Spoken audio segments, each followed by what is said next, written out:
for that. All that pop it like you tough, we ain't going for that. Nigga talking about taking, we ain't going for that. Nigga better play it cool, cause we ain't going for that. Cause we ain't going for that. Cause we ain't going for that. No, we ain't going for that. No, we ain't going for that. So be cool, yeah, chill, yeah, tell them calm down. What I'm doing now, we be running up, get money now, yeah. Run the town, hottest niggas never knew that the chopper, nigga, we gon' shoot. It be money, I be rolling dice, I be taking chances. What I'm doing, I be motherfucking getting them to them benches. Niggas knowing, open bag, shout it, all this shit be stinking. All this motherfucking money, you ain't think that I was banking, you ain't think that I had them franking. I was drinking medication, nigga feeling like a patient. I was wasted, ayy, flowing, getting wasted. Every time we woke up, we had them bitches in rotation. All that back and forth, no, we ain't going for that. All that pop it like you tough, we ain't going for that. Nigga talking about taking, we ain't going for that. Nigga better play it cool, cause we ain't going for that. Cause we ain't going for that. Cause we ain't going for that. No, we ain't going for that. No, we ain't going for that.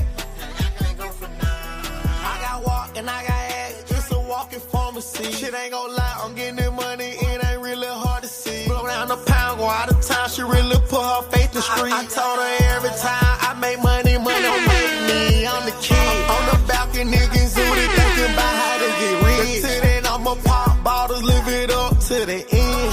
Hop off in that charger, pulling off once again.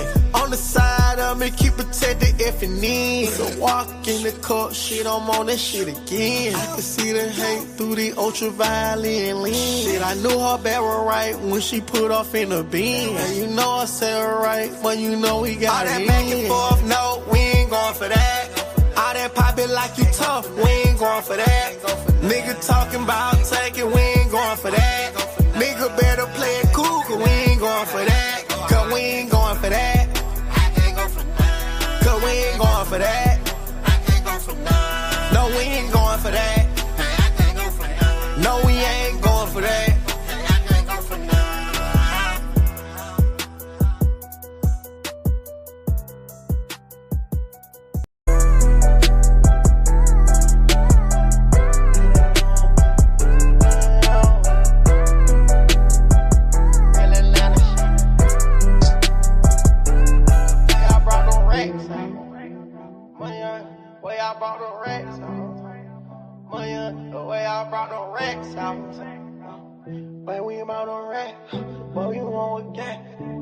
Ain't never falling off, I keep the racks now. Then I'm ballin' like the Hawk, racks in the pack now. Shit, they yellin' touchdown. Shit, I'm still ballin' on them, yeah. Still ballin' on them, yeah. Still ballin' on them. Ain't never falling off, I keep the racks now. Then I'm ballin' like a Hawk, racks in the pack now. Shit, they yellin' touchdown. Shit, I'm still ballin' on them, yeah. Still ballin' on them, yeah. Still ballin' on them, yeah. Did the dash, stand in the bitch. Molly on the fire, then his ass. Real bad bitch, did the perky dance. Failing out over Berkey dance.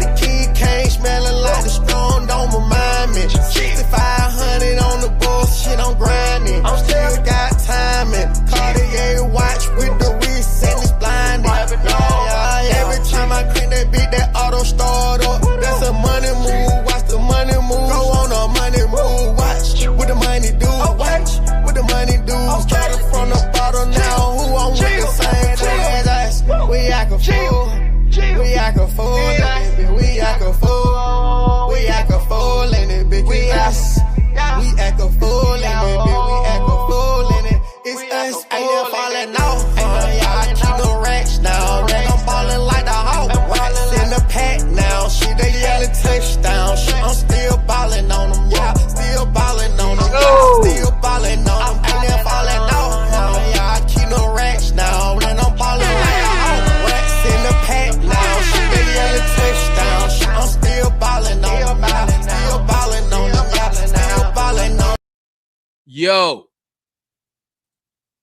Yo.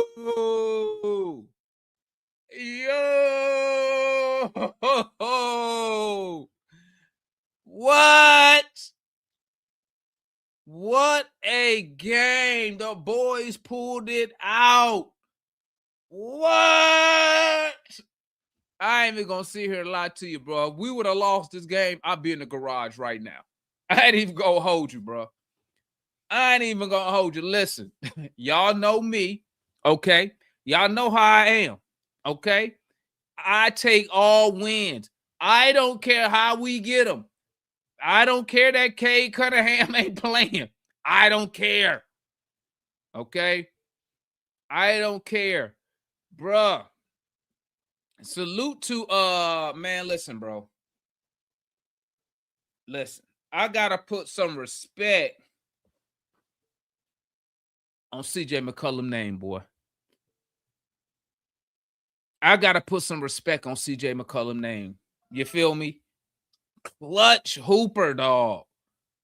Efficient, man. This dude made some tough ass basket for us tonight. Granted, he took some hard shots, but I'm gonna tell you, bro, at the end of the day, that dude was clutch. He was clutch, bro. I'm gonna tell you that right now, man. Okay.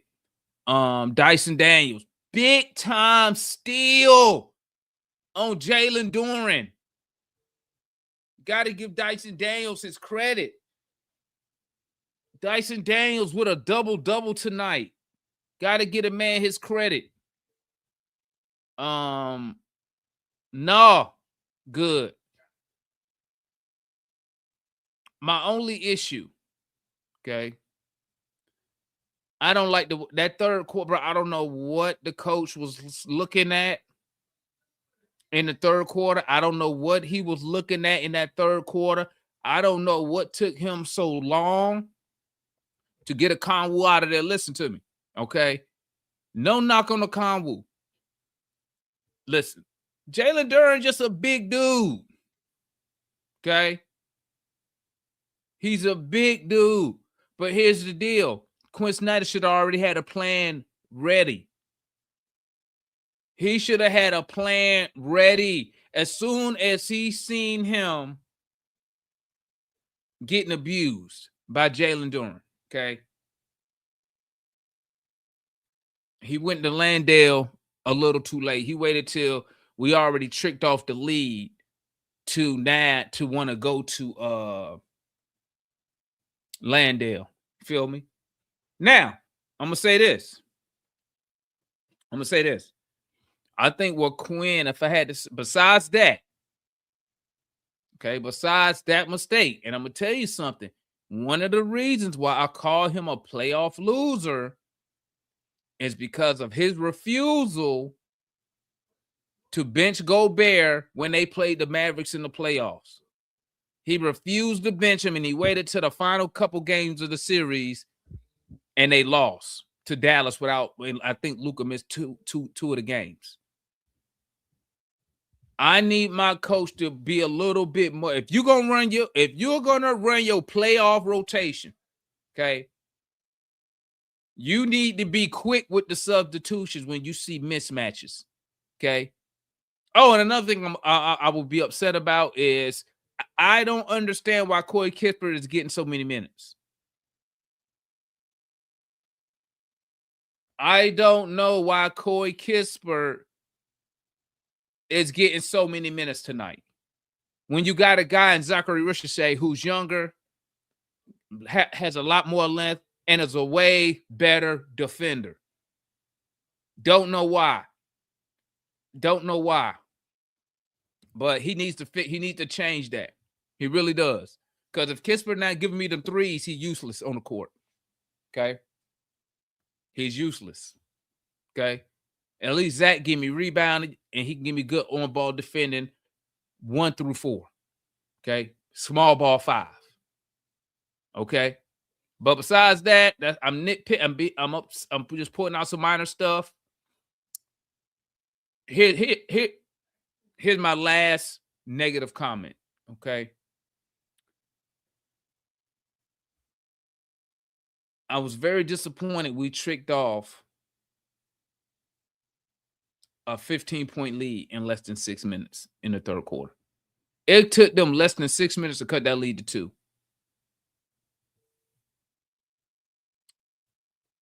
I mean, Dyson missed a wide open ass layup.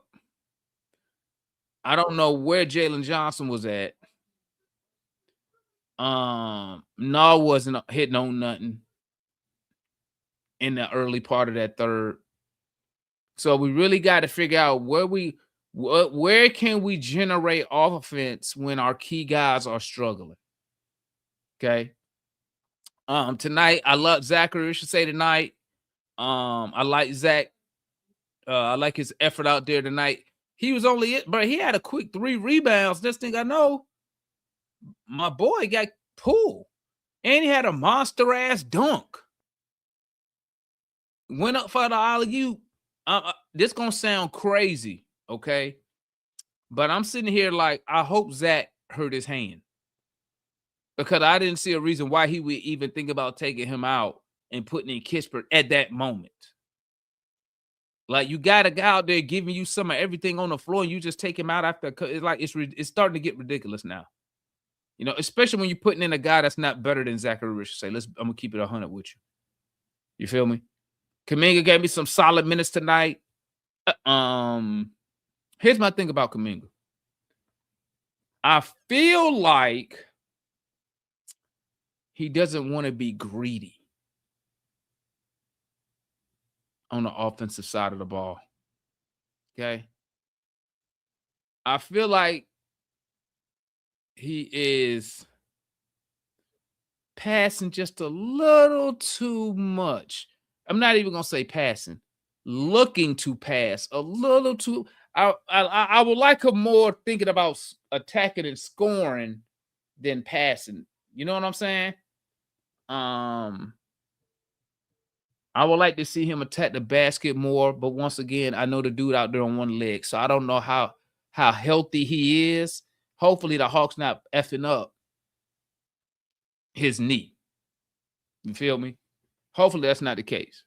So, all right, let's go ahead and start this post-game live show, man. That's my thing. Oh, hold up, because I don't want to.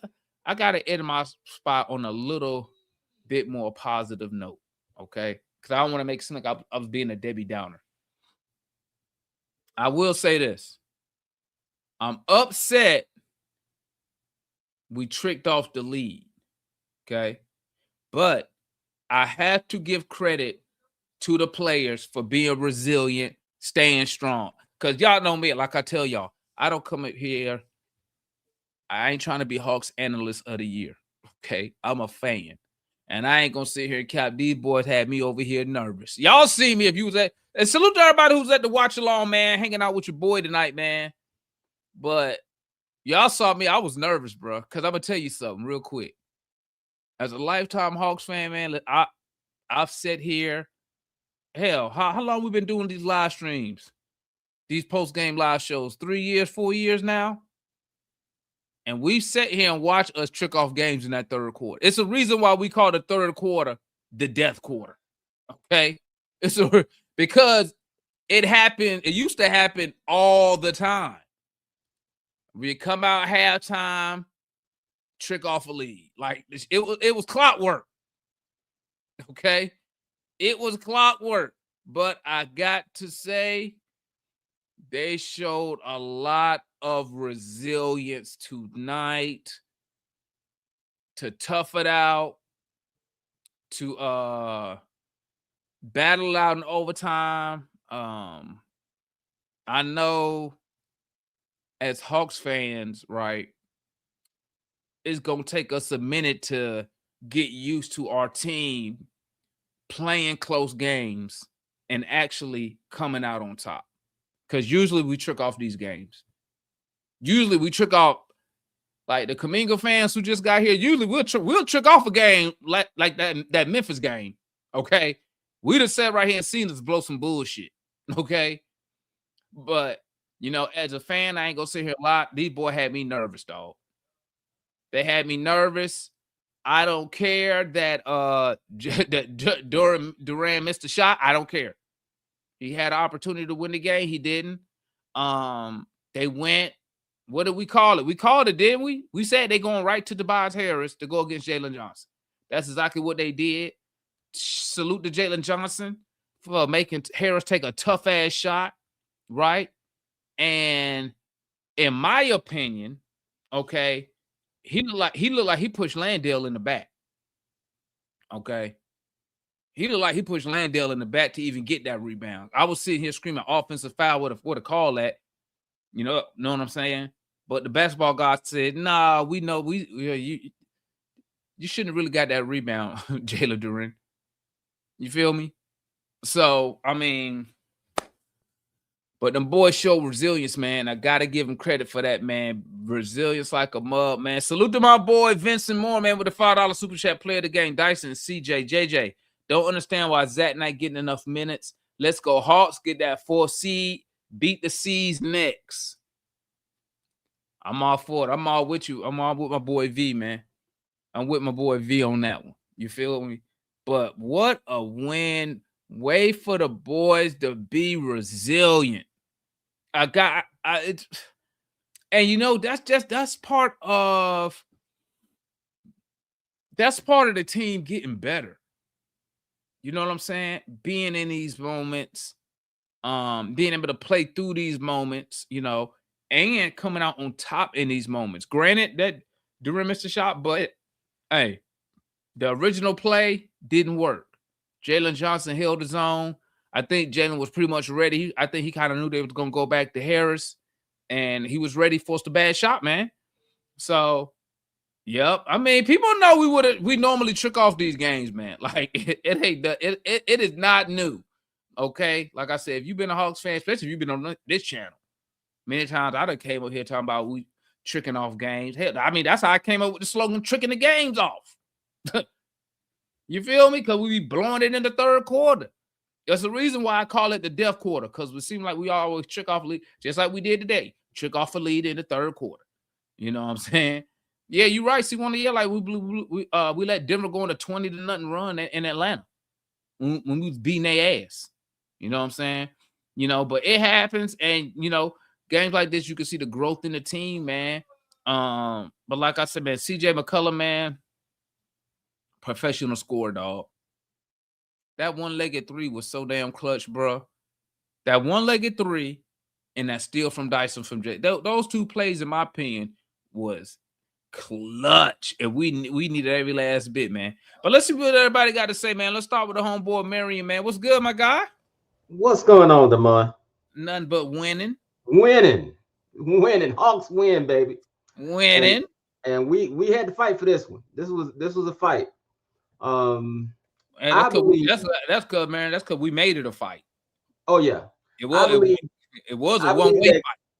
I believe that Quinn is the worst halftime speech giver in the history of the NBA, because when we come out to half, we look terrible. I don't know if we back there eating lemon pepper wings, or I don't know what we're doing at the half, but for whatever reason, coming out to half is when we start tricking those games off. Because how you go into the half, we had a 19-point lead, and it just disappeared. 6 minutes, bro. Less than 6 minutes, it was gone. It just disappeared. I watched it. It just disappeared. We couldn't hit a shot. We couldn't play defense. We couldn't do any of the things that we were doing in the first quarter.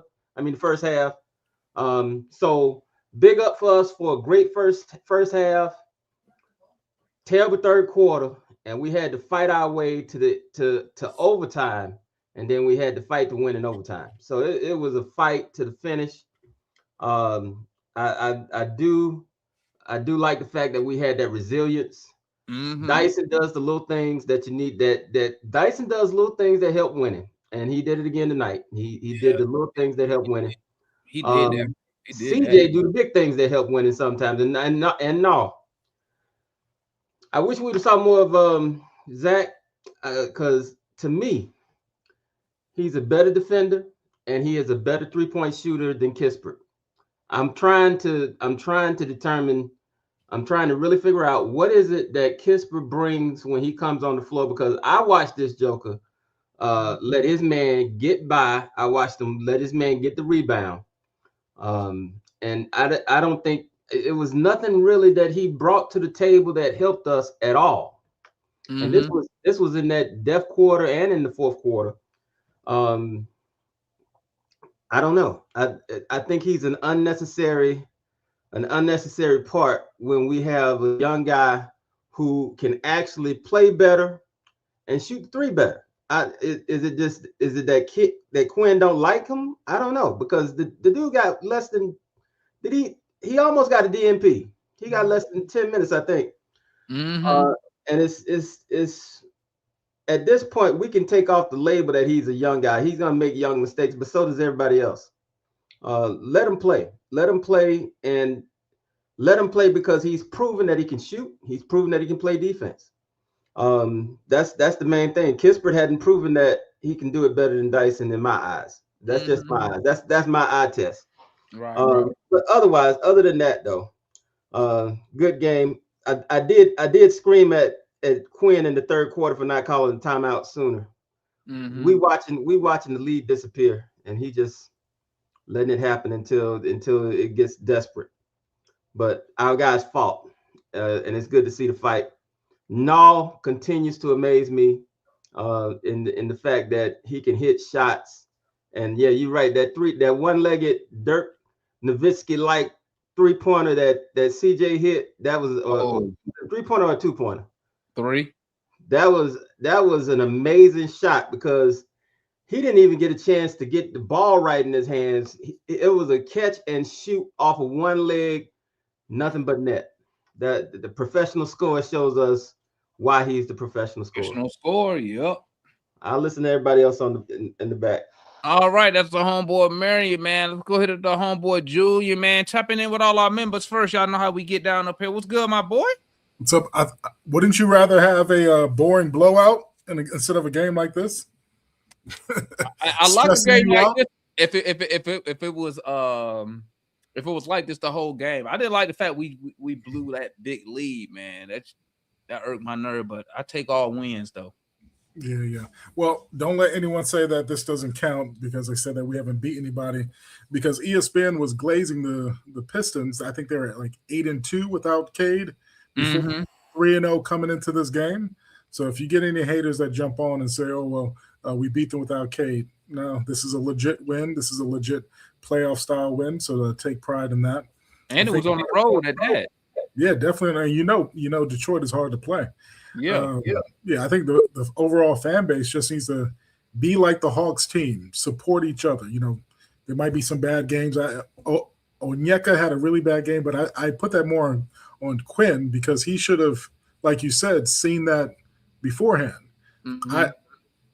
I haven't seen Moge all year, but his length and height, even if he's 210 pounds, I think would have made a difference out there just by like tapping balls on the rebounds, deflecting.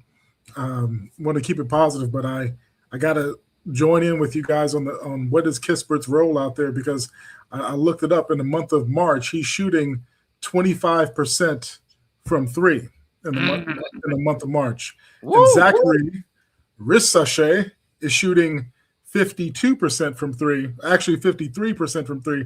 And these are not just like one shots a game. He has 3 for 4, 3 for 3, 3 for 5, 2 for 4, 4 for 7. That's Zach from 3 on some of these games.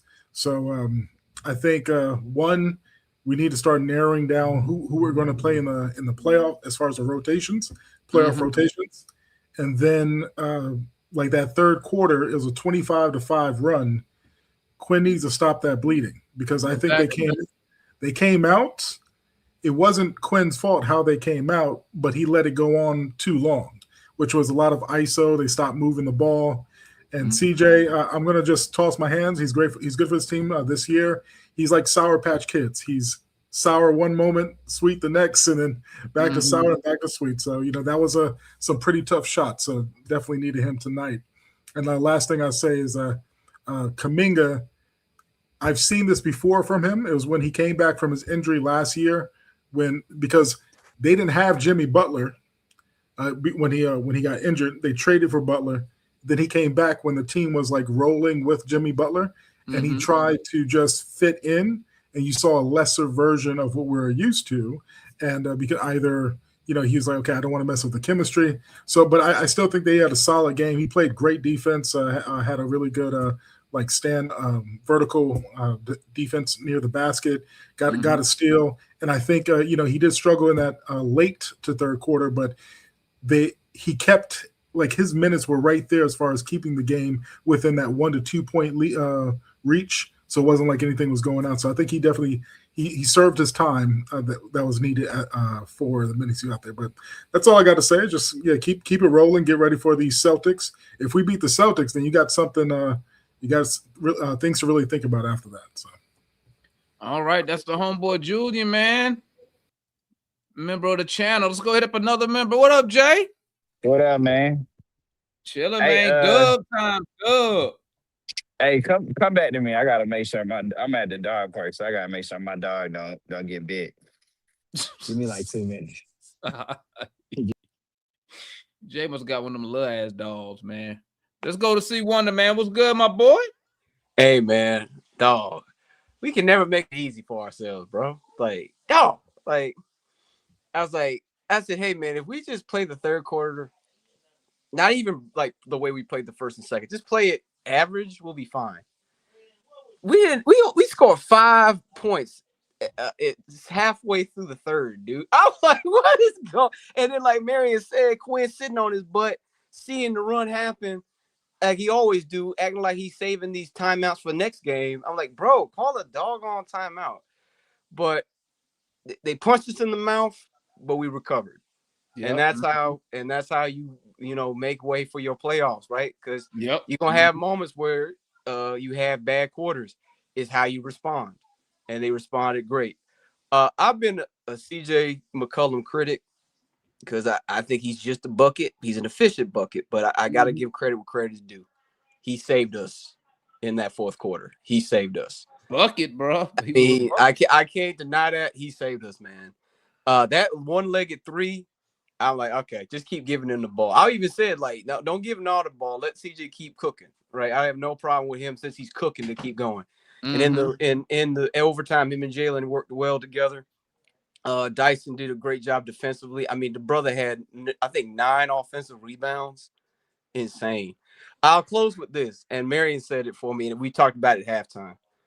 There's no world where Corey Kispert should be getting more minutes than Zach. No, there's none. There's no excuse, man. I'm sorry. Because like you said, if Corey ain't hitting threes, what else is he doing? Right. Like Zach's giving you defense. He is shooting his threes. He's giving you rebounds, and he's even giving you some playmaking on the side. It's like, I don't understand why Quinn doesn't see that. Like, I still can't understand that trade. We could have had picks. We could have had picks over this dude. Which that's why I know it's a Quinn thing. Auntie's not that dumb. It had to be Quinn begging him for Corey for some strange reason. But anyway, man, great win.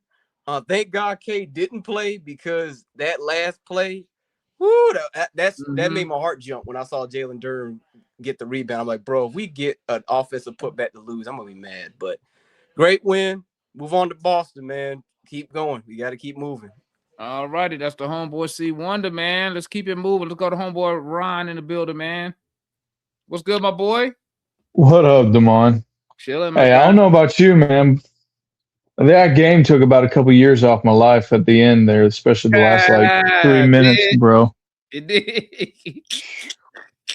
I think, like, just like what C Wonder said, like, my heart was like right here when Jalen Duren pushed off Jock and got the rebound. I'm like, this is how we're gonna lose. We fought all the way back, and this is how we're gonna just let it go. I thought Jalen was gonna make that shot too. I was like, damn. Yeah. But shout out to the vets, man. Shout out to the vets, CJ and Nikhil. They showed up today. I was really hoping CJ would have got that step back over Asar to go in. That would have really been a good ceiling point right there. But that'd have been cold. Oh yeah, but I think Marion said, or Julian said, I would have, especially in like the defensive possessions coming out of timeouts, I would have loved to have like Mo Gay in there just to add size against Duren. I know Mo gives up a lot of strength and weight against Duran, but just to have a 6'11", 7-footer in there probably would have been beneficial. But hey, a win's a win, and we keep moving forward. Moving on to Boston. That's all I got, boss. All righty, that's the homeboy Ryan. Let's go to the other Ryan. Oh boy. Let me go. I need to change my name. What's good, my guy? Talk to me, man. Big win on the road. Talk to me. What's going on, Demar? He ain't got to change his name. He ain't got to change his name. Just tell him I'm the attractive Ryan, but it's all good though. You know how we do it. Chocolate and on demand. That's how we get down with it. But again, hey, see, Wanda, I got a Kleenex for you. Black Kleenex, because you're doing too much damn crime, man. Like, come on, man. Let it go. But I'll just say this, man. Gabe Vincent did not get enough credit tonight because he hit some big shots for this team while we were in a tight game. You got to give it to him. Right. Dyson Daniels, of course, doing what he does. Dyson, I'm going to be honest with you. Dyson Daniels, and a lot of people don't, if you're not a true Hawks fan, you don't remember. Dyson Daniels kind of has a thief type of mindset like Mookie Blaylock used to have. Even though he's bigger than Mook, you know, you look at how he's a thief. The difference was Mook could score. That's the only difference. I just wish Dyson could actually hit shots inside. That's the only thing I'd love to see more of. But you know, CJ McCollum came here and he's literally earning his paychecks. Facts. He's earning his paychecks, period. And a lot of people that were doubters of him, I mean, look at him. CJ's balled out everywhere that he's gone. He's just not fit in. But now he's found a team where he fits in and the system just doesn't, he fits the system and actually can ball. So I got to give it to him. Double O, on the other hand, I hate to say it, but he gets exposed every time he plays against somebody that's actually worth a damn in the middle. Just going to be real with you on that. So all I'm saying is I got to give it to him. I got to give it to him. Quinn, you know, you can't be blowing leads like that against elite teams that could get hot at any time. That's something like all of us agree on. You can't just give up the draws like that, period. You cannot give up the draws like that, and especially in the playoffs. If you got a team on the ropes like that, you got to close it out. Facts. We don't need to speak on Naw because Naw is doing what he does. Hitting big shots, doing what he does. You know, that last, I'll be honest with you. I really think that on that last possession, they really pause. I'll say pause on that, my bad. But I'll say this, and you can let everybody else go. The thing I didn't like in that last possession, even though we got the win at the end, Tobias Harris to a bait phone. I mean, good defense, but when you see him push off the way that he did, it's like, damn, you ain't even gonna call that. So again, we were fortunate that old boy didn't really look up at the clock and actually see he had a second or two where he can grab it, assess it, and just toss it up. I'll take a win any way I can get it, and this was against a quality team. Detroit, even without Cade Cunningham, Detroit is still a tough team to beat. Period. Yeah, they 8-2 without Cade. So I mean, and that's the whole thing.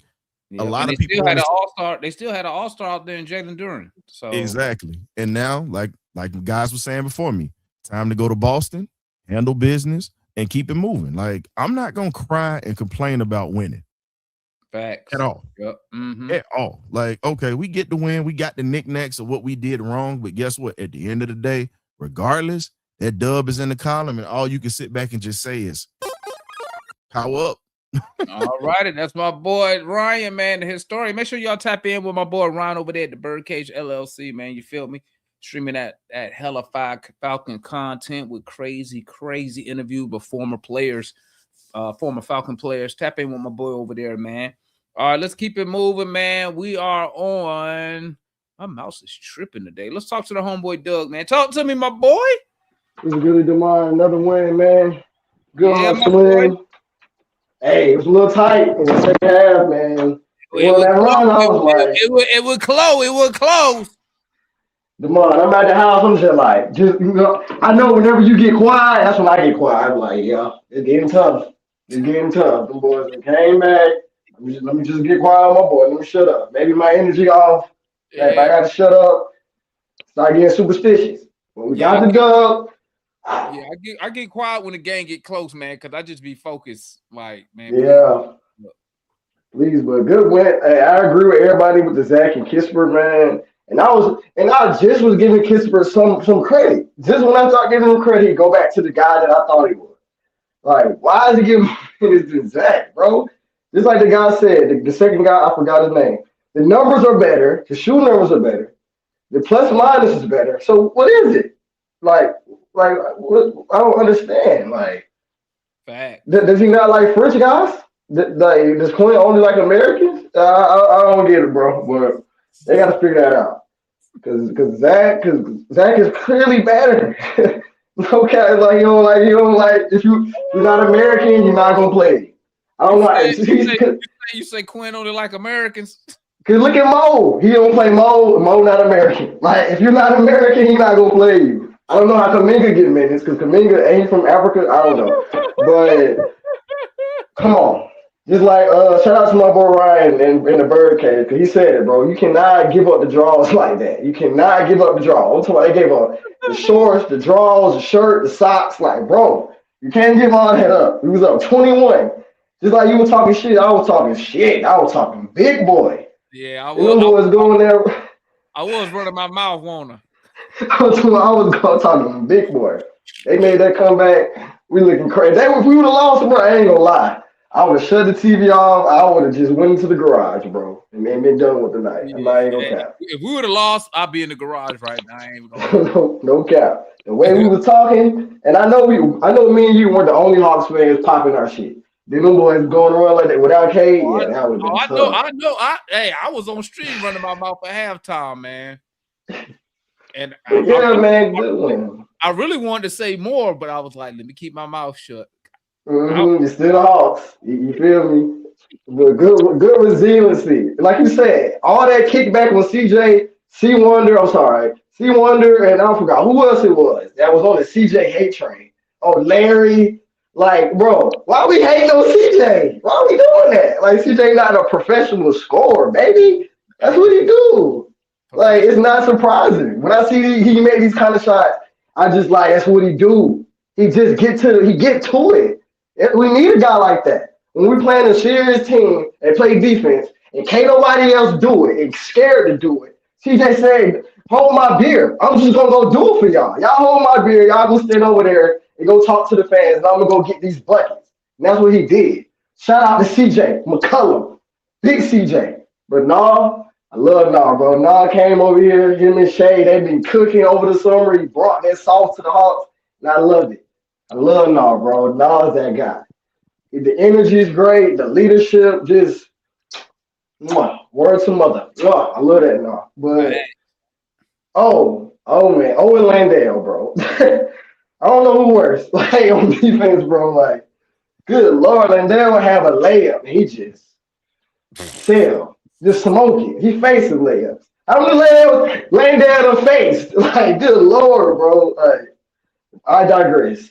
But just like when that last possession when Durham bro, I thought we lost the game. I thought that was the game. When you put that on there, I said that's the game. Because we the Hawks, the basketball guys don't love us. I thought it was the game. But you know what, DeMar, I was praying. Through that fourth quarter, overtime, I was like, Lord, we might need you tonight. Shout out to C Wonder. We might need you tonight. I'm not lying. We might need you tonight. Because the way this game going back and forth, like we might need you, Lord. Just in the best way possible. And he came through. Because he's making that 10 out of 10 times. Facts. Like, come on, right? Come on, bro. But shout out to the Hawks, man. I appreciate you, DeMar. You're doing great things. Shout out to Larry the Dixon Way. Shout out.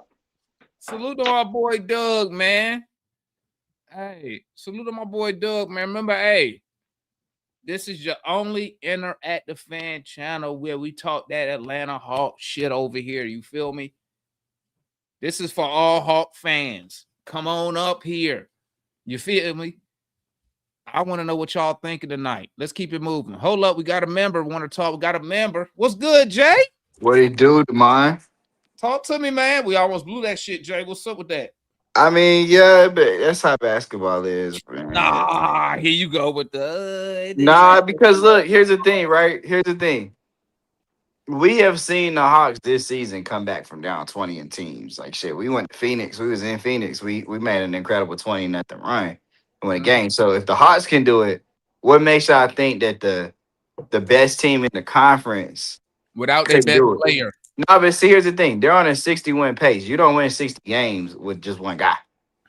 That's Okay, just what happened? and you know what? You gotta credit them because What they happened that turned third up the quarter, Jay? defense. Huh? What happened? I'm about to tell you, when I watched it, I saw they turned up the defense on us.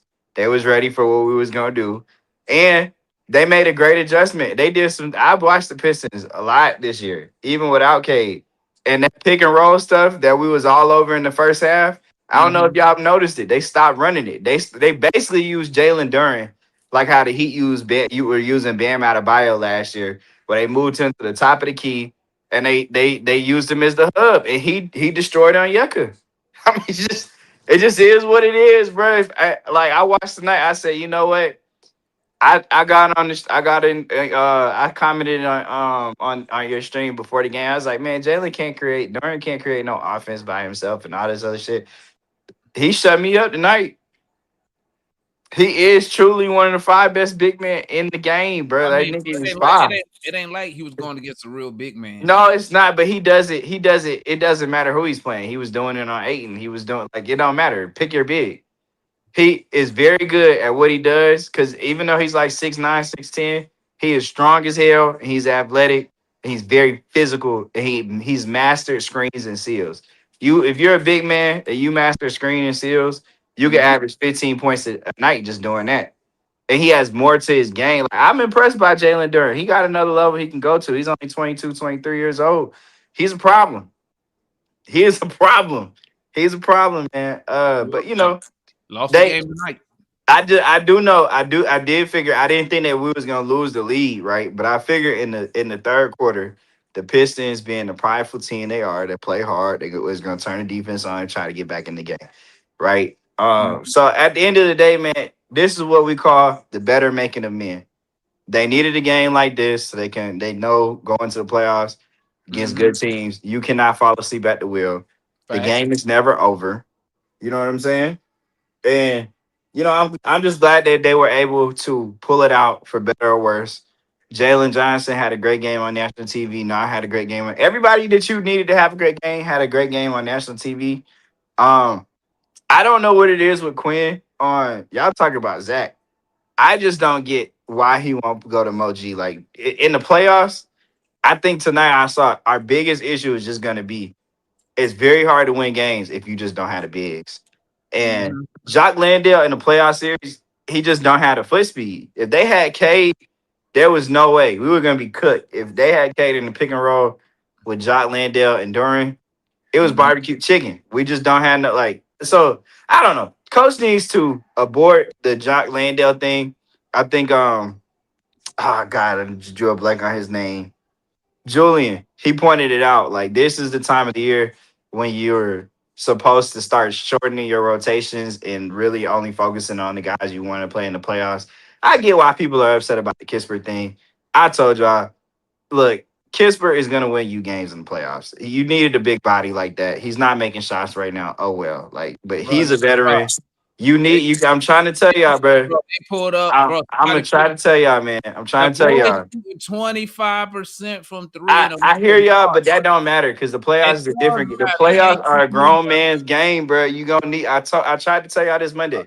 He's a veteran player. He's a big body wing. You are going to need him in the postseason. If he's not scoring the ball, he give you nothing. That's fine. You can be shorter on the leash with him, but I'm telling y'all, he's going to win a game. When I can play Zachary Richard saying, if he not giving me 3, at least he giving me elite level. He can, but like again, tonight the game was too physical for Zach and Mo. No, I think that's why he didn't play him too. It was going through him. So you didn't see the dunk he had on the Jenkins kid. I saw that in the first quarter, but in the half court, Zach is still too light. No. In the half court, Zach sat in the corner every possession he was on the floor. I'm talking about on defense. I'm not talking about offense. On defense, he was holding his own. He was all right. I mean, look, you're going to need more. He was all right. Right. I didn't see But that. listen, because now you're gonna make it seem like I hate Zach, and I don't. I'm just I'm telling not saying you hate Zach. I'm just correcting you. what Okay. you're saying. What I seen tonight, when I look at Kispert, I see why he's giving When him I 2 look at minutes. Kispert, this is what I see, Jay. When I look at Kispert, I would give him this. He's probably more athletic than Zach. Man, he's sneaky athletic. Right now, Zach the hotter shooter. So when what I'm saying is this, Jay. When I'm comparing them side by side and on the court, I get more from Zachary Richardson on the court than I do from Kispert. Kispert can't guard. They went right at him. They say he a good ball handler. Bro, the first possession out the third, he got his pocket picked. Look, DeMar, I said this on Monday. You don't have to play Kispert, okay? But I don't see Zach getting more than 10 to 15 minutes a game in the playoffs. Because you just don't. In my opinion, Zach is a better option than Corey Kispert. Okay. Hey, look, we'll find that out in the playoffs. I just think Corey Kispert in the playoffs, that's where you're really evaluating him. Because you're gonna need a big body wing like that can make shots. Because I'm stuck with him for the next 3 years because don't nobody want to. Well, we don't know that because as you've seen this year, anybody can get moved. So we don't know that. Okay. But last thing I'm gonna say though is Jock Randall. Mo Gay just is gonna have to play at the 5. If there's any young player that has to play in a postseason run, y'all are talking about Zach. Mo Gay has got to play minutes at the 5. And unfortunately, we just haven't outran the bear enough for Quinn to have the luxury of tinkering the rotations and playing the guys who he thinks are going to help him in the playoff series. I think he's slowly figuring it out, but we're still in a race. Like we're not 7, 8 games up of a team like Boston and New York and Cleveland and Detroit where he can do that. He has to continue to play the lineups that will help him win that particular game every night. I'm gonna tell you like this: Jalen Duren. Doran is a beast, bro. Until we get a legit big man or Moji or or Double O hit the weights, okay. But here's my thing. I said I would have put Moji in. I would have done Moji. Not to body him, but see if you can at least alter the shot. But let me keep it moving, though, Jay. All right, keep it moving. That was Jay. Let's go hit up the homeboy Matt, man. What's good, Matt? I know you wanted us to lose, man. I know you did. What? I don't I'm just messing with you, man. I'm just messing with you. Thinking we can't. Didn't I tell you we was gonna beat Detroit?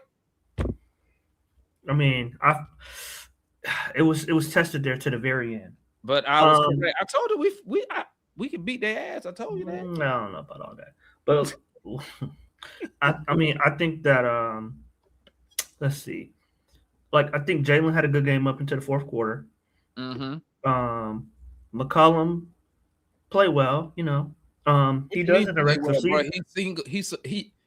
What you mean he played well? He's the reason we stayed in the game in the fourth quarter. Yeah, I was just about to say I thought Nikhil really, but CJ McCollum played very well, you know. Enjoyed his demand for the last 10 games of the regular season because somebody said earlier why McCollum kind of like float around the league or float, you know, why he's not like a bigger name, because in the playoffs he doesn't do anything. He disappears. That's his playoff history. Okay.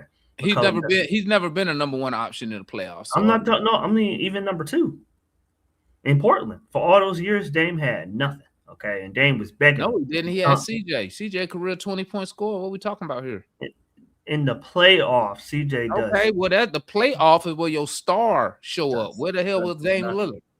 Oh, speaking of that, I am a little concerned with Jalen in the playoffs. Okay, as we saw. Make sure you got. Don't forget we got that bet.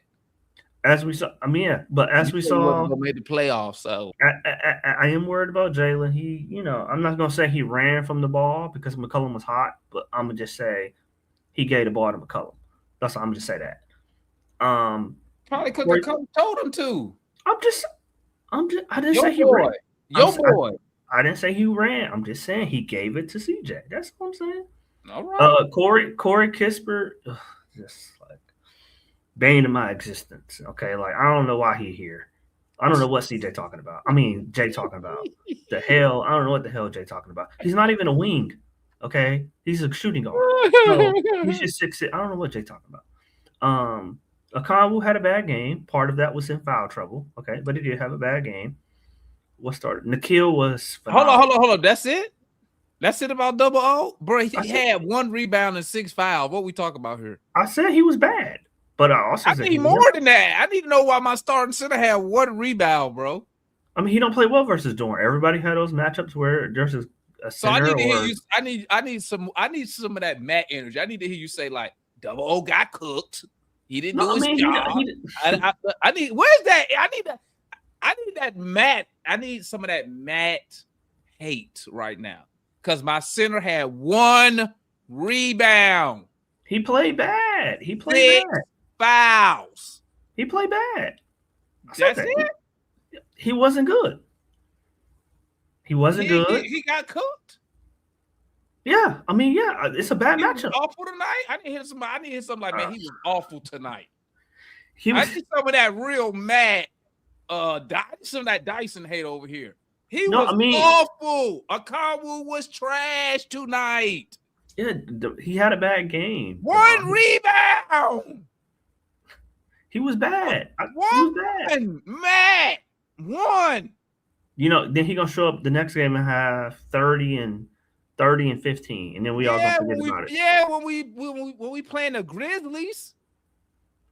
So I mean, yeah, he was awful. I mean, you know, he was bad. I didn't get enough for you from that when my starting big got 1 rebound. But Dorn, he can't guard Dorn. I mean, everybody has their matchup. So I mean, you know, Zach, I don't know what's going on with Zach. I mean, his shooting splits would indicate he should be playing like 20 minutes a game. I don't really know what's going on there. Coach, I told you that at the beginning of the season. Did I not say that? Did I not say the reason Zach is if he doesn't take a jump, it's gonna be because of your coach. Let me tell you what Quinn has done. This dude started Mo G over Zach. He has started who's the other dude he started? Who did he start over Zach? So he put Zach on the bench. He done started Mo G over Zach. He's brought in Kispert over Zach. When Zach had a chance to start, he started Corey Kispert over Zach. It's your coach. And it doesn't matter. I'm going to tell you what tripped me out. I had no problem with it, okay? I had no problem when Zach was struggling, okay? I'm like, okay, the coach trying to keep his job. But the dude been on fire the last three games, 14 points with 14.7 points, 70% from 3. Okay. Now all of a sudden, and he giving you great on-ball defending, and the coach still take him out. I was praying to God. This gonna sound crazy. I was praying to God. I was like, man, I hope Zach hurt his hand. Because how you gonna take him out after he done dunked on old buddy? And then he didn't even get the foul on the alley-oop from Jalen Johnson, which I think he threw too late. Jalen threw it too late and too high anyway. And then you take him out of the game and put in Kispert? But you told me this dude is such a mastermind. And I told you he don't like young players because he don't believe young players can win. I mean, you were right about that. I mean, say that again. I didn't hear the beginning part. I didn't hear that part. You were right on that. Okay. Yeah. I mean, y'all hear that right? It took Matt 3 years to believe me. It's the only thing I could think of is that Zach can't have a beer. That's the only thing I could think of. That's, you know. He doesn't believe that Zach gives him the best chance to win. Yeah, I mean, I wish a reporter, I mean, they tweet about it, but they don't ask them.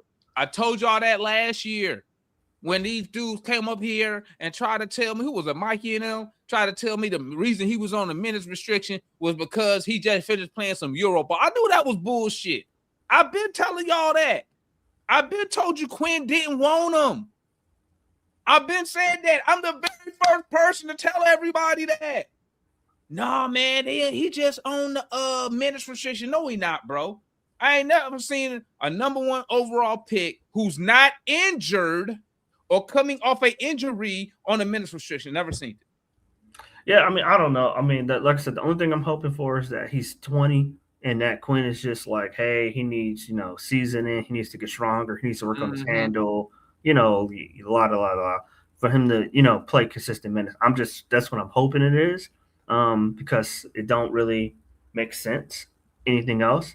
But I mean, look, a good win against a good team. I mean, obviously, K didn't play, but still, still a good win.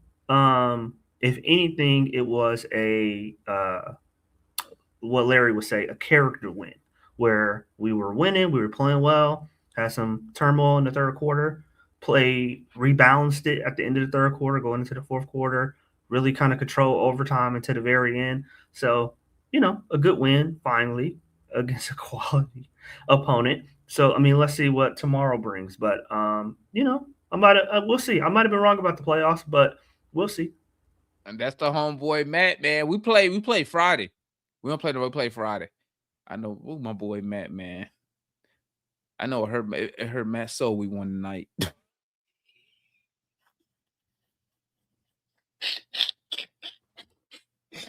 I know my nigga Matt. What up, Blackbird? You there? Oh, we lost Blackbird. Okay, let's hit up Kool-Aid. What's good, Kool-Aid? Hey, man. I told y'all. Talk to me. I kept saying, if you look at Dyson, and Dixon thing, and I was on there, I said, we got this. I was saying it all the way through y'all thing, man, through the comments. We got this. But hey, look, man.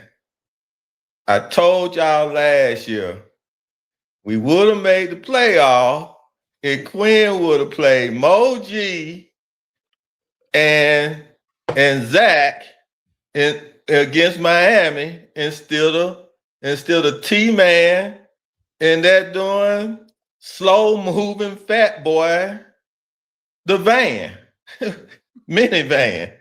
And I said that, and the thing is, man, is that right now, what you are seeing, I'm listening to what y'all saying. The thing is right now, Quinn requested for this team.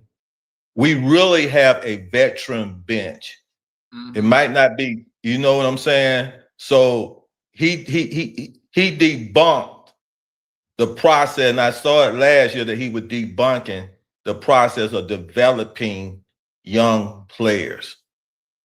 And he started the process of moving through and getting with Answer to get what we call veteran players.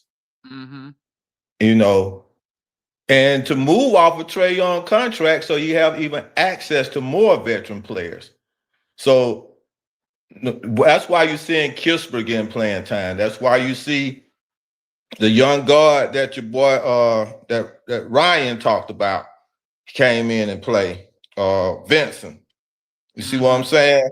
And so he gonna get more and more where you're gonna see the vets play. I know we want to see Zach play. I know we want to see, Jalen. We want to see Mo play. And you see where Asa Noor at. They are gonna move him off the bench and put some veterans up here. Now as for Mo G, man, not Mo G, but as for Double O, I already was talking about he need to be traded anyway. But when we get ready to play some of the good teams, man, he just always gonna be a mismatch, man, in that center spot. And it was thank God tonight that Nas and JJ and even CJ or in Dyson Daniel, JJ and Nas was backing them up on them rebounds. Because it was one time they got 2 or 3. That was a clutch moment too when they got them back-to-back rebounds and scored. That was a really clutch moment. Because I was like, man, we needed that before we got into that first tie to go into overtime. We really needed that. But we just don't even worry about Zach and Mo. Just let Quinn do what he's gonna do. He's gonna play his veterans. More and more get closer to the playoffs. And like I said, I think this year he came in here saying, hey, look, give me a team I can win with. I ain't trying to develop nobody. I ain't trying to lose. I want to see if I can win with my boys. And that's why you hear him say he did when he got Kisper. He did want to make that move for CJ and the moves that he made. So he got his veteran bench. He ready to go. Like I say, he's sort of slipping Buddy Hield on y'all. Yeah, man. All right, that's the homeboy Kool-Aid, man. Let's keep it moving, gang, as we keep rolling. Okay, there go my homeboy. What's good, Blackbird? Talk to me, my boy. What's up with you, D? Going on, man? What's good with you? You out there on the road? Yeah, you know how it is. I hope it ain't too loud in the background. Oh no, you Gucci. Go talk to me, man. Talk to me. What's your thoughts? Hey, man, Nice win, man. Yeah, man, good win, man. A couple things though before I get to the win. Hey, man, leave it up to Jay to come on here and glaze the other player on the other team that we beat tonight. Leave it up to him to come on here and hand out Krispy Kremes to the other team's players for like a whole 2-3 minutes. Leave it up, shit like that. And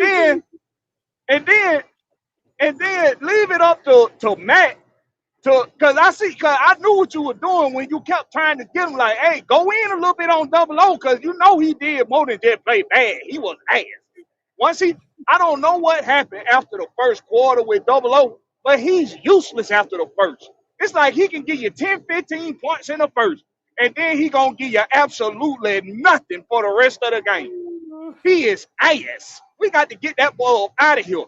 When it comes to paint bigs, he can't do nothing with a paint big. If it's a big that stretch the floor a little bit, yeah, he all right with them. But a paint big, 00 is hot ass, trash, garbage. He is ass. But good win tonight. A good coach.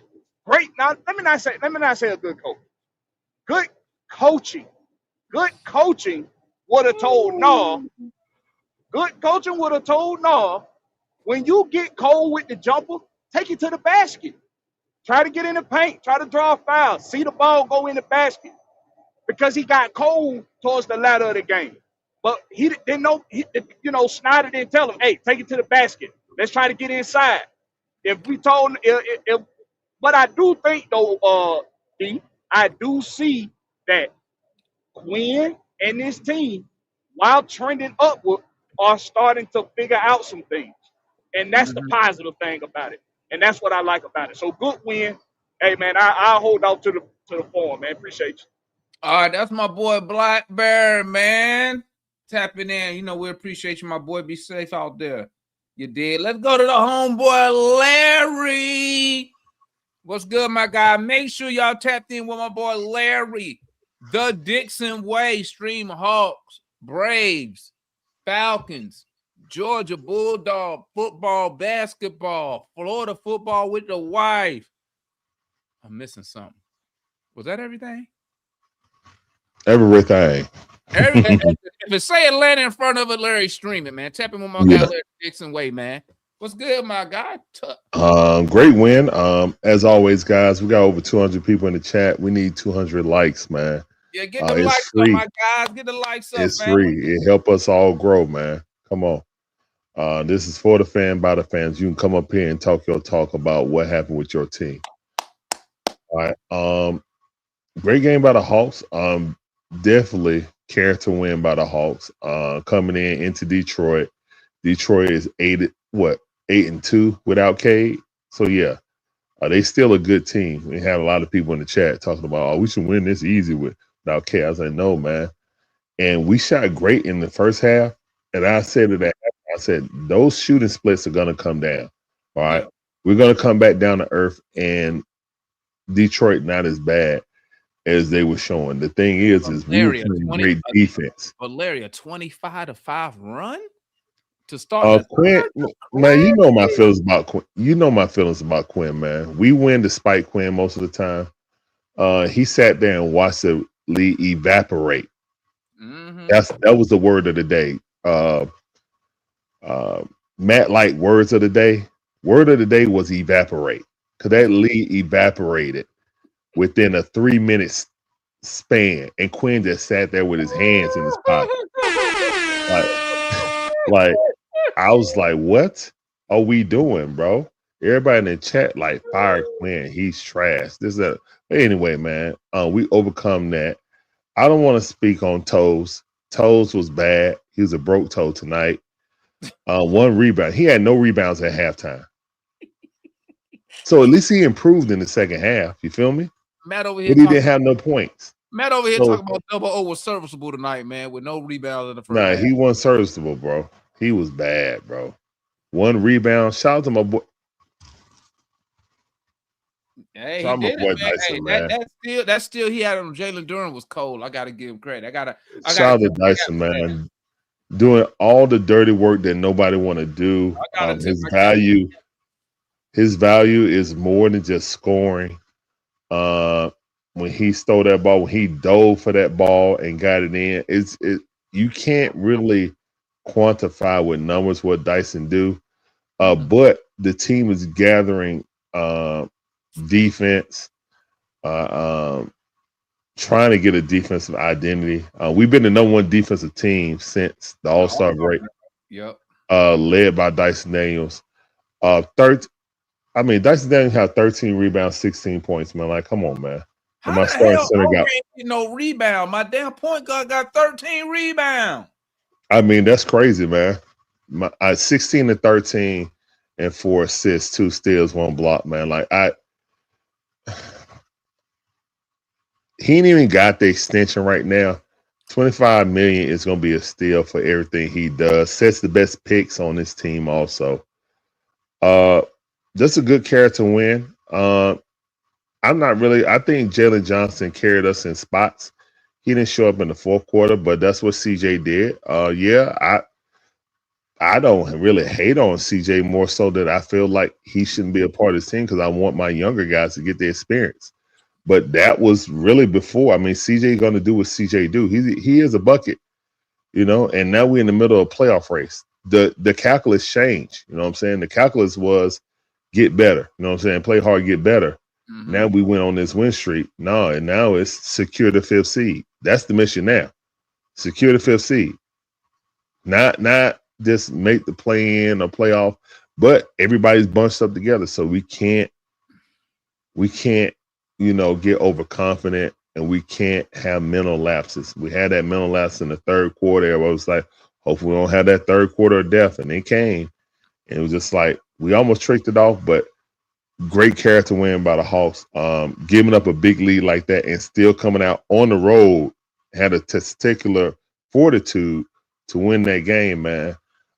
Big things. I think a lot of people are going to be talking about that game and looking at the Hawks in a different light, because all they said, we couldn't beat a good team. Orlando was the only good team we beat in the streak. But look at us now. We beat the number one team in the East. Oh, they ain't have Cade, so what? Nobody cared about when we was all injured. Nobody cried the river for us. So miss me with that, man. Yeah. Yep. All right, that's the homeboy Larry, man. Let's go to got a member. What's good, my boy? E in the building. What it do, man? What's good, my guy? Man. It's a special occasion when he tapping in. What's good with you? Hey, man, I was good watching the game in the first half, man, checking in with you. But I ain't gonna lie, that second half had my ass like, boy, I think I grow the gray hair too. Like, man, what the fuck? Like, were we trying to lose the game on purpose? It's like, I saw the effort that Detroit made defensively, but come on, Quinn, make some adjustment. Where's Zach? I'm up there screaming like, where the fuck is Zach? Because this dude come in with energy. You know what I'm saying? When Zach come in, he come with another type of energy. Bro, and I don't get the people talking about. They put a 25-5 run on us, dog, to start the third. No timeout. Once they went there on that 7-0 run, I'm like, all right, call a timeout. Throw somebody else in there. Throw Mo in there. No, like, that could have easily been, like, man, a win in regulation. And then, I don't like how they talk about Zach. Did this guy not play international basketball against adults as a teenager? Mm-hmm. I'm just saying, so that experience things and playoff things, like, this is the time he need to be getting in there. Corey Kispert didn't give us nothing. I like JJ played fourth quarter. He kind of ran, but I do understand he had to see CJ and see how it's done. So I'm gonna give it to him. So he didn't take control of it, but he see how an elite scorer do take control. So this year, I'm not even looking and tripping on JJ right now. He just need to absorb and get better, especially with his explosiveness, because he's not getting up high enough on his jump shots. If I say, I just got finished jump roping, so I'm kind of out of You breath. good, my boy? But You good? yeah, overall, man, it was a good game. Just that fourth quarter shit had me kind of hot. I'm like, man, what the hell we doing? Where the hell is Zach, man? That Yeah. just was the main thing that pissed me off about Quinn not letting the young man get his run. You know, about this playoff thing is gonna be intensified. Like, man, this dude playing international games against adults at 18. I think he can get it. Like, come on, give him some more burn. But other than that, good win. Shit, double O. If he ain't hitting those threes, bro, what the hell is going on? Just pull him out. Like, if we got big bigs in the paint, come on, we can sit big double O for a minute. You know, if he got somebody smaller that he can draw out to the perimeter, cool. But if nobody's doing that, pull him out. You know, everybody else played a decent game. Gabe Vincent definitely stepped in, man, with those 2 threes, man. I think that really held us in, you know, to Yeah, keep that was us from clutch really threes falling he hit. far under. Yeah, they was Yeah, clutch. for sure, man. So, and that's another vet. So I definitely appreciate having the vets on there and letting them do what they do. It still play hard, get better. I don't care what seed we is right now until we Yeah. start seeing development of these young guys. Man, let's play hard and get better, man. All right, I'm out. that's the homeboy E man tapping in with the family. Let me see. Oh, we got a new person up here, gang. Show some love to my boy CJ. What's good, my guy? Yo, what's up? What's popping My with you? first time up on here. Appreciate you. Salute to my homeboy CJ, man. Y'all show your chat, show the boy CJ some love, man. Hey, and I've been watching your shows for a minute. This is definitely, the best show in the Hawks fan base, Hey, we whatever you want to appreciate call it. that, 'Cause man. y'all definitely make sure y'all sub and spam that like button. Because we do that for y'all. Do that. Listen to the homeboy. Yeah, so I'm actually a Warrior fan who, kind of followed Kaminga over here because, I believe in him. And, I think this team is exciting, so I want to root for you guys too. I want to, root for the Hawks also. And, tonight it was definitely a much needed win to kind of prove like, that this group can do something, Yeah. And I'll tell you what I saw, okay? Yeah. So in the first half, we were kind of playing Hawks basketball, Yeah. running up the floor, high pace. It was a shootout, going shot for shot, band for band. And that's cool and all.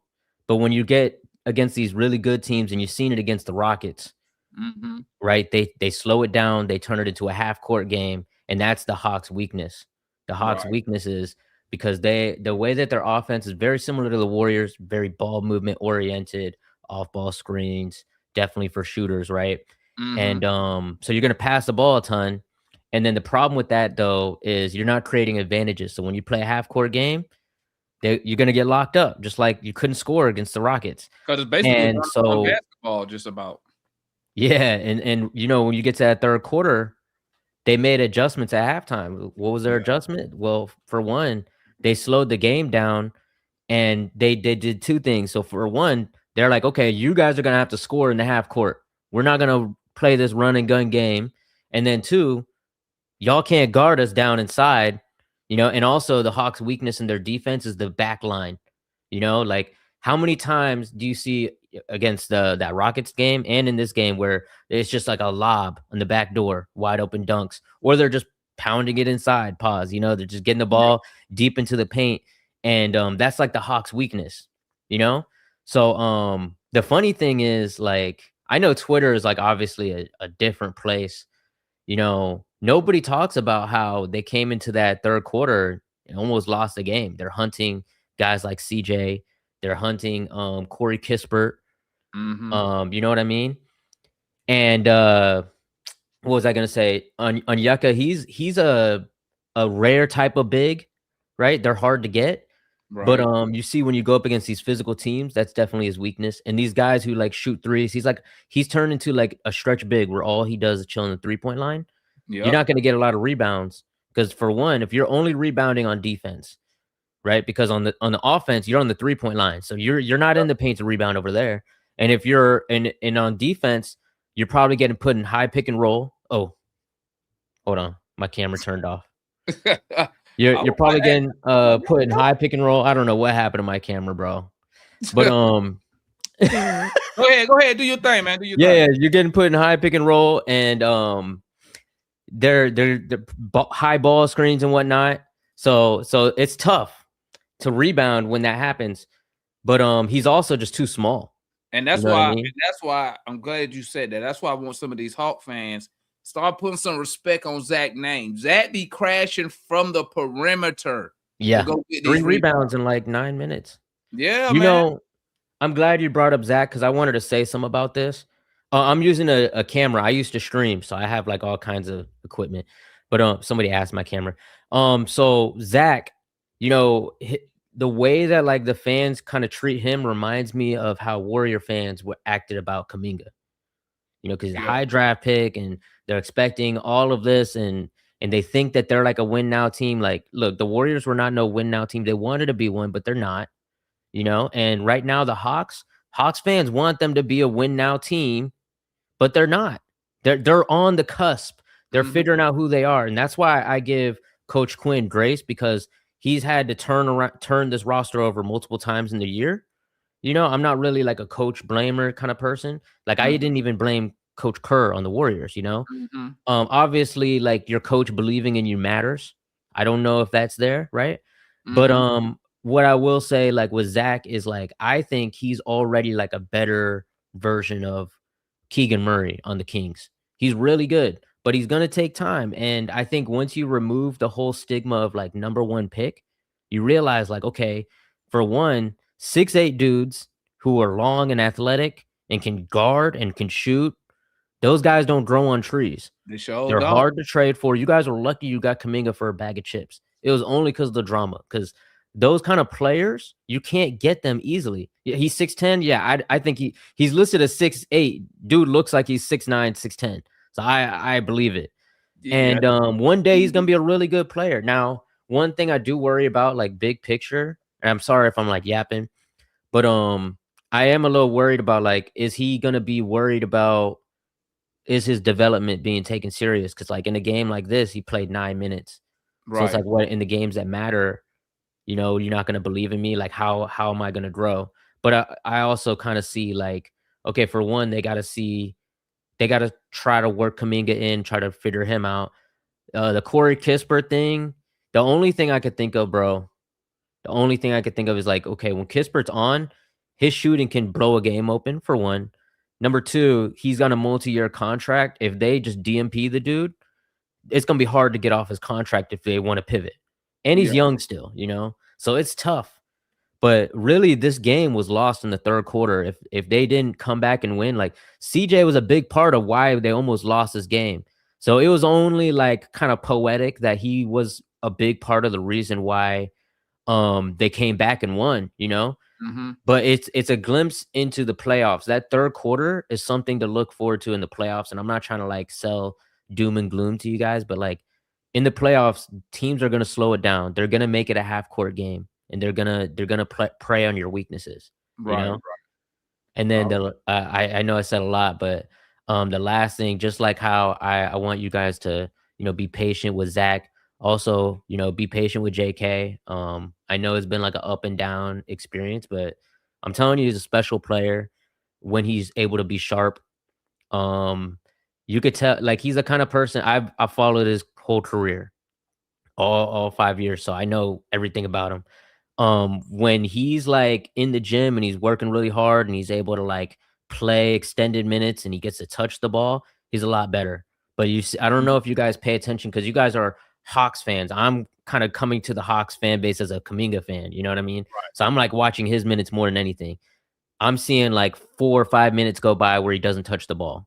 So then when he does get the ball and he just shoots it up, well, it's like he don't know when he's gonna get the ball back, but he's trying really hard to fit in, you know? Yeah. And so with him, I think once they're able to get through that minutes restriction and he's able to like get sharpened up, you'll see a better version of him. He also plays up to the talent. So bigger games, he's gonna play even harder. But like, if you guys know anything about him, this is not his game. He's like an athletic burst, explosive kind of player. He's not been playing with that. So, but nonetheless, he was a positive. I'm really happy about this win because it shows that this team has resolve. They got punched in the gut. And what separates a good team from a bad team is when you get punched in the gut, because it's going to happen in the playoffs, it's going to happen in big games. When you get punched in the gut, how do you respond? And I thought they responded really well. All right, that's the homeboy CJ, man. We appreciate you tapping in, my boy. All right, who else we got left? Oh, last person, Murris. What's good, Murris? What's up, man? I've been Go ahead, pitching. tell me how wonderful, how amazing Dyson Daniels is, and how I don't believe in Dyson Daniels. Come on. Dyson Daniels is a really good basketball player. I don't think a lot of Hawks fans quite understand this. I want to bounce off of Larry's point when he was talking about how great Dyson was. Dyson had the job of dealing with Dennis Jenkins tonight, who's been playing really well since the kid got injured. I believe in his last 2 games, he's gotten like 21 and like 30 or something like that. So he's been playing quite well. Dyson held him to 6 of 14 shooting, 1 of 6 from 3, and then 6 turnovers, which led the whole game. So Dyson did a phenomenal job of taking care of him. I'm gonna say this: he should have, because that's an undrafted guy. Yeah, for sure. But I mean, he's been playing well. He's feeling himself. Yeah, he's been hot lately. But I'm just saying, let's not act like he shut down Cade Cunningham. Yeah, but I mean, he's also done a great job against like other big names. But besides the point, that damn steal he got on Dern, that was clutch. That was phenomenal. I mean, Dyson also had 8 offensive rebounds, which is pretty amazing considering that like he's not the biggest guy on the court.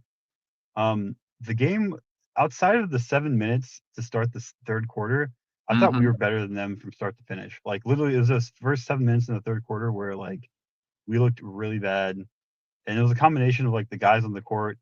I don't think Quinn was coaching very well at the time. Like a lot of the guys on the court were just not playing well. I've been hearing a lot of you guys say like, man, we gotta get rid of Onyeka. He's bad, blah blah blah. He had a horrible game tonight, like an abysmal one. That said, like he's a good basketball player, but tonight is a fine example of we need a true, even if it's a backup big, like you need a big that can handle all these bruiser types, because like Jalen Duren is only 2 inches taller than Onyeka. He just like is significantly stronger and plays way more physical than Onyeka. So like Onyeka cannot keep up with that kind of play. So we need. Yeah, I mean, which is funny because like Onyeka's a pretty strong guy, but like he's not like Jalen Duren strong. Duren looked like a damn bodybuilder playing basketball. Yeah. Well, I mean, the funny thing is like Jalen Duren's kind of a one of one, because if you look at all the like the centers that have come out in the league in the last 4 or 5 years, like no one's built like Jalen Duren. Like that guy's fucking huge. Like he's swole as shit. And he's athletic. That block he got on CJ, the way he recovered and got there, I was like, God dang. Yeah, no, Jalen Duren is an amazing basketball player, man. Like he's a top 3, top 5 center in the East for sure. Like he's really, really good.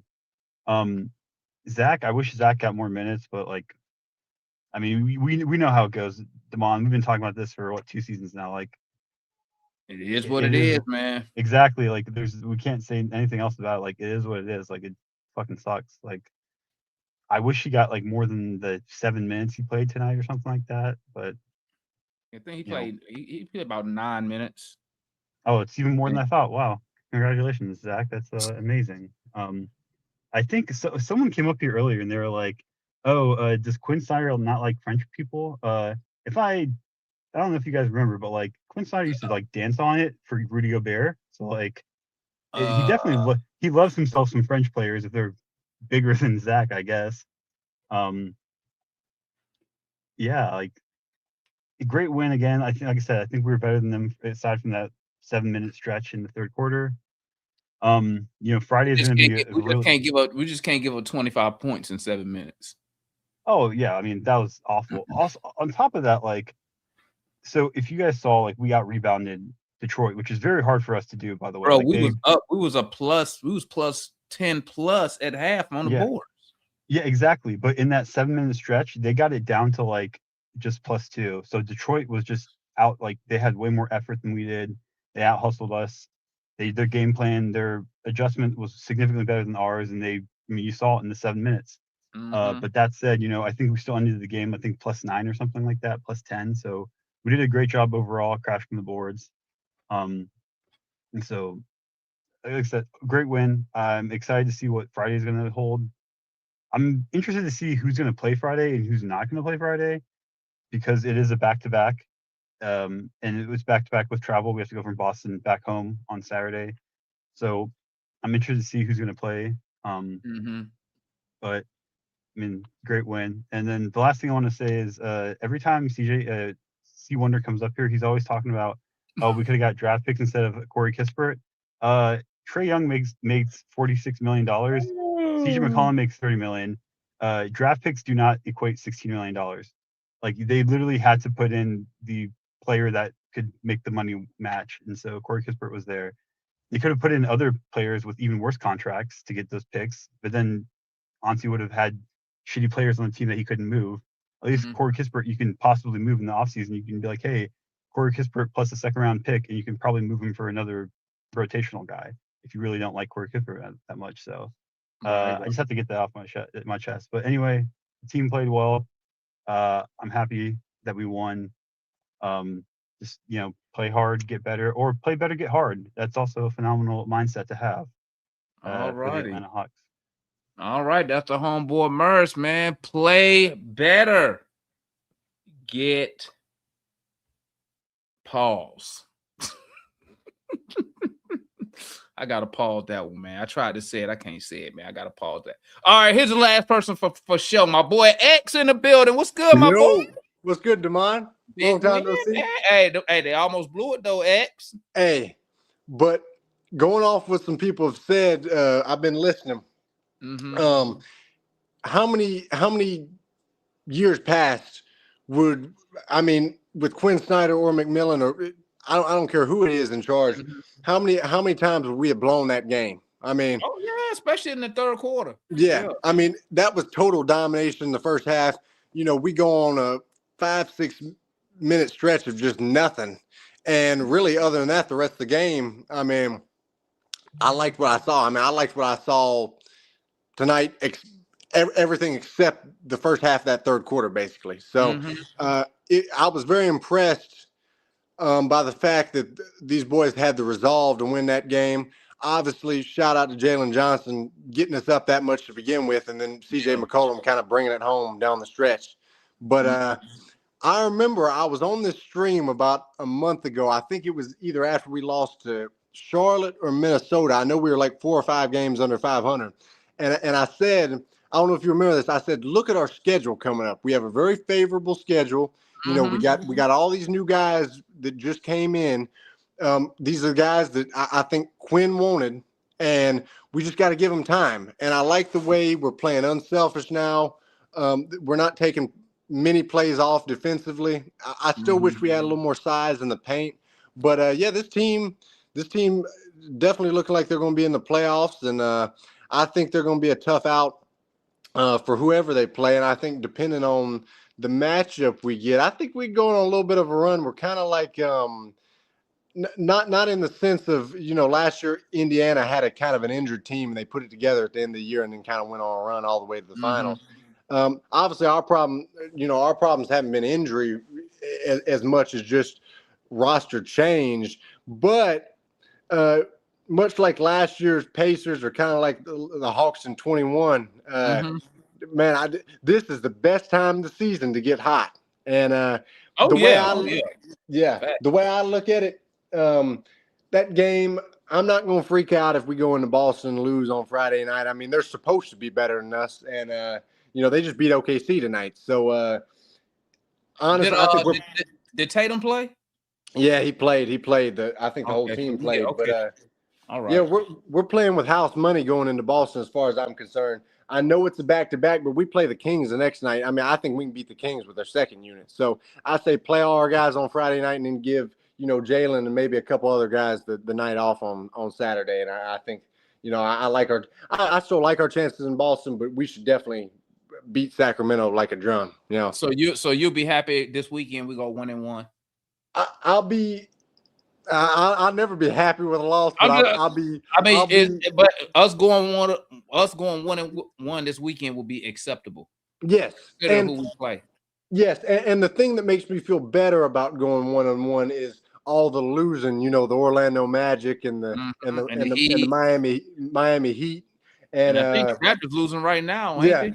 Raptors are on a skid. I tell you what, you know, the Raptors were as high as like 4th at one point during the season. The Raptors are on a skid, man. Really, if we had put this thing together just a little earlier, I know we had to do the trades and with Trae Young and get these other guys in here, Kuminga and everybody, Landale, everybody, McCollum. But if we would have done that a little earlier, I mean, I don't see any reason why we wouldn't have finished 3rd or 4th in the East. But I think I have a gut feeling that the guys in that locker room, obviously we play them twice down the stretch. I have a feeling that we'd rather play New York or Boston in the playoffs than Cleveland for some reason. Now, I want all the smoke with any of the 3 of them. But I was hearing on the stream the other night, it seems like a lot of people want that matchup with the Knicks, which I'd love to see. I'm down in Charlotte, and I can assure you, it doesn't matter who the Hawks are playing in the playoffs. I'll be there in Atlanta watching live and in color. Right. So that's my boy X, man. Salute to my boy X tapping in once again out there in Charlotte. All right, let's roll. Oh, damn, my bad, Mikey. I ain't even say, hold on, what Mikey said that my Tim got home. Gotta go. Okay, all right, Mikey. All right, it's on foot of Mike. What's up, man? What's up, Damon? What's up, my boy? Man. Hey, man, great win. Man. What hell? I look at it this way, man. Any win is a great win. I don't categorize them or anything like that, like most people do. We'll play a good team. A win is a win, because at the end of the day, that record book, all that record book says W's and L's. It don't say how you got it, when you got it, who you played. That's all it is. But and we ain't make the schedule. Yeah, we ain't make the schedule. We everybody injured. We can't people out. I mean, it is what it is. So, but at the end of the day, man, nevertheless, that's a good win. I think a lot of people alluded to, they learn how to win, learn how to play, right? At the end of the day, we won. So, yep. I'd rather win a game like this close instead of being by 10 and 15, because it's going to show and build character, right? You see what I'm saying? Show you that you're able to overcome adversity. So that's why I wasn't tripping. I mean, this win ain't no different than the other. I know a lot of people say that. And what I keep saying, I was in the chat, basketball is a game of runs. They were going to come back. That's just how it is. I mean, just like we come back on teams, right? Giving up a 25-5 run is crazy. Again, they were going to come back. That's what it is. It's different. So, and I think, I don't know who's, CJ may alluded to, and some other people, how I know what you're about to say. He don't blame the coaches. Oh no, I'm getting to that too. Yeah, shout out to CJ for the voice of reason, though. He said a lot of stuff I was gonna say, so y'all don't have to hear from me about that tonight. But he, as a fan of another team on the outside looking in, he gave a good perspective from my standpoint. Like I said, basketball is a game run. I know they're gonna make a run, right? That's why I was chilling. I don't know if you went in chat like with the rest of us. People crashing out. You know how that shit is. Complaining or whatever. Bro, it's a game of run. We good. The fact of the matter, we built a big enough lead to be able to hold them off, right? It ain't like we was tired, then they went on 25-5 run, and then we scratch and get back in, right? Mm-hmm. And then Quinn did call a timeout. I mean, damn, what you want to call a timeout quick? He didn't have to. He called it at the right time. I mean, folks be killing me with these timeouts. And I don't know about at the right time, but to me, a lot of times, what y'all have to understand, especially with a young team, you have to let them figure it out, right? You got to let them figure it out. But they not young, bro. This team is young. Bro, you have to let Jalen Johnson year 5 again. But again, you have to. They're not young though. They haven't been in this situation. Somebody else been at the helm when they was in this situation. This is a totally different team, so you have to let them figure it out. That's how. He That's shouldn't that's have just about he the shouldn't have mind. let that lead. He shouldn't have waited till that lead got to single digits. Sometimes I don't call timeouts on purpose, right? I let them guys got to figure it out. Don't be looking for me to bail them out. I mean, just a real talk. But yeah, but they actually young people. Bruh. Our dudes got 5 years of experience, 6 years of All experience. dudes come in with 1 You year got out of high school. Hold on. All dudes come in with 1 year out of high school, thrust into the professional league, still have to be developed and still have to learn. And they had never been in a situation.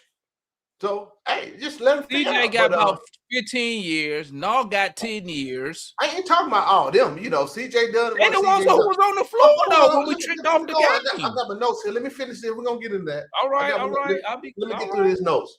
All right. Y'all been, I'll be right back. I'm going to go put my son to bed real quick. All right. The fans been shitting on CJ since we got him. I told y'all what the deal was, right? I told y'all what was going to happen, what he said. I told y'all before he started, I said CJ going to be finishing the game because he's a bucket. He's a veteran bucket. And, you know, I like that. And, you know, that's what it is. And y'all saw what he means to this team, you know, when you need a bucket. I'm not going to keep explaining why not CJ, CK was in the game. Y'all keep, in the chat, on here, why CK playing? Why CK? Bro, I wish y'all stop it. Number one, he had 2 more minutes than Zach. Zach just scored 2 points or whatever. Zach is still learning and developing. Zach is a spot-up shooter and can play defense, right? Zach needs to work on his skills because one-on-one with the ball, he's not that good right now, and that's okay. He's not that good as far as create, as y'all said, like y'all, he's not that good at creating his own shot, right?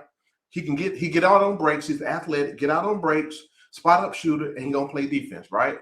But when it come down to that one-on-one doing something, it ain't there, and that's okay. And CK is better at that. I'm just sorry. You can like it or not. CK is better creating his own shots or getting downhill, you know, in the half court set. He's better than that. And when he get hot. He's a vet. So come on. And he make what did he make? Somebody mentioned salad. So that's just what it is. It's all right. But shout out to Landale. Yeah, nobody really ain't mentioned nothing about Landale much. He hit a key shot towards the end, I don't know if it was regulation I can't remember. He had a key 3 in the corner, but nobody's talking about him disrupting during shot on that last attempt to win the game because he got his hand on the ball, which made Duran fumble. They showed it back in replay, which made Duran fumble the ball a little bit. He couldn't get that shot off because that shit should have been automatic, like it's been all night. But shout out to Landale. You know, I think at some point his shoulder was messed up. Something Quinn was gonna bring Moji in or something like that. Hey man, I always said double O ain't it, but you don't have to shit on the kid. He ain't it. He's a power forward masquerading as a center, but can't play power forward. That's all he is. It's just what it is. But you know, he does hit timely threes, but when it gets down to crunch time in these playoffs, it ain't gonna work. We're gonna need something else at it. You know, even we bring a backup real big, hey, Andre Drummond or something. Because since Matt didn't want to say it, I'm gonna say it. Like Matt always said, he was baby food tonight for Durham. You know, Matt don't want to bring it up, but he said for everybody else, he was baby food for Durham. Durham gave him that work right out the rip. I'm sorry, it ain't it. It is okay, but OOO is not a bad player. Just not a good fit right now for what we're trying to do. What else? Let me get my notes here. Finished on up. Yeah, we ain't going deep with him. Not at all. Moji is not a center. You don't stick Moji in that situation. He's not a center. He's too damn light. He's athletic. And when he came in for Jalen Johnson at the power forward, you saw what he could do. He started the other game, you know. So, but he wouldn't have been no match for Durham. And a lot of times when Moji get battles better guys with better team, he's a no-show. So he's learning. So just be patient, man. Be patient. And shout out to Gabe Vincent, man. He came in and settled some things down, hit some timely shots too. Nobody talked about that. I remember saying why Gabe on the team, why he coming off and all. There's a reason why Quinn played him, guys. He sees him every day. All right. Quinn did not give up the lead. Right? Halftime, they came out with more energy. We start turning the ball off beginning of the game and middle of the game, turnovers, unforced, sloppy. We were sloppy, and we wasn't getting out and running, right? And then we was, I wouldn't say we didn't take good shots a couple times, but that's one of the things. But again, we stopped hitting shots. In order for us to win, we have to hit shots. I'm not talking about just 3, 2s, and everything. Our offense went away. We couldn't make a shot. They went on a run, right? That's one thing. So just like y'all blame Quinn for, won't y'all blame Quinn for winning this winning streak? Give him credit for taking a brand new roster with a whole bunch of new dudes and creating a win streak right after the All-Star break, right? I mean, come on, he's the coach. So y'all want to blame for everything else? Blame him for that. I mean, for real. He's figuring out the rotations. He got a whole bunch of new guys that he brought in, brought in CJ and stuff earlier than JK or whatever. So it's a whole new roster. He's trying to figure out how he's going to play this guy. I think you've seen a lot of this stuff tonight where Zach came in early. I don't know if y'all noticed that. I kind of got an idea what I think, where we're going with it, especially when it comes playoff time. He's trying to figure out Jonathan Kuminga. He got to figure that out, because again, he's not really fitting well right now. I mean, when you got everybody healthy. So, and Coach Foot, they said time. I don't give a damn. Hey man, I go last for a reason. I get more time since I help stay up with y'all. Mike ain't win yet. I know. I got. Hey man, let me finish the paragraph. I'm almost finished, but back to y'all just don't like your ass off the show, man. They said you're gonna be here 30 minutes. Hey man, let me finish. Zach will be okay, right? Like my boy CJ said, y'all got to get off Zach. Zach will be okay, right? So yeah, it's unfortunate he was the number 1 pick, and y'all expect more out of him. But Zach will be okay. So just calm down, man. Look at that. So I'm gonna end with this. I'm gonna end with this. Like, y'all need to understand what it means to have some vets on the team. Didn't we call for this? We've been calling for this for the last year and a half, right? So I think somebody said Quinn gonna play the vets, and I would play the vets. I do that shit anyway. When I coach it, you gonna have to play the vets. And see, I'm gonna tell y'all some problem. With these damn rotations, everybody got a problem with rotation. Why are we playing this? The death lineup and all this other made up bullshit that we're looking at. But at the end, now coaches can do wrong. Even I do wrong. So I don't say that. But I keep it 100. See, the problem is most of y'all ain't never picked up no clipboard. That's all I'm gonna say. I ain't want to say it, but that's just real talk. All right, Mike. All right, I'm finished now. Yeah, well, I ain't picked up no clipboard in the NBA. Mike, you got sense, bro. You picked up a clipboard. Come on, stop. In the mind. Don't do like that. Hey man, I still need to the gym, man. We still need help. Oh yeah, man, I need to, bro. Man, man, I gotta get free to schedule, man. Maybe once my gym open. Hey, yeah, do that. Yeah, do that. Hey, boy, I might be straight. I might be straight. Yeah, man, we going up, man. Demar. I ain't gonna be too long, man. Foot took up. It wasn't just Foot, but everybody else too, which is good though. Everybody wanted to try and make this. We're gonna be lit come playoff time, man. It's gonna be a long line, man. I'm telling y'all now, man. Y'all get to the post game quick. Hit that link quick because it's only so many spaces backstage or whatnot to allow you in. But yeah, man, first and foremost, man, it's a good win. It's a needed win. We needed to win this because, we trying to make moves in, positions wise. No one mentioned it, but a positive from this win tonight as well, though, is that the Hawks clinched postseason play. I mean, of course, that don't necessarily mean clinch the playoffs. You can fall into the play-in, but you did clinch postseason play. So regardless of what happens, Hey, we'll have extra games, more than 82 games to play. Man, I mean, we clinched what? We clinched play in or postseason? We clinched. Basically, say clinched to play in, bro. Okay, all right. Because you clinched the postseason. They call play in postseason. Okay, all right. I got you. But yeah, but anyway, yeah. So it's good to win because the Raptors do play the Clippers tonight, so that kind of help us or whatever. And the Clippers so far are taking care of business as of right now. I know the Clippers, they need to win. They need the game so they don't move down or whatever from the 7th seed where they are. So yeah, so hopefully they hold it down, man, and then we should go up. I mean, we'll go above them in the win column, and I think they'll be like, I don't know, same amount of losses or something like that. I think we'll be like 41-32, and they'll be 40-32. So anyway, good game. Good to win it, man. The only thing I'll say is that, which is some of us tried to say about it, but you want to watch it against good defensive teams and the playoff teams or whatever, our offense and JJ and Dyson, really that them getting to the middle and they're stopping and pivoting and turning around and stuff like that. I mean, you saw with the Pistons, their game plan basically was as soon as the JJ, make that drive and then stop with them, they were sending the person already to kind of be there in their lap and wait for them when they make that turn and stuff like that. He did fairly well as far as taking care of the ball with that stuff like that though. But that's gonna be, like I said, that's gonna be something that, like I said, that's what teams gonna do with, like I said, JJ and Dyson. Them boys getting into the middle, picking up the ball right there, and then doing that spin back or whatever, your back turn and stuff like that. They're gonna send them doubles at that time. But man, I mean, everybody hard about Zach, man. Y'all know where I stand on that, bro.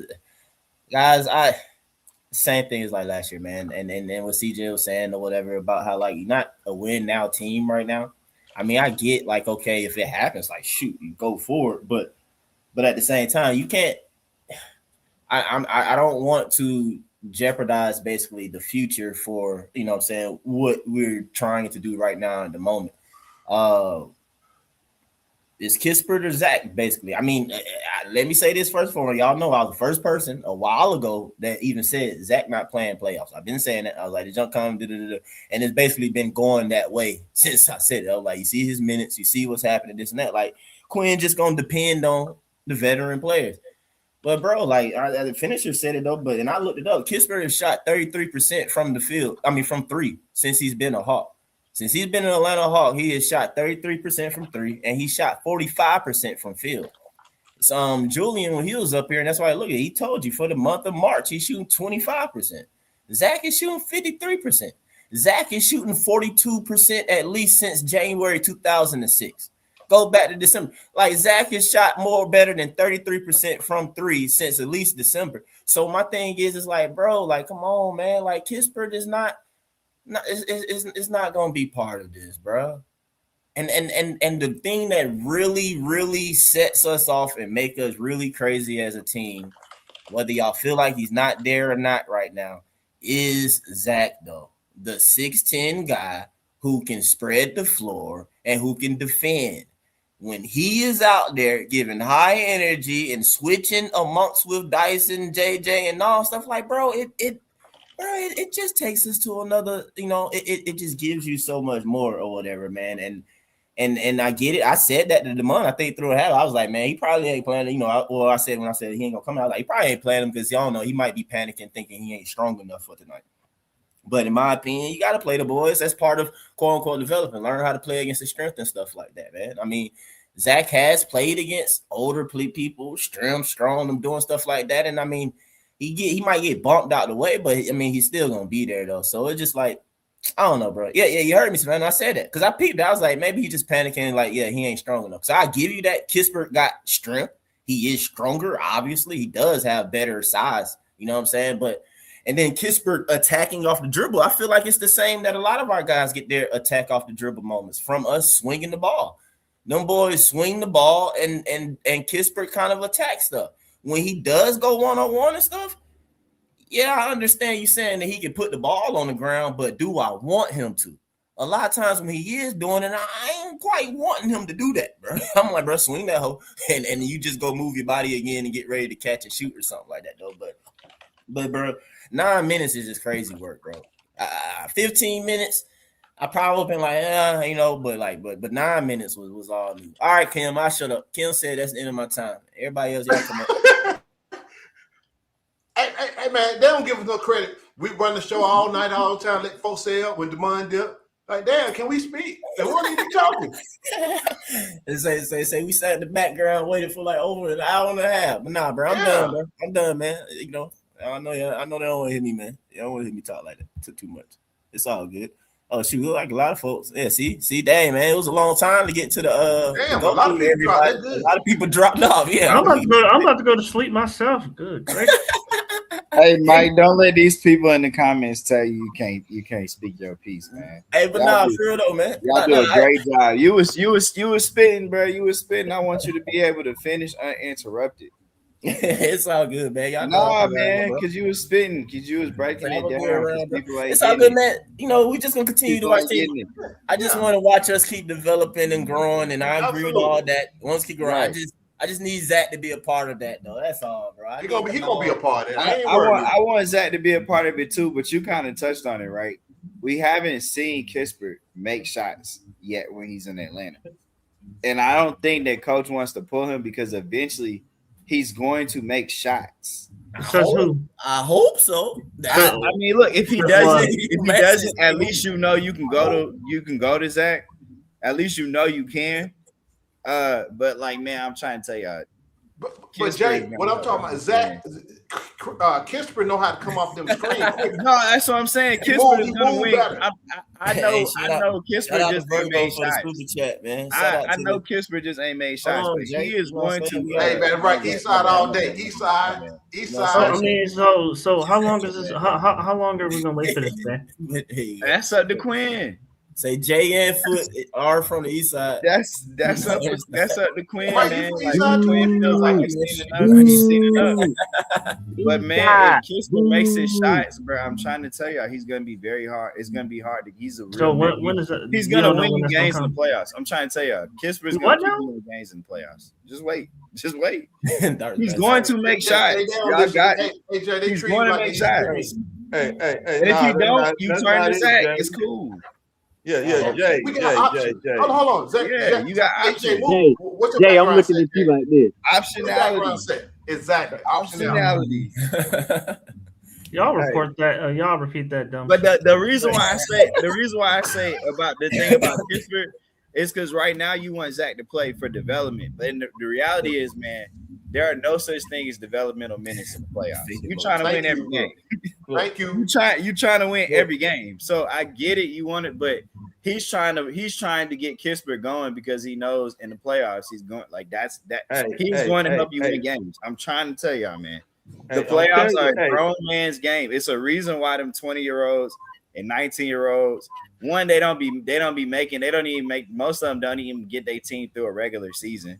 We being honest with you, they don't even get you through an 82 game playoff regular season. They may get you into a play-in game, but by and large, when you get in the playoffs, it's a grown man's game. Hey, real quick, Kool-Aid, can I say this real quick because Kim had told me to shut up, so I forgot to make my last point. Hey, I just wanted to say that yes, in the second half, all right, we know Zach played a total of 9 minutes and 20-something seconds or whatever, 21 seconds. In the second half, he came in at the 6 minute and 7 second mark for CJ McCollum, subbed him out. He was subbed out of the game at the 3 minute and 14 second mark in the third quarter for Kispert, for Corey Kispert. Didn't even make the full 3 minutes. That's a bad break. I feel you, Mike. I feel you on that, and I feel you on Moji not playing, man. I feel it. Could I point out something, guys? What up, Kool-Aid? Go ahead. Hey, check this out, man. Hey, look. Hey, we got lucky, man. 00 fouled out. Hey, because if not, Quinn would have kept playing that joker, bro. You got we were forced to play you ain't talking no lie, bro. in that jail to challenge in there. So sometimes you get lucky. And that he kept Quinn out on a rotation. He couldn't put the bad person back in. Yeah, right. Baby, and I told y'all, last year Quinn Laws are not playing the young boy. Y'all can go against me if you want that. I really believe Young boys ain't ready, Kool-Aid. It's I okay. still said, and I'm gonna say it like this. I'm listening to what Jay's saying, and y'all heard me screaming and hollering last year when my boy Mini Wagon and that darn little short dude Mini Wagon was out there, whatever his name was, Key Man. And that what coach you calling playing him? him, your boy Jay, and your boy missed that wide open three. Then Trey kicked it out to him that we could have been going to the playoff against Miami. And I was mad because Mo G was here keeping us in the game, especially when he started with that 5. And I'm telling you right now, Jay, I hear you. And I believe now because I said Coach Quinn got his team with vet players. He got a veteran bench. He playing the vet, and I'm telling you right now, if he play Kisper over Zach and he keeps shooting that 25% and we lose, y'all know how I go off. I ain't been pretty Kisper won't be in there long enough to shoot 25%. Look, listen. Kool-Aid been real cool. Shots, Jay. But I'm telling you right now, you know what, Mike? I don't know how short the leash on Kisper is gonna be, but I think it's gonna get. I think it's gonna if he's not making shots or doing something but I don't know. I'm saying Kisper not gonna play a lot though, Jay. Jay, he's not gonna play a lot in the playoffs. Kisper not gonna play a lot. He's not. If he's not making shots, it's gonna be hard. But like he's gonna play more. I'm seeing Kisper really compete on the glass and compete on defense. So you just hope like it's kind of hard. He has real size. Hey Jay, one of the short leash the other night. On Kisper. It was. Really, honestly, tonight he only played 10 minutes. I'm saying the thing with Kisper, and the reason why fans are on it so much is because a lot of the times Kisper is there, Zach is on the bench. So we just bro, give him extra minutes to Zach and stop cheating Zach on his minutes. Like, but okay, yeah, I'm with you, Mike. I'm with you all day, Mike. Let me say something. Here's the unfortunate part. We got a number 1 pick. But we're not a trash ass team. So normally when you get a pick like that, you're trash, and you just play them to build for like next 5 whatever years you're trying to do. You're building the team. You're trash. It's unfortunate. Just like this year, we're gonna look up, and let's say we look up and get number 1 pick again. Folks gonna be mad because his ass gonna be on the bench too.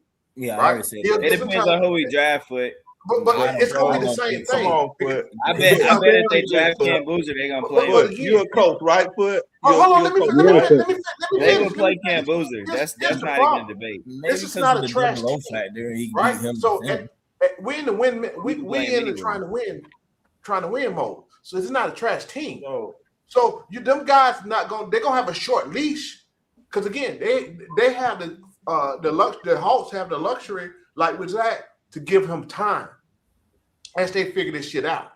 That's all it is, man. Y'all keep again. He the number 1 pick on the team that wasn't trash, right? I'm not saying we were, but this team was not trash. That's not the point.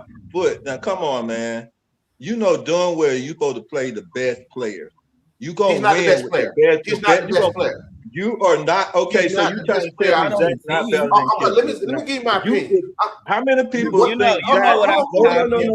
Ask the question. I'm going to ask this question. Ask the question. How many people on the panel think that Kisper is better than Zach? Nobody. Okay, then why the better players not playing? But it's not about are you better than him in a vacuum. It's about are you better for what I'm trying to do on the court. That's the question. That's why I said the NBA is a role. So he is not a better player. It's about roles. It's about roles. It's not about who's a better player. It's about roles. Coach has to be able to trust that if you out there in the game, you can actually that you're not gonna fuck it up. You're gonna make shots. You're gonna play defense, and I believe Zach is right there. I really do, but it's gonna be hard for him. For Coach, because when I was at the game in Houston, like I saw the first quarter, like his first half, it was a good stint by and large, but it was very shaky. He got moved a lot. He fouled a lot against the good team. Like I've seen. Hey, who got the stats up for the night?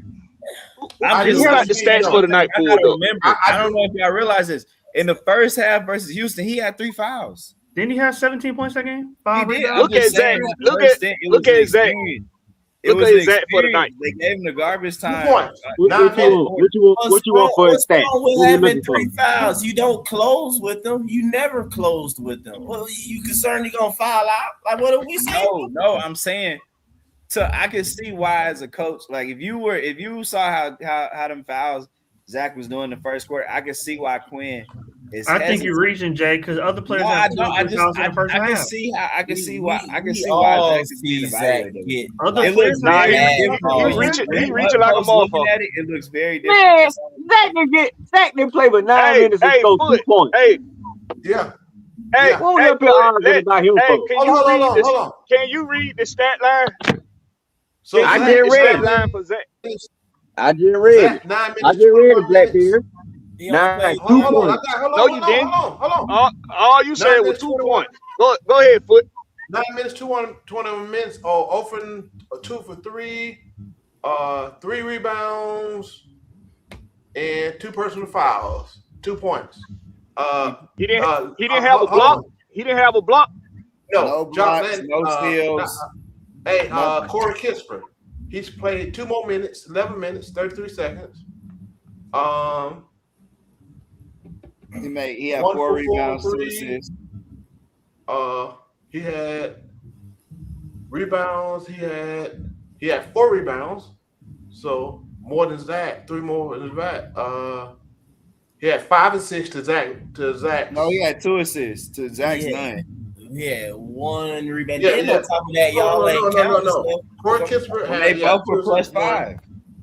5 points. Yeah, 5 points. Yeah. Zach, the team was a +9 when Zach was on the floor tonight. Hey man, y'all need to stop with this plus minus because it don't depend on the player. How you gonna tell me to stop? That nigga Jay just said it, bro. He didn't say nothing, but you gonna say I stop. did say it. I said Kispert was plus 5. I know, but he ain't say stop then. It's stop when I say you I didn't hear him. I was reading stats. I didn't hear him. You know what else Kispert did, Foot? He got himself to the free throw line 4 times.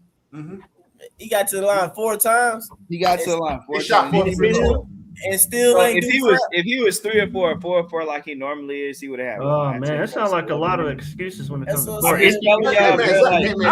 end of the day, I could have sworn I saw Zach get a block. Do stuff with the ball in his hand. He didn't get no block. At the end of the day, Zach's gonna be all right. At the end of the day, Zach's gonna be all right, and it's unfortunate that he's the #1 pick that got drafted to a team that wasn't tanking or trash or totally rebuilt. It's just unfortunate. But you know what I would say to that point too? Corey Kispert wasn't on this team when he got drafted. No, but what's unfortunate about Zach is, unlike Jalen and Mo Gay and Asa Newell, the Hawks, because he was the #1 pick, they don't use the G League with him. They let him develop on the big team. So like when Jalen wasn't getting no minutes, you can send him down there. You can feature him just like they're doing with Asa and they're doing with Mo G and all that. So they come in a little bit more ready to go. Like that's a great development opportunity. But they can't do that with Zach. He was the #1 pick. Come in more ready to go. It took JJ. Like if you wanted to develop Zach on the ball and like the things that he can do off the bounce and that stuff, you should really. The only place that wouldn't be a good look to go to is in the the G League. Hold on. But I'm saying though, but you talking like as soon as JJ started getting consistent minutes with the main team, that he was being played through and letting him run stuff. No, I'm not saying that. I'm saying when he was in College Park, he got to do those things. No, and what I'm saying is that when he came out of College Park and was with the team officially for the past 3 years, he wasn't doing that. Like that first year when he got benched in the playoffs against Boston, he was not handling the ball to this extent. At the most, it was every now and then on a break, but he played off DJ and Trey. He played off of them and played traditionally as a power forward. So what I'm saying is that like it still took time for that or whatever, bro. Like it didn't want like he came out the G League and they just automatically straight put him into the role that you see him right now. Nah. That did not happen. And on top of that, I just got Jay, I want to know. Last time I checked, this was like a couple weeks ago, so it could have been updated. Last time I checked, the Hawks were the second least ISO team in the NBA. Second least ISO possessions in the league. which is good. So right? why is it so important that Zach Zach need to be able to go ISO if the team is second to? He don't need to go ISO. I never said that. I never said it's important to go ISO. That's what y'all say. You know what Zach can't do? You know what Zach Y'all can't do? always bring up the ball handling. And Y'all attack a literally closeout. saying that Kispert can put the ball on the ground better, and I'm saying, okay. Well, what I'm telling you is that Kispert opportunities when he put the ball on the ground comes like everybody else's for the most part, from swing and ball movements, and he gets it and go. So they don't hold the ball and allow guys to really just sit there and start defending them. Mike, this is what I'm saying with Zach. Zach is looking when we have opportunity to move a dribble. He don't do it. Looking to pass the ball. Exactly. Y'all know the real issue with Zach. The issue with Zach a lot of times with this team. Listen though, because y'all not hearing it though, because I watched it earlier. I'm gonna bring it back, and the Warriors fans gone. But the CJ dude had brought it. I was looking at the crap tonight, and I was watching Kuminga a little bit like, what the hell, bro? Yeah, because there was plenty of times that he was not touching the Kuminga ball. ain't it, bro. Whatever, I don't care. You can say he not it, foot, whatever. In his mind, as a professional basketball player, he on the floor. I saw the time when the nigga was sitting in the corner. Kispert was like in between him and the person. The ball got moved to Kispert. Kispert then swinging to him and get his butt out the way. And Kispert threw it another way. And Kuminga straight shook his head like this. And I was just like, yeah, that's that Zach bullshit too, bro. They be treating niggas crazy in that corner right there, dog. Like, and then too, it's like Kispert, you ain't good as Kuminga. He definitely can't attack better than Kuminga. Give the Kuminga the ball and move out the way, Kispert. Get out the way. But that's what I'm saying. But I don't know, bro. Like, get out the way. I don't know, man. I get what you're saying. Kuminga was getting a little bit of that treatment too, bro. I'm telling you, like, sometimes these dudes gotta I just think Zach needs developmental reps, making these reads and doing those stuff with the ball in his hands. Because it's just too many times where he's getting the ball where he should just be driving and exploring the space, but he's just not trusting his handle enough. And that, I guess, that's what me and Foot are getting at. It's like when he's getting the ball with those opportunities, he's getting those touches. He's not going and just getting it. He's not getting into the space. He's not getting it. I said that the other night, though, that he still got to develop on. He got to develop that. Yes, but his game, though. Looking at our system, a little bit, though. But his game a little bit, if you look at him, like I said, that time point, give him the ball, and then Kispert get the hell out the way and clear out to give him that side of the court so he can attack that man in his space and one-on-one. That's what I'm saying. But that's Mike, I hear what you're saying. Can I ask something? To coach, he's looking. Our system is, if you don't have the three, you go and you dive at the basket and you jostle and you kick. And coaches does, if you're not doing it, coaches is gonna put someone in who can do that role. Everybody on the panel. Can we talk about tonight's game and where we're going? I mean, we're going. I love it. I love where we're going. I thought we were talking about we're going to be we're gonna do in the playoffs for a long time. You know what I'm saying? I know what you mean. What about tonight? What we're doing? But let's talk about why Quinn didn't tell Nah to stop jacking up all them shots when he seen he was cold and tell him to take it to the basket and try to get to the line. Blackberry, I'm gonna tell you this. Blackberry, I'm gonna keep it real with you, dog. The reason why Nah started missing shots was because of C Wonder and Demond at halftime. Mainly C Wonder. They talking about how C Wonder like, oh, he might be the best, better than That's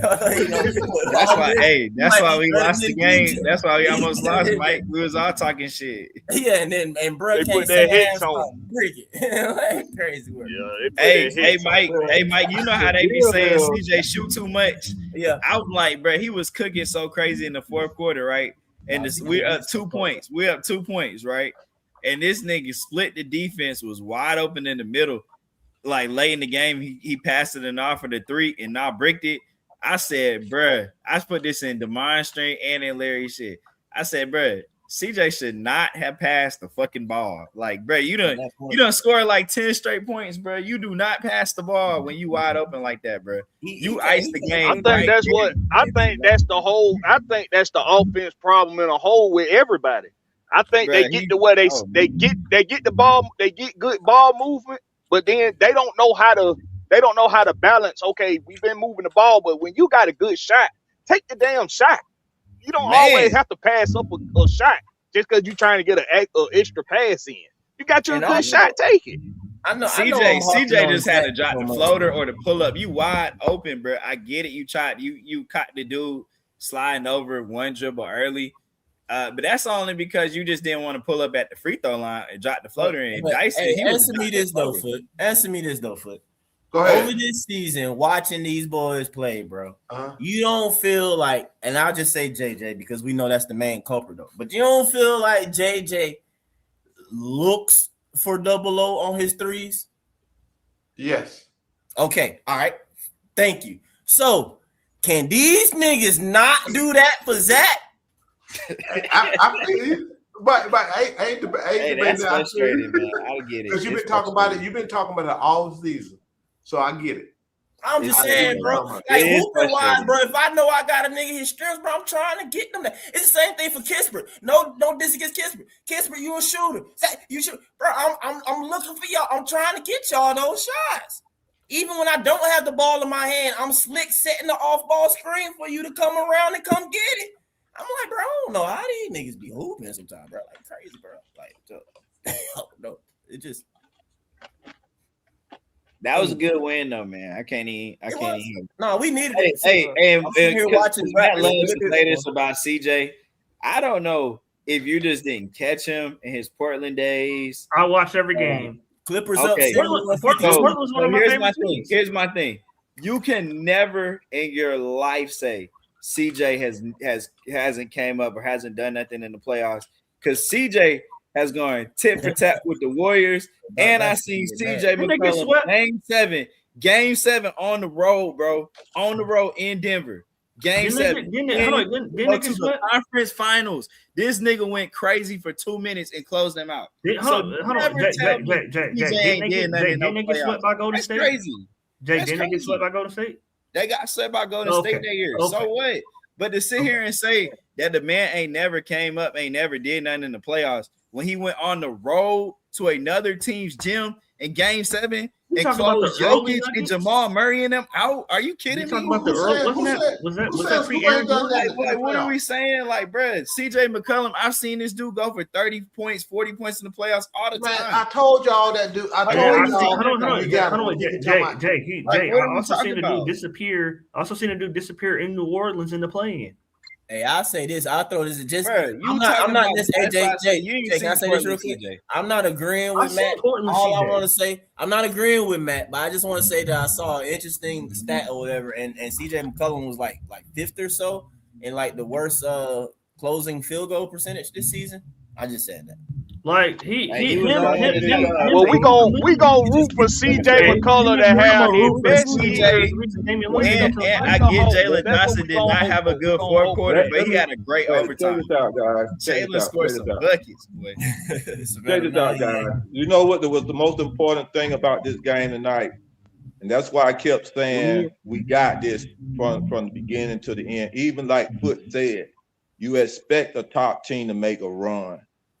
And they run, it just, when a team make a run, when they have to come down from 25, they have to spend a lot of energy to get through that game. And what was good for us was that, let me tell you what was good for us. The ball went into the basket. And what I mean about that, they was clutch moment basket. You had 3 players that was veterans of postseason basketball. CJ, Nah, and the little guard that went to the finals, Vincent, that went to the finals with Miami. And it was 2 shots Vincent made that was clutch shots. And when you talking about a team making a run, and then you hit those clutch shots, it sort of takes some out of that run. And those was very important. That's what's the most beautiful about this team right here. We got 3 players, and CJ, don't care what y'all say about CJ. Hey, Kool-Aid, don't do like that. And you spin right now, don't do like you did every night and mess it up, say something else that crazy. Well, you know with that. Let me go. So let's stop him right now then while he got it going good. What I'm gonna say is, Kool-Aid, an important thing that we also need to take note of is even though them referees were swallowing that whistle tonight, we kept fighting through all that physical play. We kept fighting through it. Cause that boy Sir Thompson is he's a dog. But that boy was fouling his ass off tonight, and them referees would not call it. So they do that every night. So we kept playing through that. So I think we didn't sit there and cry and whine with the referees all night. Somebody mess around, get a tick, we give up points on a tick. So I do think it's important to take note of it too. We stayed playing tough, even though the other team was getting the benefit of the doubt on the whistle. Hey, how did that go with CJ pushing that boy in the face? I don't know. Blackberry. But there was a foul. I done told people like the teams like the Pistons, the Thunder, like for whatever reason, the way they play defense, they foul a lot, but they know the refs are not in the Rockets too. They know the refs are not gonna call, and they can't call every foul. Hey man, I can't allow that, bro. Y'all don't stop calling it fouling, bro. It's not. I mean, fouling, it is what bro. it is. The Hawks need to foul back. Shit, fuck it. But it's not fouling though. It's basketball. Like it just like I was saying at the one in the little chat, or whatever. And I get I get so like you don't know. Triggered by it, and I get don't get offended by the choice of words that I use though. But like, bro, y'all be so accustomed to playing basketball, bro. Extremely soft basketball. Hold on, like, bro. I'm saying, bro. Like, man. Come on, bro. Well, I'm saying that's what I told y'all. I just said before I said it, not to get offended, but just don't listen to me. All right, I'm just extremely. But what I'm saying though, bro, in basketball, bro, like literally, dog, it is a contact sport still. I don't know where people have got this belief that literally you cannot touch anybody or no one can be touched or it is a foul. Like, no. But yes, bro, we say it all the time too. And the players know it. And like you said, we know, come quote unquote to see what it is that some teams play like it's the playoffs every single game. And that's their regular way. And other teams got to wait to get to the playoffs to finally start doing certain things. And then, well, look, behold, you probably be one of the teams that ain't that good. But bro, it just like you're not supposed to just let people walk where they want to on the court, dog. It's just simple as that. That's all I'm saying. And that's what it is. Like the Pistons, if you watch them, it was a time where Sar Thomas, other people probably whined and cried about it. And Kool-Aid, I mean, Blackberry brought it to the point. Shoot, y'all know somebody, but they probably would have whined and cried about it. But Asar Thompson did this to CJ at one point when CJ ain't have the point. When CJ ain't have the ball, Twin did this like a straight DB. He said, boom. He jammed that nigga in the chest, ain't let him go nowhere. And I was just sitting there thinking to myself, like, oh, I love it. Like, he ain't even know my team, but I love it, man. That should crank y'all up, bro. Like, get physical, bro. And the same thing, too, when it comes to Duran. I'm not finna say Duran not a good player, but at the same time, to an extent, it's like, I mean, you said a little bit though, Jay, but like, bro, Duran was just straight running the floor, getting into the paint, and what he'll do though, he don't run to the run of the rim and just turn willy-nilly and look for the ball. He does what you're supposed to do. He runs to the paint and put a body on the nigga and seal him off when he's not even trying to touch him.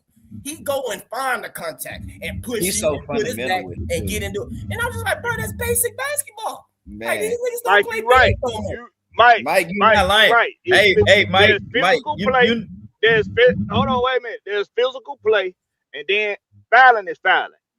Tugging on a man's shorts, tugging a man's shorts all down his ass and shit on a goddamn screen. That's a damn foul. Trying to swipe at the ball and down there swiping the ball by the arm off his shoulder. That's a damn foul. You know they gonna do that. What you supposed to do when they do that? Foot?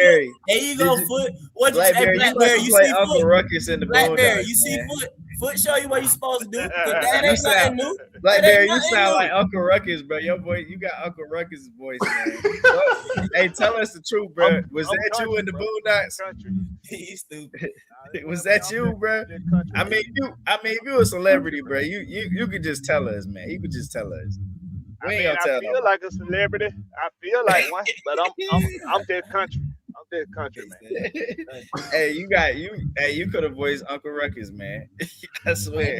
But like Blackberry said, though, I am proud of the boys, man, for sticking to it and fighting. Because in that first quarter, that's why I thought, like, yeah, the Pistons, but like they defense the way it is in, like they were like third quarter, they slowed it down and whoop this and that though. But yeah, they They play physical. I mean, and like Jay was talking about, your Rockets is the same way. Your Thunder isn't that. They're not allowing you to just move around the court on your own freely. Man, that's playoff basketball. That's gonna be playoff basketball. So get used to it. The Thunder are not a physical. They are hacking. I'm sorry. You said they hacking. Well, I mean, they can't. Yeah. They are like Lou Dort and Alice Cruz. Like, if you throw the ball on the Thunder, they run into you for the ball. Well, technically speaking, I mean, they do weird stuff. Like, it depends on where the ball is. All I'm saying, though, Jay, you can't automatically think if the ball is in motion. You cannot automatically think that the offensive team has just fair right to the space and that ball in air. That's all I'm saying. It's the same thing too when it comes to the ball handler. They get dribbling. Just because they are bumped by the defender is not an automatic foul. Defenders have right to quick update, fellas. The Clippers beat the Raptors by 16 now. Okay, we got I like scoreboard watching, but it ain't no. I don't care about it. We need to just do what we need to do. I'm a firm believer. Hey, that's that fifth spot coming up, before bro. I forget this. So what that mean? Fifth spot if the Raptors lose? No, well they got a one more loss, man. Win a loss, we'll be right there. We'll have more wins because we have one more win. They just got us by a couple of games. Yeah, they have one more. They have one more win than we do. I mean, we have one more win than they do, so we would temporarily jump them. But in order for us to actually finish higher than the Raptors, they have to lose more games than us. Yeah, they do. They do. Right, they have to lose more games. They have to. But they only got 31 losses. They just need 2 more losses. If we keep packed, they just need 2 more losses. Yeah, they final like 8 or 9 games, though, Jay.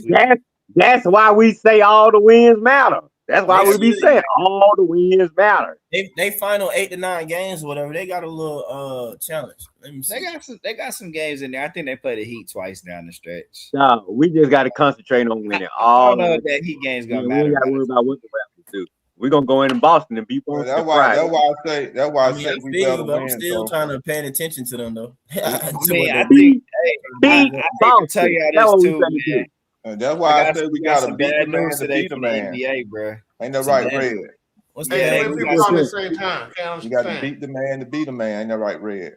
We're gonna beat Boston, and then we're gonna come home and kick the Kings' ass. It's gonna be 5 straight wins. I don't know if y'all seen it today, but we got some bad news from the league. What's that? So it came out, about the expansion stuff, but then Adam Silver made some comments about the draft. So they're having an emergency, a special session with the NBA owners to address the tanking and the lottery this year, and it's going to go in effect this lottery. So whatever they decide the solution to tanking is, they're going to implement it for this upcoming draft, next year. That's not bad for us, bro. Because the Pelicans isn't one of the teams that's been super duper obviously tanking. Nah, but if they say something like we're gonna curb the odds again, like right now we got like a 40% chance of landing a top 4 pick. Bro, it's still a crapshoot. I don't think I'm just telling you, bro. Like that, you would rather be in the top 4 than you would be in 8. Man, I'm saying this how I feel. I really don't care. I already told you I don't care as long as we get don't care. top 12 at the worst. I mean, you gonna get top 10, top 12 at the worst, but they about to change the lottery rules for this year. Hey man, a draft pick is a crapshoot. You don't know what you're gonna get. Whether you draft 1 through 30, right? You don't know what you're gonna get. It's a crapshoot. I told y'all guys. I feel that foot, but if you were drafting women, that's not a crapshoot. Hey, I said but ain't no women Zach in the draft, may get traded for. You're right. You're right. Zach may get traded for. Not calling Darius A-Cup the next. Quinn want to win, and all the way. Hey man, stop all that, man. Kool-Aid, man, we ain't finna do that, man. Let's look at this schedule, man. Y'all trying to trade my boy, man. Come on, man. I ain't trying to trade him, man. I just trying to. Don't even want to talk about that. Hey, this is a tough schedule right here for them. That's all I'm trying to tell you, Jay. Like they got some games against teams that's still trying to make sure they win their games. Brad Rowland was talking about everybody's schedule, even though the Hawks. They got the Pistons, y'all. They got the Pistons, and they got the Magic, and they got the Heat twice, and the Knicks. And the Heat This fifth spot is gonna be ours no matter what. We this close to it, it's gonna be ours. Personally, Hey, I told y'all everybody has a hard schedule down the stretch. Everyone's schedule in the Eastern Conference, even Boston's schedule. If you go look at Boston's schedule, Mike, even their schedule is hard down the stretch. They're not guaranteed to be second. They can easily be third. So we're gonna compete with everybody. But Boston I'll won't need to schedule not do hard, anything though. Because Boston's I think they only got a 1-game lead on the Knicks. They only up by a Miami game. kicked the Cavs last night. Man, I think we can hang anybody That's how I look in at it. Handle what we can handle. Control what we control. Man, that's Forget winning. what they be doing. Man, I don't care. I love it. The Eastern Conference ain't been this competitive in. I mean, we just going through it for the sake That's of crazy. I I don't guess. think it's competitive, Jay. Because I think we can handle most of these teams in the East. No, I told y'all the hottest, healthiest team is gonna win the East this year. And we got the Whoever's Celtics hot, twice. I ain't know we got Hey, Celtics Jay, twice. it's gonna be the hottest team and the last team. But here's the standing. thing. Here's the thing, Mike. On that the second Celtics game, not the first one. And the we second got the Celtics Cavs game, next. right? Hear this out. The Celtics on Sunday had to play, gotta go to Charlotte and play the Hornets. And then they play us on the second night of a back-to-back. And then the Magic, I think, have to play. They have a tough game before us. But when we play the Magic on the first, they're on the second night of a back-to-back. I mean, that's fine. I ain't really worried about that too much. It don't matter. We can have a rest advantage on both of those teams in that Either game. way it goes, whatever. This last little 9-game stretch is quote unquote supposed to be, whatever. It'll be harder than the actual winning streak. Well, that we know. let me put it like this. Man, see how we played tonight? Ain't none of these games gonna be hard. We're gonna be competitive. Let me say this right. Let me say this right here. I understand the fandom, but you know. Let me say this you right know what? I ain't giving these teams credit, Kaminga, man. We've he's been like the best a little team in the behind. East since All-Star break. Hey, I'm check giving this my out. team All them credit. games Kaminga missed has kind of hurt him in the system because he could have been a part of us. Like he was a part of the early streak after the break. We don't Then he need got hurt. Kaminga to win. But Like every time we find a win, groove with him or he gives us some consistent games, somebody is out the lineup, whether it's Jalen or him. What You're you're right going about to do, the Atlanta Hawks just put them in a position to be under a microscope now. The next team's going to scheme a little bit more for them going these next few games. The next team Man, more than what they're going to do. They're not going to come in. They're not going to come You got in. to come out there and stop he has us. to work out his game, but They're he not was going to come actually really in good tonight. unexpectedly. Bro, they're going to look at film like they do. normally do. Next I'm opponent. just saying, Ain't right. the same. I'm already seeing some of the things that they do. Bro, and how the ain't nothing plays they changed. They're setting going to up, look at and film. They're going to look at they film not and do what they they not don't making normally do. it's certain things. It's something like Mike that had pointed out about them bagging down and they're gonna come and trap and do certain things. So That's when again, those that's teams looking make at those film. adjustments, when those teams make those adjustments, now they're gonna come in from the beginning. Bro, they was gonna make them from the beginning. They're not What I'm nothing. saying, Bro, like tonight, I'm gonna tell you what I saw tonight. I saw Detroit somewhat. I understand they had came off a high, just beating LA and went on that 8-game, 5, 6, 7-game run You talking about that because they without Cunningham. And so what I'm looking at, they coming in here, they always been playing us down, like, oh, they ain't that good, So I think they came in with a little bit of a small relaxation. Kool-Aid, they don't relax. They look at film, they look at everything. So they end up. So when they got down, they like, oh, y'all, guy, we got to make adjustments, and they made the run, but sometimes making those, like I said, that run was just too much. It was just too much. They had got too deep of a hole because we stopped Atlanta his Hawks shot. was a lot better team. It was a lot better team that they had come back on. It was a lot. We would have lost this game. Atlanta Hawks was a lot better team than they thought they were playing against to come back on. So I'm just saying. I think the Hawks just came out in the first half and they were playing extremely hard and they were making a lot of shots. We get fast break points. And I think the Pistons were missing shots too. I thought we got out and ran. I mean, Jalen Johnson was picking them apart like he was Patrick Mahomes or something. Yeah, on the transition, and I just thought we was just out executing them and making a lot of shots. And then in the second half, and it's like coach got into them at halftime and told them pick it up, and they picked up the play. They rely heavily on their defense. I No said matter what, in they the should chat steal the that I number wanted 2 an defense edge in in the your seat NBA. thriller. And boy, did I get it. I I'm didn't just saying. think I wanted it.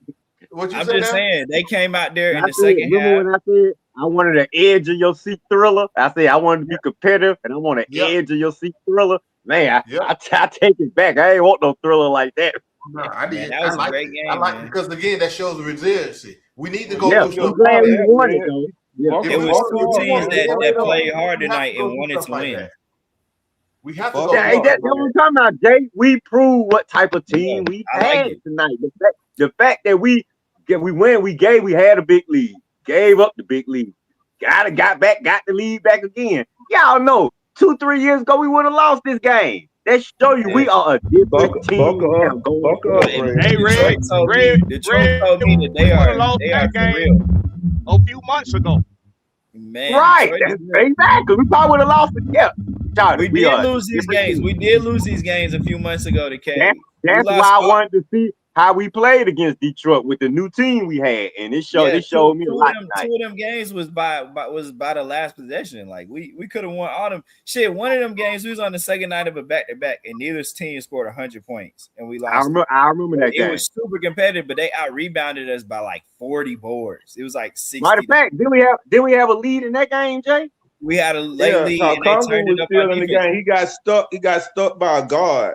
A winner. Bruh, but I see why we could have that shot he should have made. That team was perfect for him, bro. He like, got stuck by a guard. Team around K. Listen, y'all, we are gonna be competitive in every game. The remainder. This team just proved tonight. No, you gonna have to. You want to beat the Hawks? You got to play 48 minutes and maybe more because you got three. You got 3 vets that what you call playoff experience, man, and they are basically.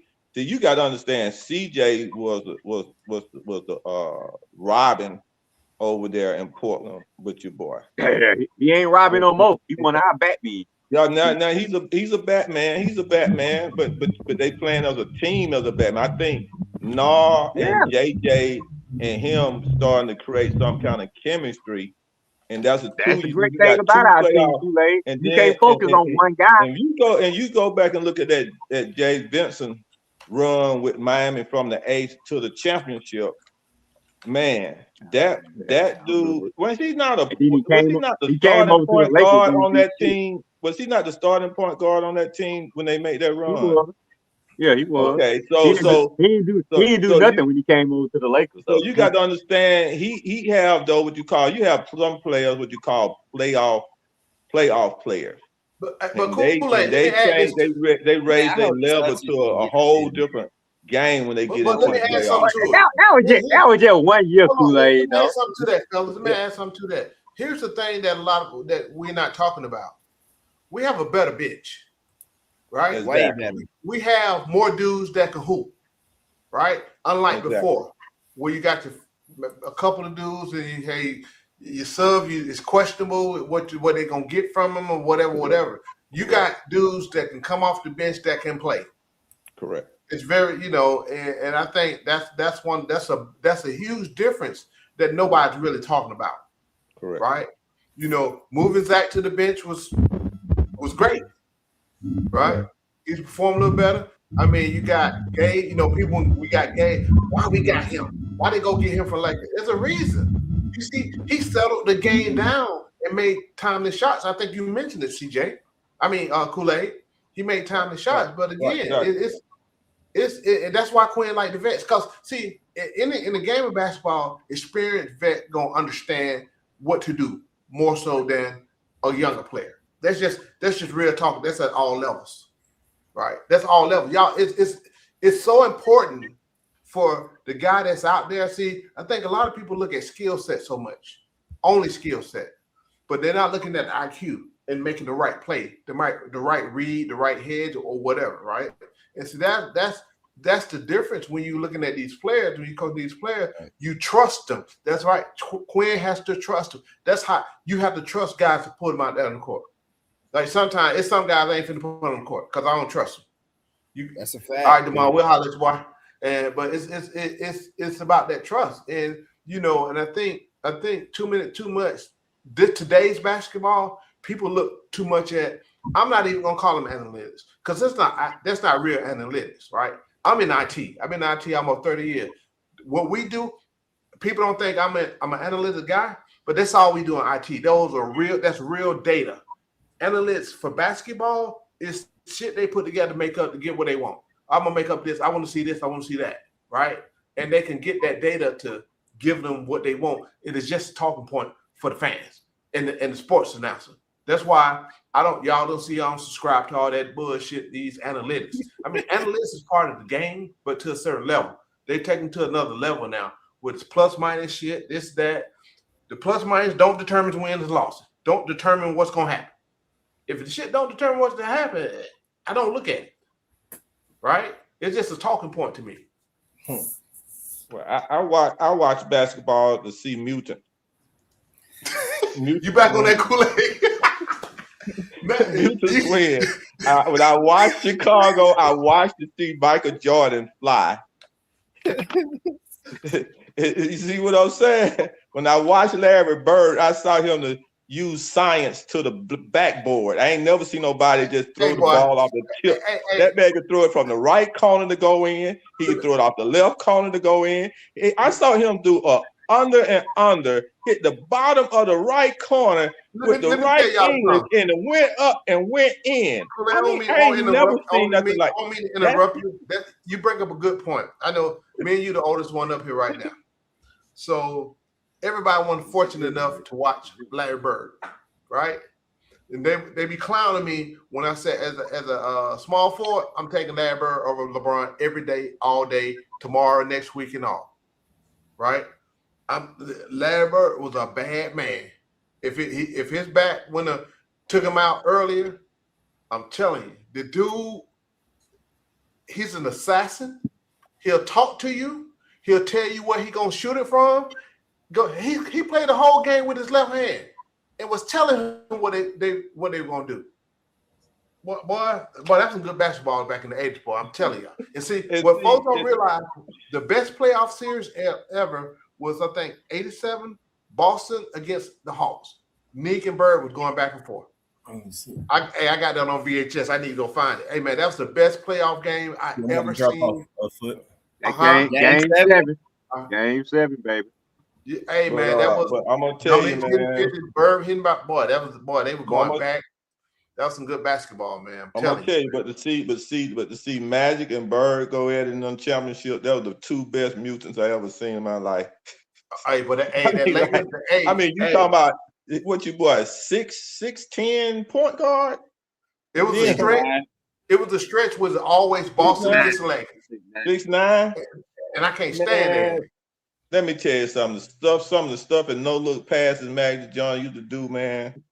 And then when he decided to play that center spot, that was a great. I'm like, oh no, he ain't gonna do that, man. I'm like, when he played that center spot, the way he was passing from that center spot, man, that was some mutant stuff right there. I'm telling you, that was some mutant stuff. So I mean, like, that's what I look at. But at the same time, we gotta be pulling for the Atlanta Hawks to win. Yeah, and we got good players. We got good players. Jalen Johnson is basically tinging on that mutant. I don't think I can say about what a good mutant do. Not yet, Kool-Aid. Not yet. No, I'm just saying. I'm just finna say. I say he getting there a little bit. What a real mutant do is they mean. They mean as hell. But who are you talking about though? I was saying JJ is tinging on. If he can get mean as hell, he might be. He have the skill a little bit. I'm telling y'all what JJ is. JJ gonna be another LeBron type player who make the right plays. Man, right? I think too many people looking for JJ just take shit over sometime. Right? That's not that guy right now. I don't think he's not yet. He's like a summer or two away. He got a couple things with his footwork. He still got to clean up. Footwork trash. It's almost he's still playing like there. LeBron, but to see how good he is right now when it hasn't like this, I don't think people realize this is the worst version of Jalen Johnson that we will see for a long time. Yes. As long as he keeps putting in that work. And the most encouraging part with Jalen is like, bro, the Hawks never get lucky on guys like him in the draft ever. Hey, before I forget, Jay, it's one thing he came out and said. Now, and you probably heard me talk about this a lot with these players up here, right? Number one, you said he put in work. What I always say, they got to put in player work. Development is on the player. Number two, the other thing with Jaden Johnson is that him himself said, you know what? He had to realize that he got to put in work. He ain't that dude like coming in. When he came in the league, he was all like a Cam Reddish, right? Yeah. And he had to change his mindset. Nah, that lazy ass. You know, he was because so many throughout his lazy Jay. Throughout his whole career, high school, even he went to like 4 or 5 days high school. He almost didn't play back. He went back home. He almost was ineligible, but he was feeling himself, and he talked about that. And I really didn't like him because, like I told you, I've been following him. I seen him on the circuit when he was in 10th grade, right? I had Cam over him anyway. Cam is a wasted player because Cam was way better than Jaden Johnson. Cam is a dog, but he got in his feeling, think he deserve all this shit before putting in work, right? He just microwave mentality, right? That's a problem with these young men, right? So Cam Reddish is better than Jaden Johnson. Duke when he had to play himself down with Zion a little bit and just be a catch and shoot. No, but I think when he went, the mistake for Cam was going to Duke. Yeah, he should have went somewhere else. He should have went to his own team. Yeah, that's why. He should have went to like Kansas or Cam Reddish. Cam Reddish had the tools, right?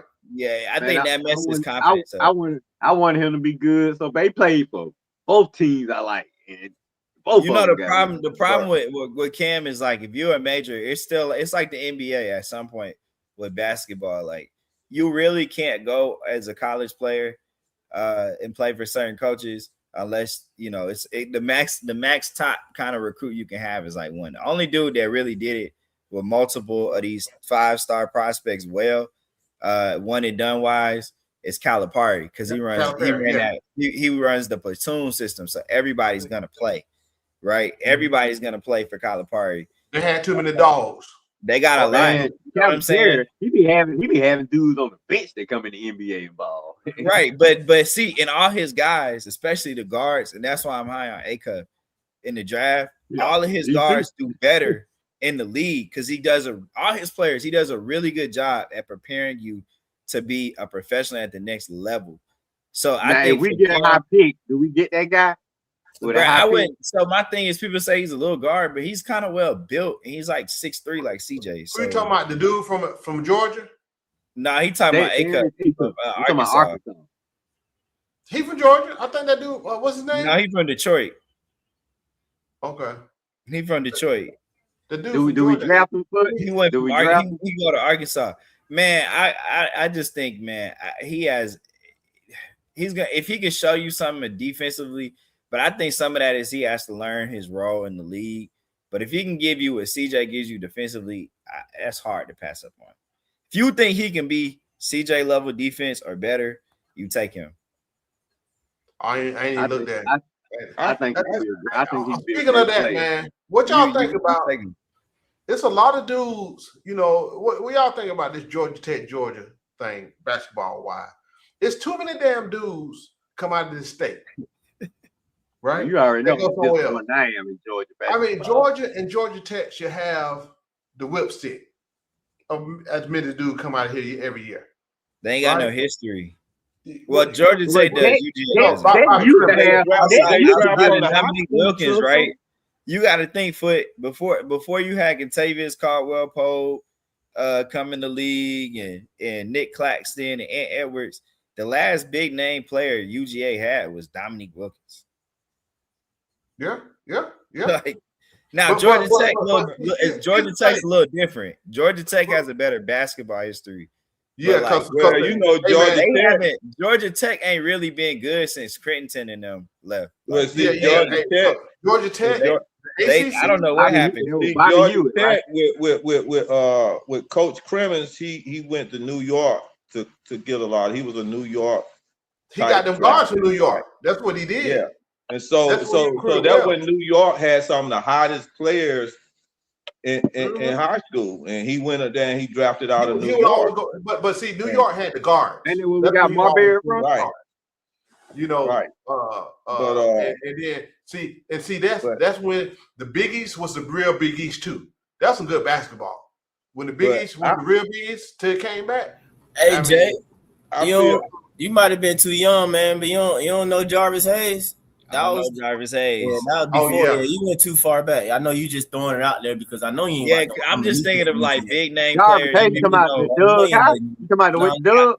Mike, I'm talking about. I was just talking about like NBA All-Star, superstar players. That well, plenty. Like the last big name NBA. Yeah, I'm about to say, but you can't. Well, I won't put the pro or what happens as pros on college per se, because too many college greats are not good pros. Thank you, Mike. It's a different. I'm gonna keep what I'm saying, I'm gonna keep the two separate or whatever. But before getting, like you were saying, KCP, the last good situation for UGA before KCP would have been the Jarvis Hayes run, and that got killed because the coaches them and somebody snitched about like some crap that they were doing or whatever. So it's like that kind of got messed up or whatever. But Anthony Edwards was. But also too though, you see Lou Will was committed to go to UGA. He said him.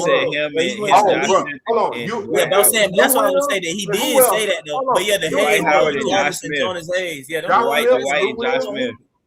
Jarvis Hayes went to the Wizards. You don't remember? Well, Jay, like I said, I know you're a little younger. Jarvis Hayes was with the Wizards and stuff. Yeah, he played with the Wizards. I remember Mike. He went to Doug, I believe, right? That's what I asked. You talking about the one to go to Doug? Yeah, Jarvis Hayes went to Doug. Yeah, that's what Red. Yeah, that's what I was asking. Is that who you talking about? I couldn't remember though. Red. His high school years was definitely before. In fact, didn't he have a twin? Didn't he have a twin brother? He had a twin brother too, right? Yeah, Jonas, I think. Hey Mike, that's my thing with Georgia versus and Georgia Tech. Georgia just don't really have a good basketball history, and that's okay. But Georgia Tech having the juice that Georgia Tech had at basketball and to see where the program is today, that's failure. Real good. That is failure. I think in the last Georgia Tech 1 and 2, they could be dominant. They could be if Georgia Tech 1 and 2, like after what they did in the 2000s, they should really be the powerhouse, like one of the powerhouse programs of the ACC. Like if we being a complete stat, like they should have been like Florida or even UConn, where they won some or got to a Final Four every now and then. Like they should be a force. So for them to have recruited so well in the 2000s, and we get into the 2020s, and they have not done anything, and they've just they're worse than Georgia. They are worse than Georgia, and Georgia is not that good. I would have never thought that in a million years. Bro. To see that, for that to happen with Georgia Tech is insane. And the people that run the Georgia Tech basketball program, the athletics department, they should be embarrassed that Georgia Tech basketball is what it is. Hey guys, check this out. It is embarrassing. I agree, Jay. It is embarrassing. The Georgia College Park should not be a bigger draw to the casual basketball fan in Atlanta. College Park and Jeff Bezos League should not be bigger draws than Georgia Tech basketball. Go ahead, Kool-Aid. From my point of view, what I'm looking at, and I don't get into a lot of high school ball, but from what I'm looking at, man, in the last 5, I might be a little bit over 5 to 10 years, Atlanta high school Georgia, let's put in Georgia, not Atlanta, but Georgia overall, high school basketball players has been some of the best top basketball players that have hit college and in pro. It still is. That's what I'm saying. And so what I'm saying, what I've been saying, Kessler should have been at Georgia Tech or UGA. What I've been saying is just like I've been saying about like our pro baseball team, basketball team, and as well as I've been saying that they don't draft from Georgia or Georgia Tech in football because they've been some of the top players. They've been getting some of the top, like Georgia Tech always have been some of the top baseball players. Okay. Georgia been top football players. And our professional sports don't draft from the school like they should. And so when I'm looking at high school, it's the same thing with Georgia Tech and Georgia now. especially with basketball, they don't drop. Look at Kessler. He out of Covington, man. But, I mean, it would have been he's from nice to Marietta. have him on a Georgia or a But let me Georgia tell you Tech about basketball team. Y'all already know about Overtime Kessler. Elite brings in more fans than Georgia Tech basketball. So with Kessler, he was okay at Woodward Academy. Like I said, I was assistant coach with Drew Hill's team, and I coached. I did the game plan against his ass. That's why I always say I know how to stop him. Right. So at that time, so you had what's name Bruce Pearl down at Auburn getting a lot of Georgia guys, right? So he went because he transferred to Woodward Academy he was in Marietta. He's from Marietta. I forgot what school he went to up there. His senior year, he went to Woodward Academy. And then he went, what did he do in college? Did he go straight to Auburn? I can't remember. No, he didn't go straight to Auburn. I want to say, did he go to Carolina? What was the Kelsey's go? He went somewhere. No, he won like UNC for a year and somewhere else. He won national championship with Klingon. He was at UNC. UNC. But he was somewhere before. But he won championship with Klingon, right? No, he didn't win a championship. No, he was somewhere else.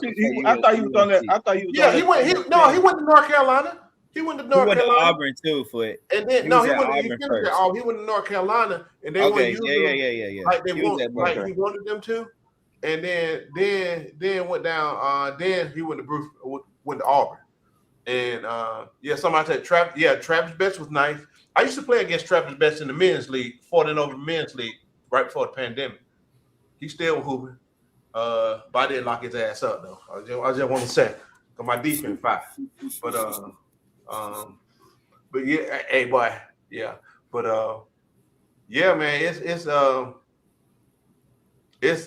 Georgia is too many. I think when James Forrest started working at not this year, last year before last, he went on as a special assistant with who the damn coach that Georgia Tech got fired. So see, because James got connection. James know how to get them down African.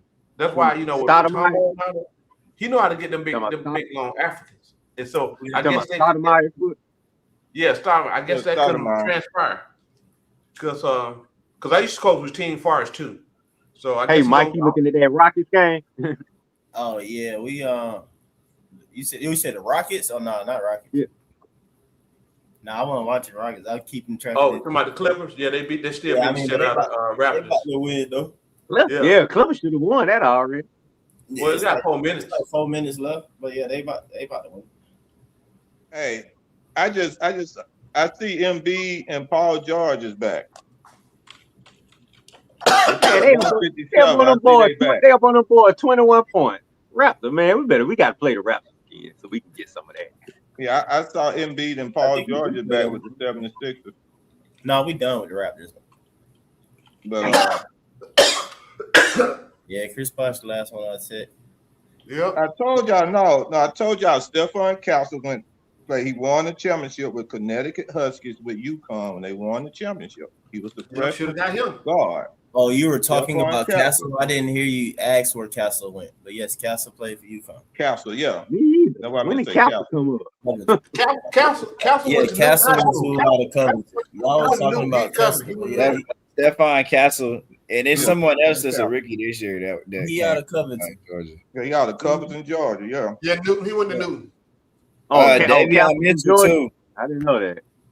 Davion Mitchell that played at Baylor. He's from Georgia. Yeah, we know. Yeah, he's from Georgia. Shoot, like you said, it's a lot of players from Georgia. I mean, who else? I mean, that's what I'm saying. We get 2 minutes. But it was someone that just got drafted high this year that was from Georgia. Say Malik Beasley's from Georgia. This year's Georgia draft pick was in the lottery. Who was it? I know Ace Newell is from Georgia. I mean, but whatever. Ace, from here. Ace. It was Ace Bailey. Yeah, there you go. That's the obvious one. Ace Bailey, but technically Ace Bailey from Tennessee. He Atlanta, right? Ace Bailey out of Atlanta.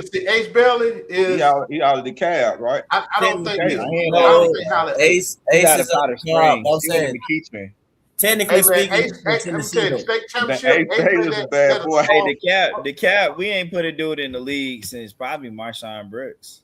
Yeah, so Ace Bailey, I watched in matter of fact, I went down to Macon in the state championship against Grayson.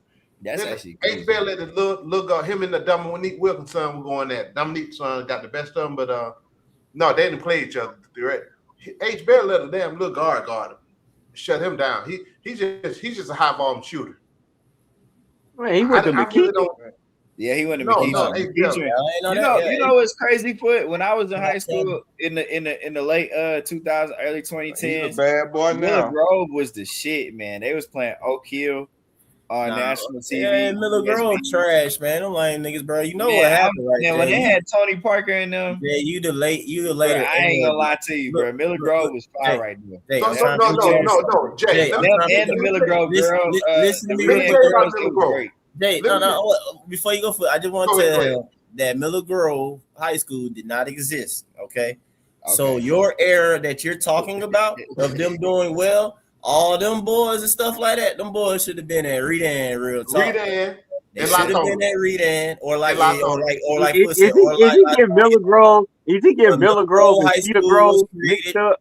I think Miller Grove was created like around 04, 05. It started like. Let me tell you about Miller. Let me tell you about the coach. Yeah, it was the newest school in DeKalb. Tony before Arabia, it was the newest high school in DeKalb. Jay, look at what happened to them players. On the West Side Kool-Aid. So I'm telling you one thing about Miller Grove. White is a hell of a coach. He's one of the best to do it. You know, I compare with my McQuarrie. White Hall of Fame too, I think, Georgia.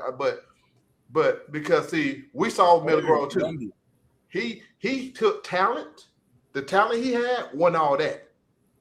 The last top dude come out was what's the guard with the damn UConn? Miller Grove. Yeah, what's the dude? I don't know. I think you talking about Shaq that went to Memphis. No. I don't know who you talking about.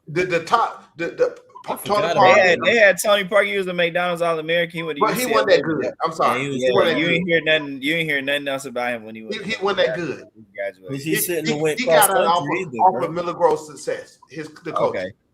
Okay. The last good player. What was the damn guard? I definitely was wondering what happened to Tony Parker. Shit. I mean, he coached the hell out of that team. He coached them up. Yeah, he was a darn good coach. Yeah, he's right. Bro, I seen him. Right. Bro, my son, my oldest played against him, and then when I was assistant, I coached against him when I was assistant. So, and just looking at what he had and what he did with what he had, that shit was crazy. Now, at times he had good players. I'm not saying it's bad, but he's a hell of a coach, bro. White is a hell. He's at Pace Academy now. He made sure everybody play they roles. They roles. But let me tell you, Miller Grove high school men and Redan high school girls in that era, that time period, they were both unbeatable. They won state every year. That was the only thing at Redan we had to look forward to. Yeah, girls in the baseball team. I'm about to say, Jay. Like Redan is literally like the state of Georgia's best black baseball program. Yeah, bro. Let me tell you something, bro. Like I play every day. He said, "Who just said? Oh, you play baseball for Redan?" I played every day in my 10th grade year.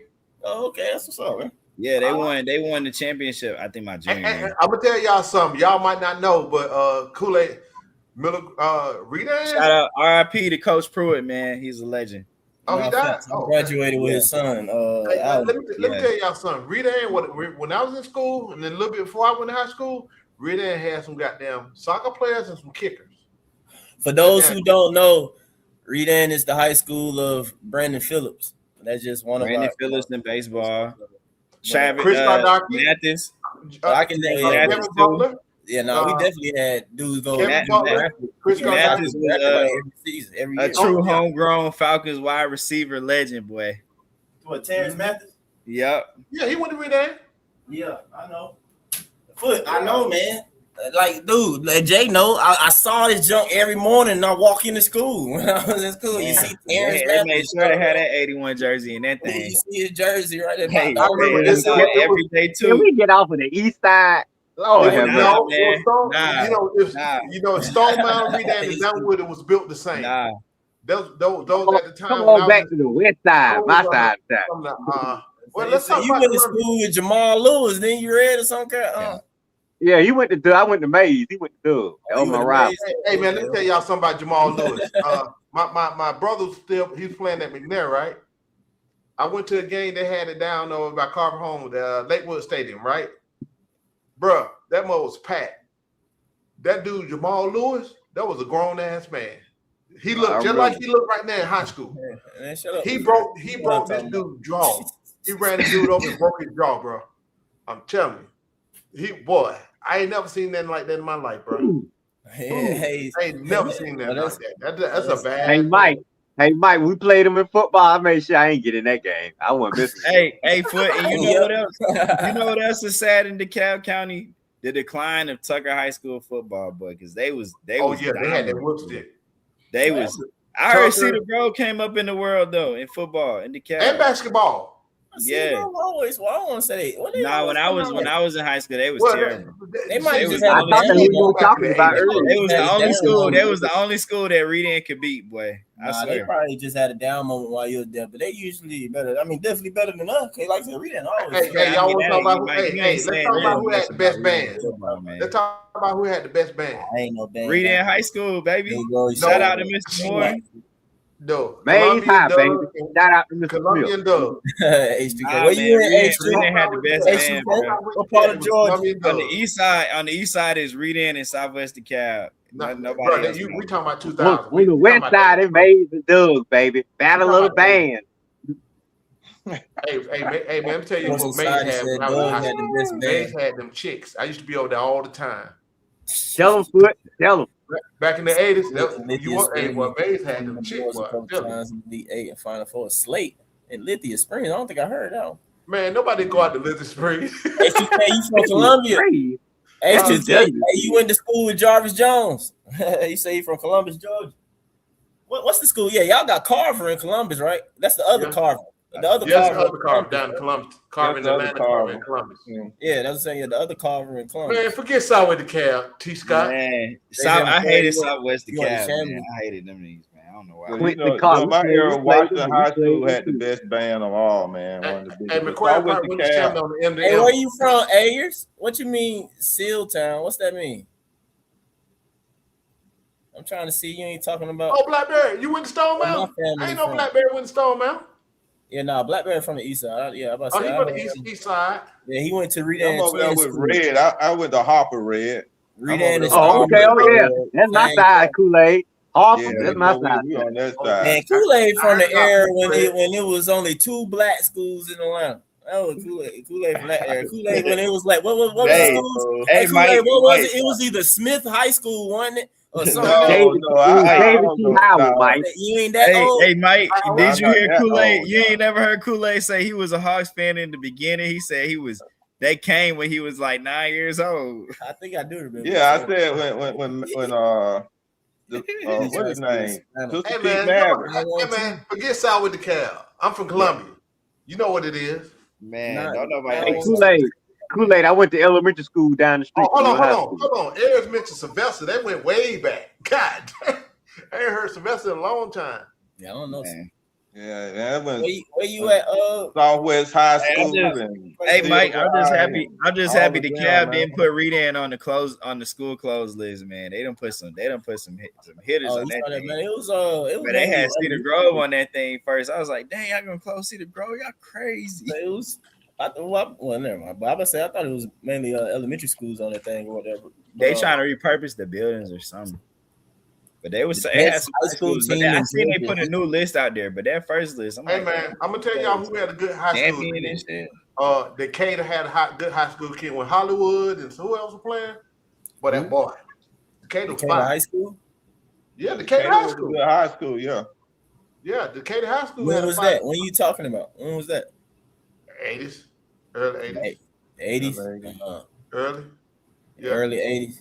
Yeah. That when they still that's probably when I don't know. That before my time. See, Redan. So Redan. I remember Redan when I went to school. Redan was mostly white. Nah, I know. You talking about if you talking about some 80s, yeah. Yeah, I heard about that. 80s, my mom went to Towers. So yeah, I know plenty of old white folks that went to Redan. They be like, oh, I went to Rodan too. Rodan. I went to Rodan. I'm like, what? Like, what is that? Rodan. And they done changed the building too. Like they done renovated the building. Bro, I know, Jay, y'all got windows. When I went to read, we ain't have no windows. We ain't have windows when I went there either, bro. They say we ain't had no windows. We ain't had no windows then either. Blackberry know what it is. Like when I was at Reading, we still had trailers, bro. We still had the trailers. Stone Mountain and Reading was built the exact same time and the exact same way. Stone Mountain ain't got no windows either. Like no, but they didn't renovate Stone Mountain, I don't think. Nah, they didn't because them niggas over there in the my whole ghetto, life, bro. I had seen the class of 2000. Jay, they over there in the ghetto on Central, bro.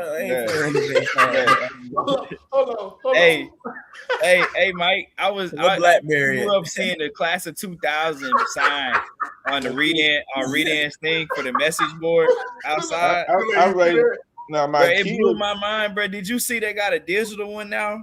You see that? Now my kid. They got a digital sign, bro. I didn't see that. Oh, you didn't see that? Okay, H2K using the mouth. Hey, that's what I'm telling you, Cujo. It was only like 2 black schools. I forgot the 2 names though, but it was only like I wasn't there for a back, man. You talking about Murphy High School and Murphy High. Yeah, Murphy. I'm talking about in general and the whole life. It was like Smith and something, right? Yeah, Smith and Murphy High School and a couple of others. I don't go back that far. You said not that far? Yeah, I don't go back that far. For those who don't know, man, Murphy is Currim High School. Because I played. Kool-Aid just old, so we call it Murphy, but that's Currim High School. Yeah, I played football when we were playing against, when we were going to Decatur and it was mostly white. We were playing. There you go, certified. We were playing like Southwest DeKalb and those guys. What Washington did. And Decatur High School. Yeah. Hold on. Stuff like Washington, we played. They hosted the sub region, right? Washington. Yeah. I think did they win the state? But Doug, during my time, Doug was the dominant high school. Hold on, Kool-Aid. He used to stuff. But Washington hosted the sub region. Hey, Red. I got an uncle. I got a great uncle who got in a fight with Martin Luther King brother. Oh, okay. It's just some old. That's AJ, AC.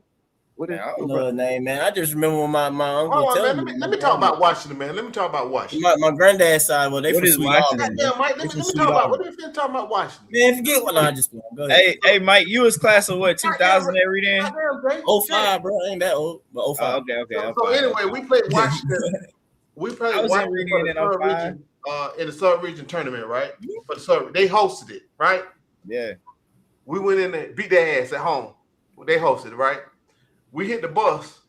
We pulling off. Next thing you know, we thought they shooting. But they rocked our bus, bro. They throwing rocks. Boy. Well, who y'all playing? Southside? No, we playing Washington at Washington because they hosted the region tournament. Oh, okay, good. Right? I remember Southside tried to take some shots at us when we beat them in JV. Damn, boy, you know, come around. Now I used to go to Charles Disco right around the corner though, a lot though. I just thought about something. That Kool-Aid. Hey, you went to school Kool-Aid. with that dude, Southside tried to take some shots at us, man. Bro, I gotta tell you a story about Salento, bro. Say you were there with bro, weren't you? But see, he was a freshman when I was a senior. I gotta tell you a story about Salento. Ain't bro locked up or something now? Yeah, he locked up, but I'm gonna tell you this, bro. He used to be in high school. He used to wear them bubble jackets, the bubble vests all the time. Right?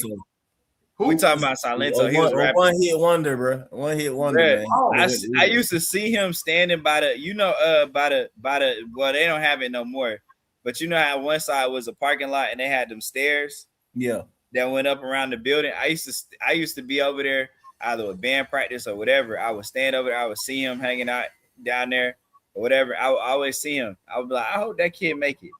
Never said 2 words to bro, and he blew up. But I would always see him. I didn't know nothing about him rapping. It was just you would just see him lingering around the building after school. You just see him around the hall, and it was just something about him. I always said to myself, "Oh, he did though." And he did make it, but then he ruined it. And I'm gonna tell you something else, bro. I damn near think I seen Salento. Me and my homeboy was walking. We was walking through the neighborhood. I damn near think I seen Salento with this girl. I ain't gonna tell you what she was doing, But I know 9 times. Hey, I seen my boy get active, boy. I seen him get. Say, baby, You not gonna tell us what she was doing, Jay. Hey, he was getting active. But Foot was there then with them though. I say with Chris Tucker, he laughing. I'm gonna say you were, weren't you? What's that? Say you was at Columbia with Chris Tucker, weren't you? Hey man, one thing y'all don't know, Chris Tucker played football. He played safety. You lying? He was a little skinny. That motherfucker hit though. Can I ask you a question? What about Mutombo's son? You know anything about Mutombo's son? I mean, I know about him through James Forrest, yes. But Mutombo's son at Georgia Tech, right? No, he gone. He transferred. Yeah, I know he went to Georgetown for a little while. He was at Georgetown first. He got drafted at Georgetown first. Kitty cat, we talk old people. Yep. I was just wondering was he anywhere? So. Not even, well, I don't know. I guess I am old. Hey man, we remember that Kitty cat. Cause I raised my kid. When I moved out, I moved into Cobb County. So my kids, I raised. You went to Cobb County. He from the West Cobb Side. County. My kids were raised in Cobb County. I ain't gonna tell y'all why. I can't stand Cobb County. He from the West Side. And they moved Campbell, to all of those schools over there. Hey, you trying to get in on this, man? Yeah, man. Y'all talking that old Atlanta stuff, man. Y'all ain't showing my why high them Bulldogs no love up here. Talking about all that East Side stuff and Mays and Dub. Now y'all had me chime in, talking about that rival shit, from that West Side now. Come on, MLK, White House Drive, man. Hey, you know what I respect about Atlanta, bro? Between the East Side and the West Side, I always love, but it's like we don't go over there and they don't come over there. Man. Hell, I would ride all the way out there for unless I got a girlfriend out there. Ain't no point. And niggas be saying North Side. I ain't never heard it when I was a kid. I only knew the East and the West Side. I ain't never heard the North Side. The North Side is new. Migos made it up. Yeah, cause like, bro, Mike, I was up there, Buford Highway, bro, talking to folks that went to Chamblee and all that shit. They be talking about they from the North Side. I said, bro, you in DeKalb County? That's amigo stuff right there. That is like, bro, you were from the East Side of Atlanta. What are you talking about? North Side is for people with this kind of skin. The fact that they was talking about they from the North Side you right, in Doraville is crazy. It's like, bro, when did this become the North Side? Just be honest, Kool-Aid. Y'all know who stay on the North Side. That's they part of the town. It's the best side, H2K. Well, but hey, Red, they don't understand everything. Hey, Red, check this out. Everything that went on and everywhere in Georgia spent off the West Side. No, it Tell didn't. them about it, man. No, it didn't. No, it didn't. Hey, come on, man. No, it didn't. We had a movie put based on our side. Hey, the attitude and everything. We the one who created the attitude for all of it, bro. Well, I don't know, man. My mama done went to Dave T. Howard. Did you see that Fight Night movie with Kevin Hart last year? I think it came out last year on Peacock. Yeah, I know that. Who came over to East Lake Meadows? Oh yeah, man. That used to be my people ground, man. I couldn't stay over there too long because they always shooting. Who came that over was one apartment. Tedwood and East Lake, I couldn't stay and play outside too long because there was something going on. I ain't gonna even lie to you. But see, that's what I'm trying to say. East Lake Meadows spent off a Carver home, Bankhead, and all home. Man, bro. Every time I went over there. I'm from Forward, that side of Boulevard. So, but I went to Y High. I'm gonna say, why you coming out here talking about that West Side stuff? And then I got beef with Fourth Ward. But I went to Y though, man. I got beef with Fourth Ward niggas though. You know what I'm saying? Hey, man, you can't be paying on the Forward. Hey, nah, I ain't hating no. I'm just saying, but for real though, hey, real talk though, like really Fourth Ward, like y'all East Side niggas, but niggas don't really rep it like that.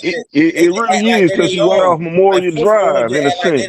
But like y'all really like the start of the East. You know what I'm saying? Yeah, you right there by the cab. It is the East Side. To be real, it is. Hey, Club and Sin. Moreland, yeah. The blue what they call that? The Mason-Dixon line. Oh, the Krog over there. They used to be over there. They moved up a little further up. And man, my light kind of dull. What was that club that what Luke came and but as you say you from Fort Worth, I stay hooping at Central Park though. I know you know what I'm talking about. But Yeah, for sure, man. But you know, I'm out here in Cali now, though. Yeah, I know So you out there now. I'm just saying, like yeah, you know what I'm talking about though. You say, yeah, you saying you yeah, from Fort Worth, that's you know, in your hood. But yeah, I that's love the hooping at hood. Central. I love hooping at Central. Yeah, it's a good spot to get Ezra, down. you went to Washington, right? Yeah. Okay, somebody just asked me a question: who the best player played against in high school? Elmore Spencer. I, man, I say, bro, one of the most amazing player I seen play was that boy, Nick Turner. You know, I seen Rashad Jones. He was a year or two under me, but he was kind of silly as Football, hell. He right? was That was football, UGA yeah. in Miami, right? Yeah, Rashad Jones. Yeah, Rashad Jones, yeah, he was silly as hell, but like a talent though, man, that boy got killed. Nick Turner, running back, he ended up going to Mississippi doing some bullshit.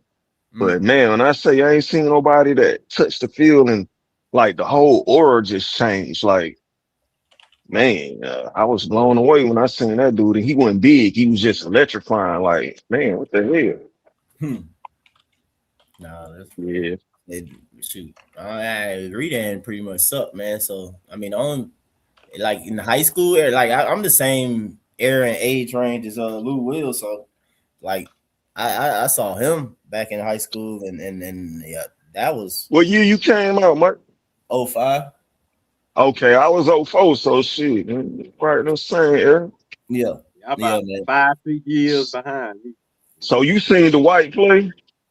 Dwight, I ain't catch him like in personal level, but that was that, Oh I used to hear about them boys all the time. That's that same era. man, that nigga Willie came to our Mays school and one all that year. type of stuff. Like they were, yeah. So, but I But that definitely nigga sit down. I Hey didn't man, watch.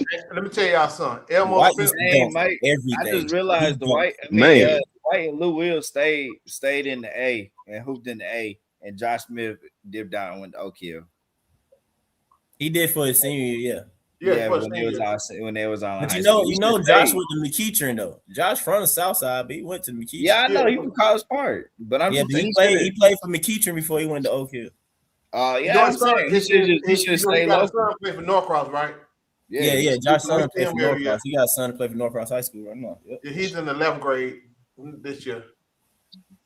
So, yeah, Vincent, you Elmo went with Lou? Spencer. So you Hey, went to Eric. South Gwinnett, Vincent. Then shoot, I'm around there at Lenora. You should know where that's at though. But yeah, that means you went to South Gwinnett High School. Hey, who was the best high school player at that time, bro? Was it Dwight? Was it Lou? You said at that time Yeah, or during the early shit, the 2000s. white, Who was because the he best right player? out of LeBron, man. Nobody was listen, like Jay, bigger than that.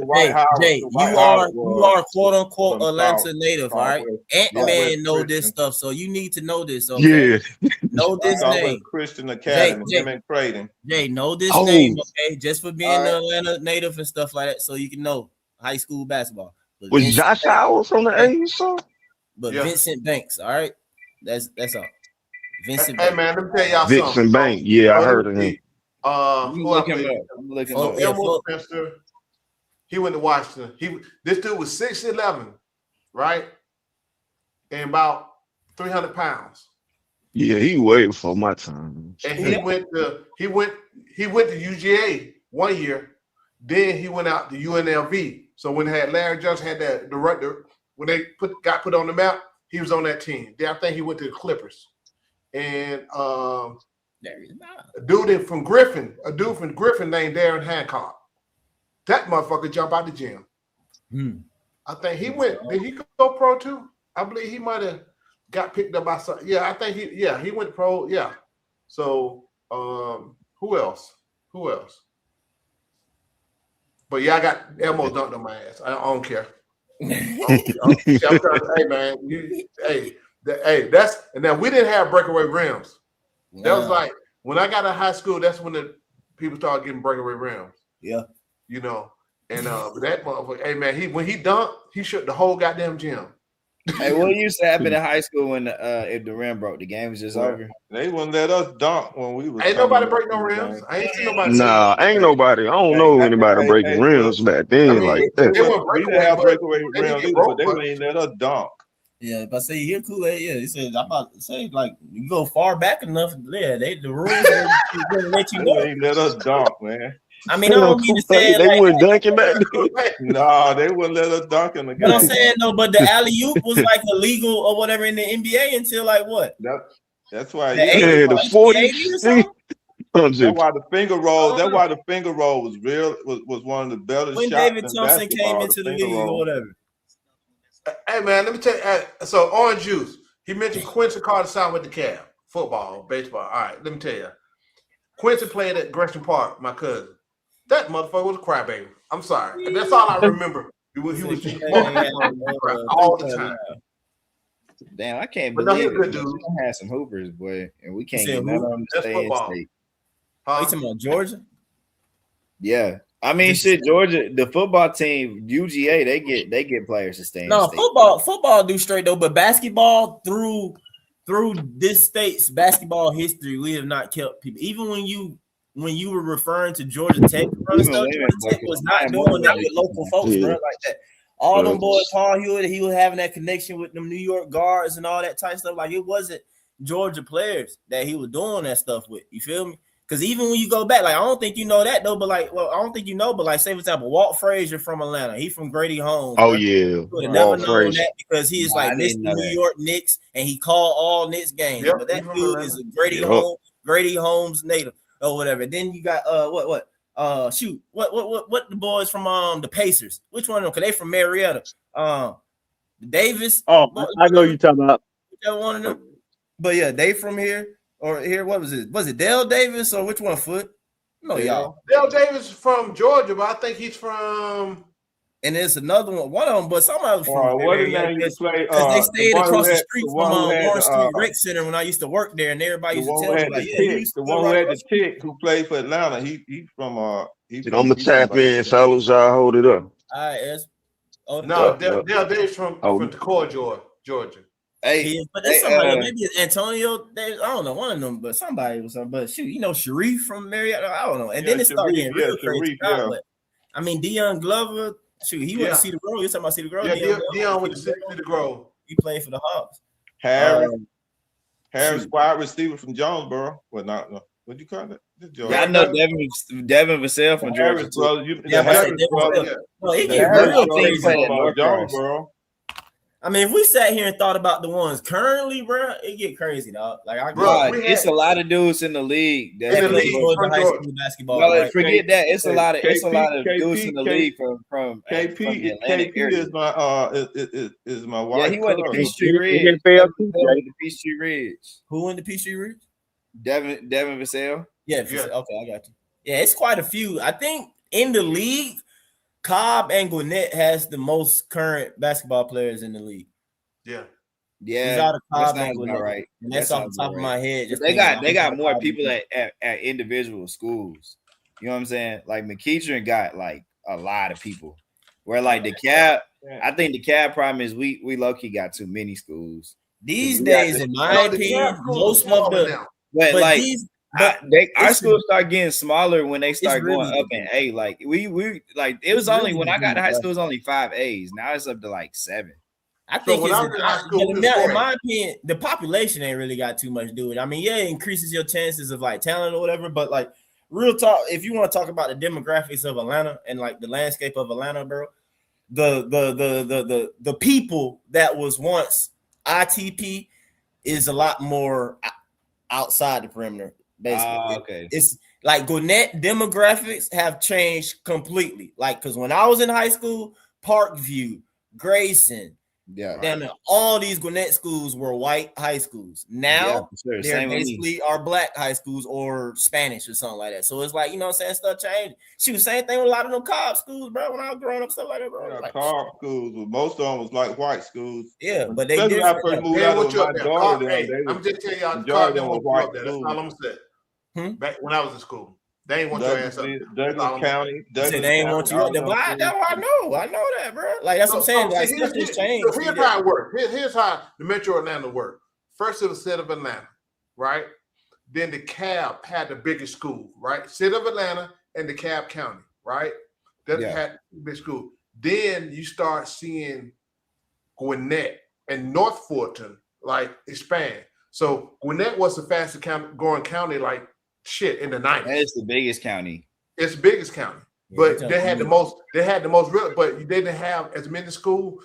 The shit you see, that's why their schools are newer. They got 2 gyms. The shit look, shit. They don't have that many schools, right? So, but because a lot of their schools were built in the 80s and 90s and 2000s. Too, though, bro. A lot of things in Gwinnett, period, is just new. Metro Atlanta, period, we know that, bro. A lot of stuff is new. Like when you really get, because like I work Parks and Rec, and it's for Gwinnett stuff. But like, bro, a lot of that stuff, bro, is new, bro. Like even they parks, like shoot, bro, they won national awards for rec centers and this and that though. But majority of them didn't start or come along until the 2000s.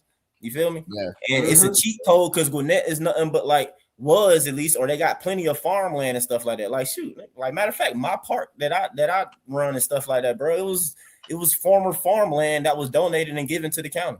Yeah, they got a lot of space. Hey, Mike, how did gym? How I ain't read about that. How does construction going around there? Oh, it's coming along, man. We on schedule. It's supposed to open up in September. I'm gonna ride by that. I'm gonna ride by that probably tomorrow and see what is going on. It's supposed to open up in September, bro. They just shot a Ford commercial there the other day. Yeah. Oh, did they? Stuff like that. Hey, Gwinnett got it going on, bro. Hey, the cab got at some point. I don't know when it happened. The cab used to be premier. I left in 2014 when I went to Tennessee State, and I haven't lived back. The cab don't change. I went to TSU, but I don't know what. You went from a HBCU to a HBCU. Yeah. Jay, I graduated. I graduated. Like, man, I need to see some other people. Mike, you don't understand, bro. You don't understand. South Central DeKalb schools are all like HBCUs, and a lot of our graduates go there because it's very hard. It's very hard to not like it's like you right. That was going to HBCUs. The bands was great. Most of the football teams was terrible. Hey, you ain't never lied. But I told myself all through school I wasn't gonna do that, but I always wanted to go to FAM and all that. And then I ended up getting a full ride at Tennessee State. So yeah, Jay, it was the best thing. Look at the chat, Jay. But if you're gonna do it, I tell people if you're gonna do it at a high school, you go to a South DeKalb school that's just like an HBCU, go out of state. Don't go to Savannah State, Albany. You saying go let me tell y'all what the cab is. Get out of state, bro. Or go to PWI for sure. Let me tell you what the cab used to look like. Go out of state. HBCU experience. This is what the cab used to look like before when I was in school. Don't go to Morehouse, bro. South side, like Southwest, the cab. It was Walker. So Walker and what's the damn school merged and became McNair. So it was Southwest Cab, Towers. That was the black schools. Hey, right? Also legit though, Cujo. Redan, Stone Mountain, Chambly. In the further north, Dunwoody, all that's Henderson, Lakeside. They were white schools. But what you could do is hey, T Scott, you get me? Hold on. But this what you do. You did what you call M to M, minority to majority or something. Majority, whatever it was. So from kindergarten to 12th grade. My fault. M and M, you had the M to M. So anybody want to go to some of those so-called better schools, you could get on the bus and do the M&M program. They had it. Man, who had we got that. We had that in the program in the cab on the east side. That we had that because I was in magnet school. It wasn't a magnet. I'm just telling you how it works. I'm telling you, when I was in that's school, what we got right now. We got magnet school. I would have just got bused to Columbia High School, which is again just a 99% black school, bro. So yeah, that's true. So in the cab, you got Chambly. That's went a magnet from one school. all black school to DSA, another all black school. DSA, Arabian Mountain. That's a newer magnet school though. That's like a new school. That was new when I got there. But like Arabia is that's Arabia. Definitely. And then on the elementary school, you got the elementary school, the arts. You got it's a lot of magnet schools. But think about it. When I was in high school. When I was in school, there was no middle school in the cab. Atlanta had it was different for you. That's true. Middle schools didn't start coming around until later. I went to Redan Middle. I'm a true Redan nigga. Only thing I didn't do was go to Redan Elementary. High school. He really is all the way. 12. I went to D. I would have went to E.L. Miller, but I got into magnet school. So Frank, you went to town. Man, you mean I went to Avondale first, and then I went to DESA. You mean Main Street Elementary? Oh, my kids go to Avenue. Well, at Main Street Elementary, that's what y'all used to call it, but it was E.L. Miller. Main Street Elementary. It was called Main Street when I first moved over. Yeah, it was E.L. Miller by the time I got.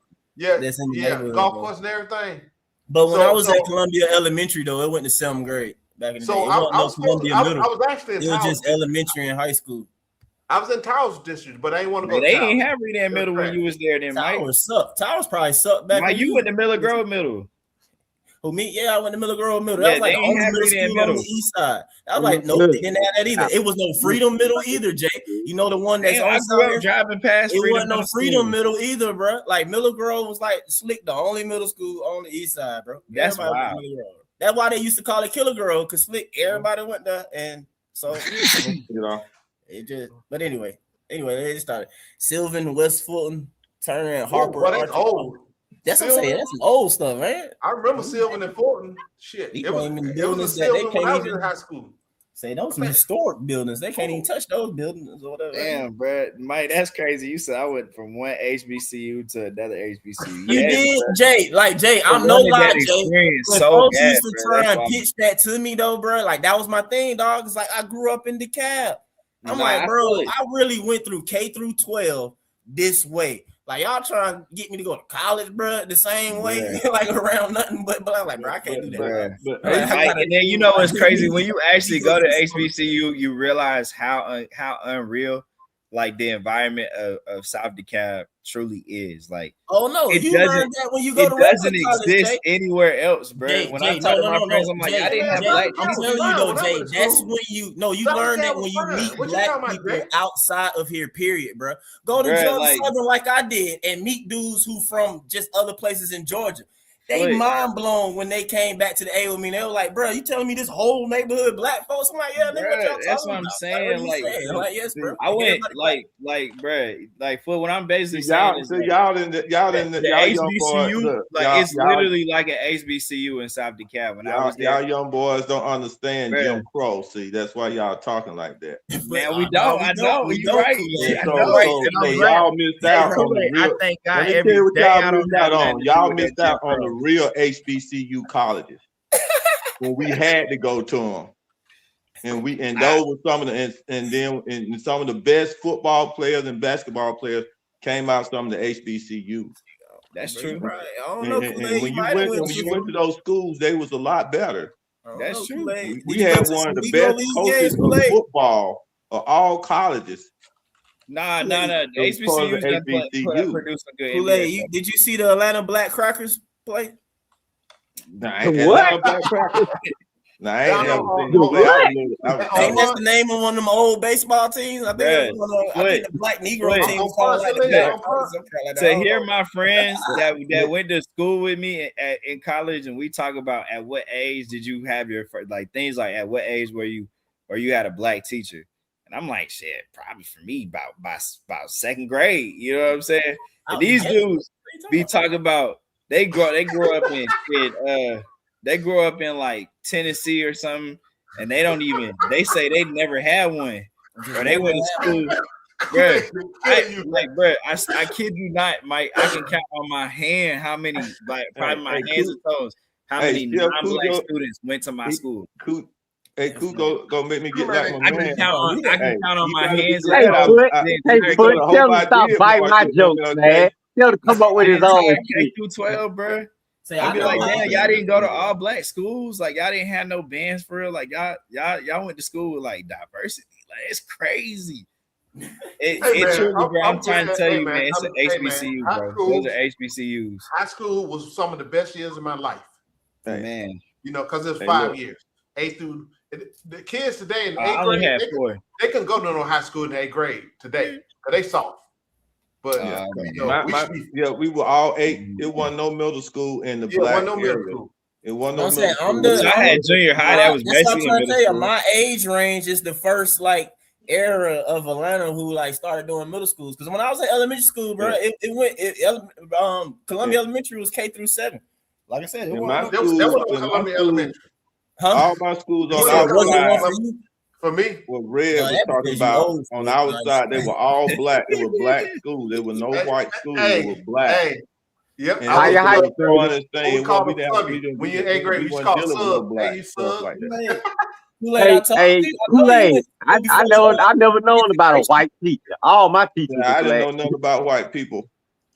I started. say, yes, I said, Me, if we went to school and I we was saw white people, I was we the got to do whitest a in my double take. hood. We got to do a Red, double you say take you and were the say, white. I see white people. See, Scott, you. Well, Hey I grew man, up as we.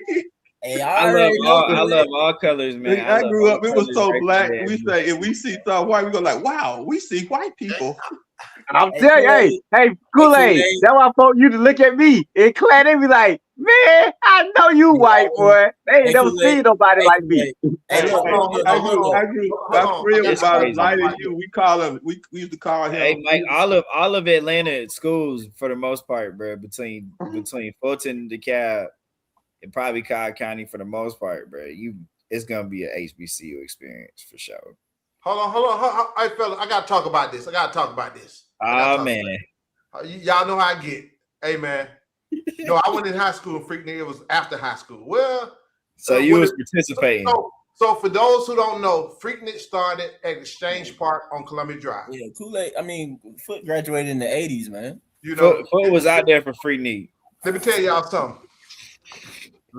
Hey, Mike, y'all know when we talk about this subject. If you weren't there, I'm sorry. There's nothing ever you seen on TV that was some of the best times in my day. Man, look, the little Freaknik movie or whatever they did, whatever to talk about recently, it does not do it justice. Because I'm telling you, before all them fools start coming here doing stupid shit, it was the police didn't mess with you. There's lots of women, lots of men. It's stupid though. Lots of drinking. Folks that act stupid. We did what we did. No, the police didn't bother us. I'm gonna tell you, one year, you know the Grady Curve, right? Y'all know the Grady Curve. It was so packed. It was so packed that somebody pulled out a barbecue grill and started cooking it right on the expressway. Yeah, man. Hey, you know, Shouted from Players Club that caught a charge and hey man, see Scotty. Hey man, we ain't talking about that. You know, I just talked about it because I'm just saying. I remember when I was in high school. I remember her and like. I'm talking about this. We ain't talking about this, right? Oh, you talking about that? But let me tell you something, bro. Let me tell you something. Let me tell y'all something. So y'all call them strip club. No, we used to call them Shake a Booty Club. That's too much to say, man. Right? Let me tell y'all something. Some of the best times in my life. So Luke had a concert, Club Excess. Was it Freaknik? I don't know. Let me tell you the stuff that was going on the stage. Bruh, shit couldn't happen today. That's all I know. 69. That's all I know. Nah, I mean, man. These kids, Foot, these kids came to Houston this year for spring break. These college kids. And they didn't turn that shit into Freaknik. I can't even lie to you. No. They turned it into their version, bro. They turned it into their version. You cannot turn that nothing into Freaknik. There's nothing ever. Now, I used to go to spring break down in Daytona Beach. The reason why you can't, though, main thing, Jay, is that it's not going to string together long enough. You know what I'm saying? Hey, man. It was only for that weekend, Jay. It was and just that means unlimited. I'm saying too, but also too though, Brad, it basically was like an era of like the 90s, basically. I mean, it at least went strong for like what? What you say? Hey, like as far as 94, 95, them were some of the best classic years for my generation. That's what I'm saying. Yeah, peak high. What you say, Mike?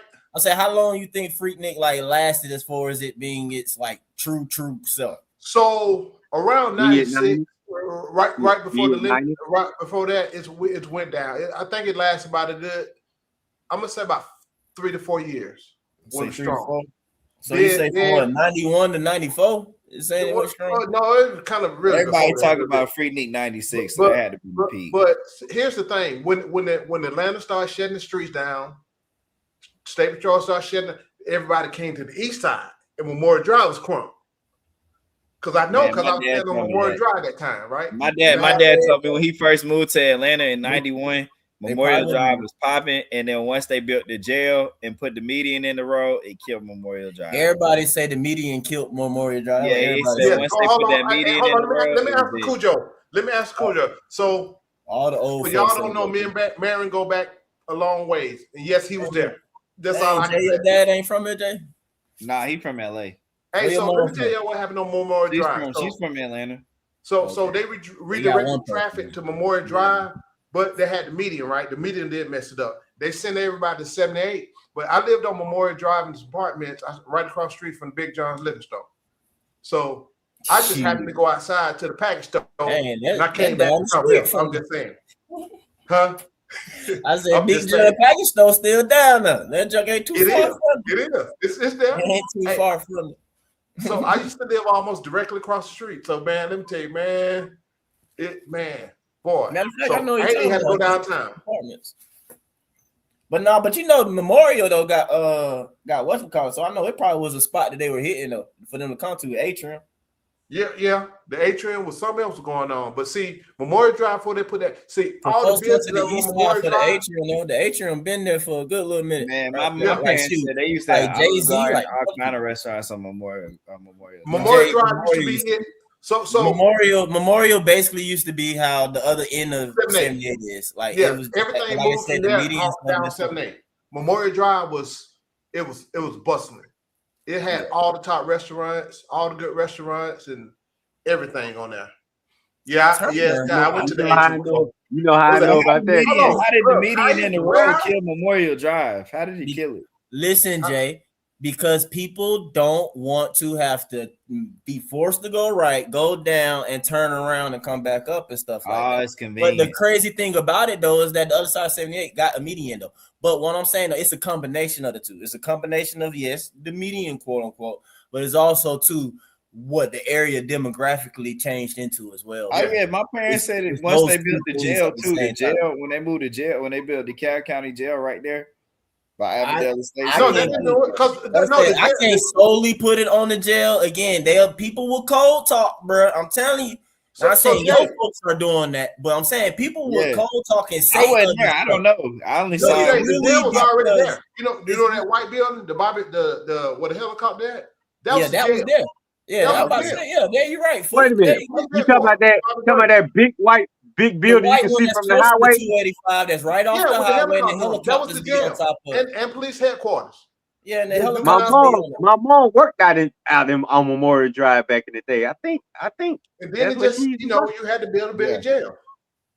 Yeah, bro. Because you're right. Memorial Drive was that busy street, had Red Lobster and all the other little spots on it, and you could take that street straight to Stone Mountain, right? Everybody, those businesses, most of those businesses moved out to 78 further and Gwinnett. That's all. See, I know that because that's the only street I remember in DeKalb County.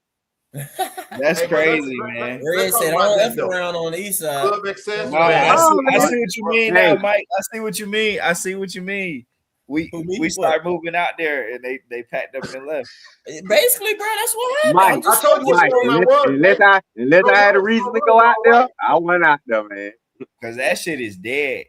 That's what happens, bro. Usually, once we start, that street now is like a whole nother country.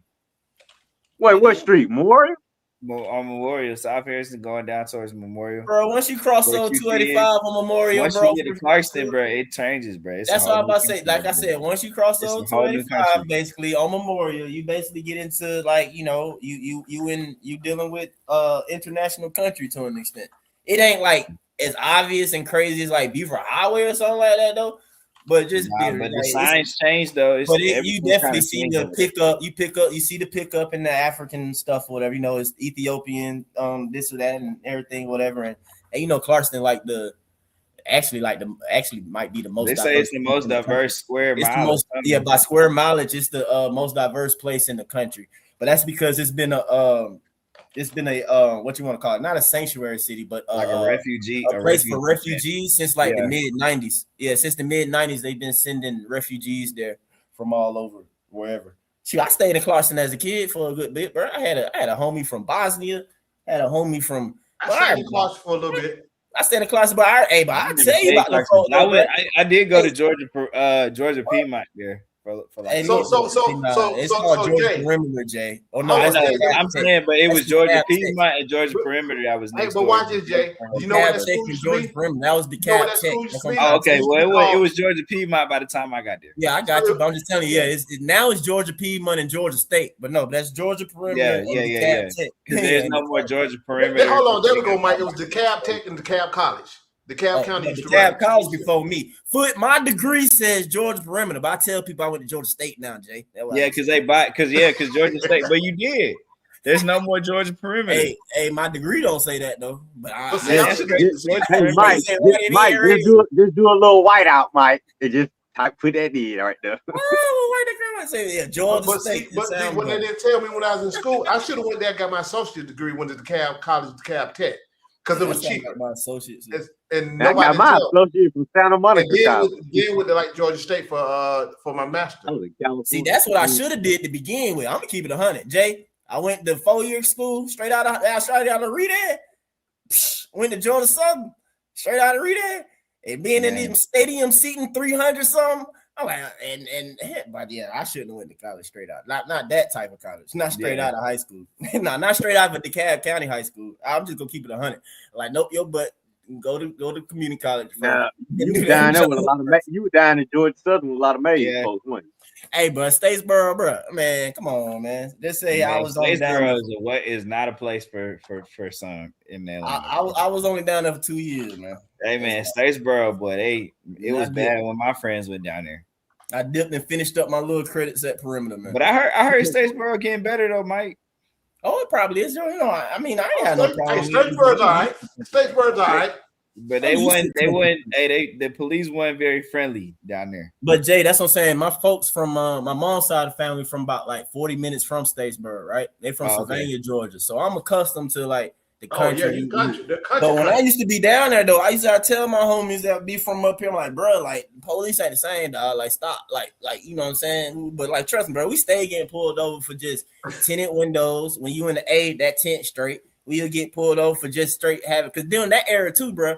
Jay, you gotta remember when I came out 05, and he said between that time 05 and 07, this the time period where we still put bass and systems in your car and all that stuff. But Statesboro police pulling you over so quick for bass, bro, and having sound in your vehicle. Hey man, all I said when I was in school, yes sir, Craig, the borough. See, here's the thing: the police were cool. That's crazy, right? See, police didn't mess with you like they mess with you now. You know, but I'm gonna tell you, don't mess with. Back in the day, DeKalb was the first one. I'm going way back now. They had them damn terminals in the car. That was before Atlanta. They used to run your damn tag, boy. Oh. Shoot, hey, this kind of like some of this, but y'all be careful now. Y'all know Atlanta got no new cameras around. Y'all ever noticed? Man, a black board, and it's a camera, but it looked like it looked like a little small square above it that looked like it's a solar panel thing or whatever. I think they call flock camera. Hold on. Hey, Mike, you know what's crazy? I'm telling y'all, them models can see through your car. Hey, hold on. Hey, y'all, hold on. Y'all see that? 2106 Columbia Drive. That's where it's at. Who that? 2106 Columbia Drive. That's where it's at. Columbia High School? That damn Skippy. 2106. Hey, A21 Dart. A21. A21 2 Dart. Hold on now. Hey, I grew up on Finesse Drive though. Hey, it's funny, right? You grew up on Finesse Drive for real, Mike? I'm from a street called Finesse. I grew up on Redan Road. I'm from Spring Valley, man. Finesse Drive. What the hell kind of street names y'all got on the east side? Hey, Red, we been finessing, Red. We been Red. Hey, Mike, when I say I'm a true Redan nigga, I grew up. I spent my entire life, entire childhood. Your street name Redan. I'm a true Redan nigga, bro. I love Redan. Oh, Dominique, you know about Savannah? Yes, sir. Scraven County, man. Scraven County. Hey, Mike, you know what's crazy when you said I went from one HBCU to another? Bro, and then I ultimately ended up moving to Houston, which is just another version of Atlanta. Of Atlanta, yeah, but you just trying to stay. This is just a bigger version of Atlanta. I be like, damn. Trying to go up in that spaceship with Jay. Man, Houston. Bro, I don't think he's from Rosewood. Houston and Atlanta are Rosewood and McAfee, eh? So crazy, Rosewood run McAfee. Well, Rosewood run kind of long though. But only difference about that street. I used to trying get to go out there and get some of that oil. I know what you're doing, Jay. Trying to strike it with that. Nah. Only thing about Houston is like in Atlanta after Katrina happened. Hey, I don't know 21. My fault, Jay. I'm talking people to the chat. integrated as well, bro. But in Houston, Hey, you know Scoop the 21. Louisiana people throwing integrated names very out there. I well. know from Rosewood. For sure. All them New Orleans folks came to Houston after Katrina. They integrated way better. You ain't know that, man? Yeah, that's Shit, that's what's up. When I was going to Columbia Elementary and I talk about being from Columbia, Why you go to Columbia, bro? Huh? Why you go to Columbia? Why I ain't go to Columbia High School? To be real with you, parents got divorced, mom lost the house, and niggas moved. Okay. Yeah, but ain't you glad you asked? Part of the story, bro. You feel me? It's just a part of the story, Mike. You was meant to go to Reading, my boy. Hey, before Reading, though, I had other East Side stops. You know what I'm saying? Like my partner used to call me the East Side Nomad or whatever. I was like, bro, yeah, Shit, man, I went to about 7 elementary school. Bro, Man. yes, man. You know the homie. See, I threw it out there. See, I knew somebody rolled. You know the homie School Money. I did some of his cover work, bro. Yep, you know, and his brother do the towing, bro. Yep, you know the homie. He say he rapping. Yeah, man, never satisfied. My bad, man. I just talking. Nah. Oh, Ezra knows Spring Valley too. Yeah, bro. You went to 7 elementary schools, put. What's your cousin name, Ezra? Huh? I went to 7 elementary school. 7? You went to 7. Well, we was always, hey man, look, man, when I growing up, we was always moving. Yeah, that I went to, let me see. I went to Fifth Avenue, That's more than me, though, bro. Fifth Avenue, College Heights. Nigga, that's a new grade every year. You talking about? I went, man, that's multiple schools in the year. Because he went to elementary I school. seen Norwood Elementary. I seen that school. No, on the east side. Norwood, Walford. I think it was either Norwood or Midway, but I used to go to that Boys and Girls Club over there in Shout out Decatur. Rainbow. I think my brother went for a split second. Shit. What street was the Boys and Girls Club off of? Samuel L. Jones. No, Samuel Jones. it was on Covington. Oh, okay. I don't know about that one.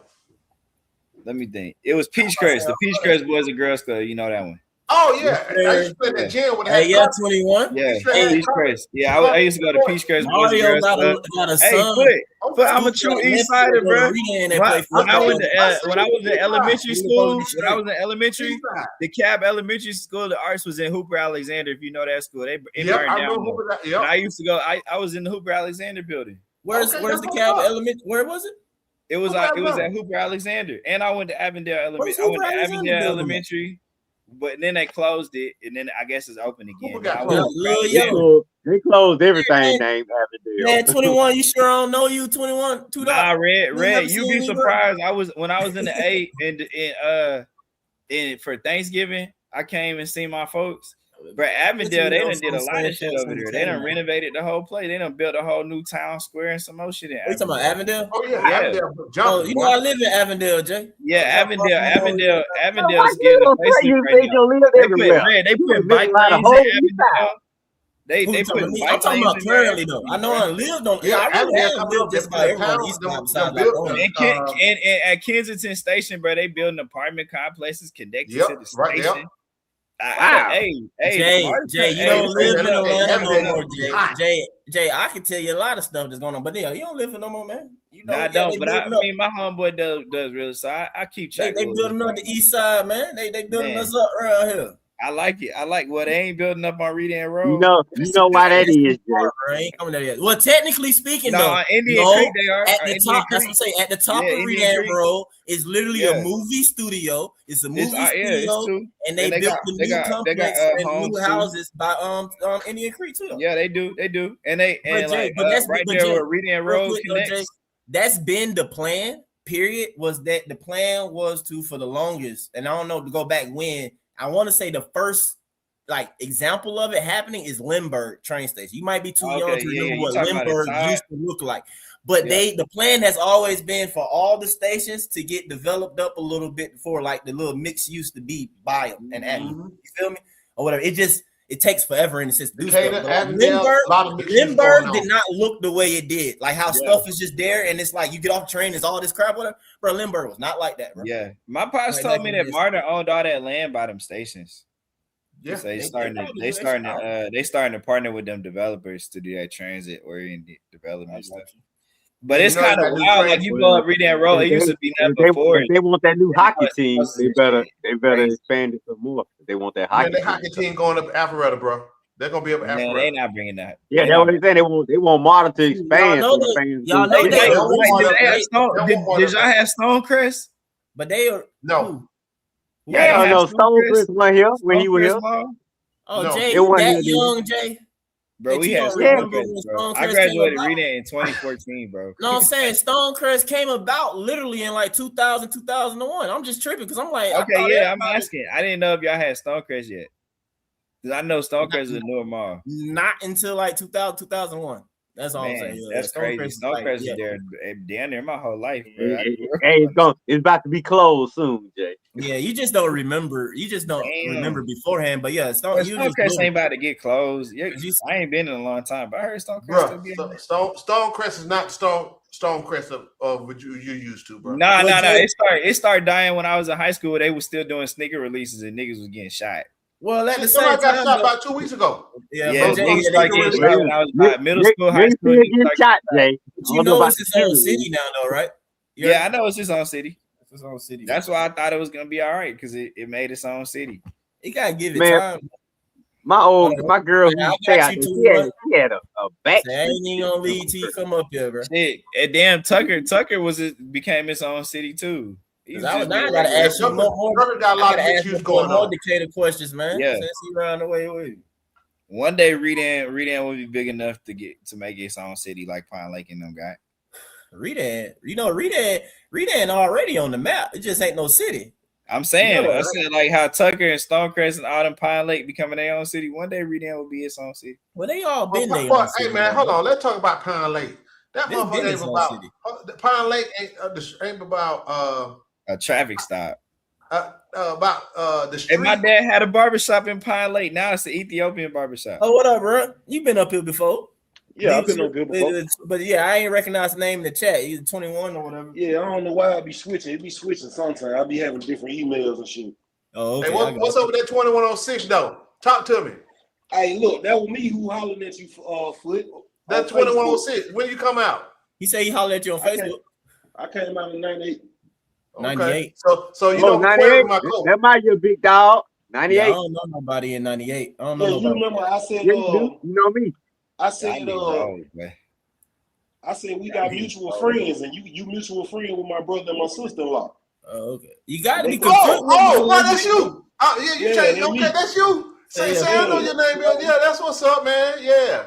That's what's Don up. Javon on Facebook. Yeah, that's right. See, you got to come you on like here, Scoot Javon. Money then. You like Scoot Money OG then. Hold on, y'all don't know. I remember Javon when you big when he bro. was a little pup, but now you like a grown man.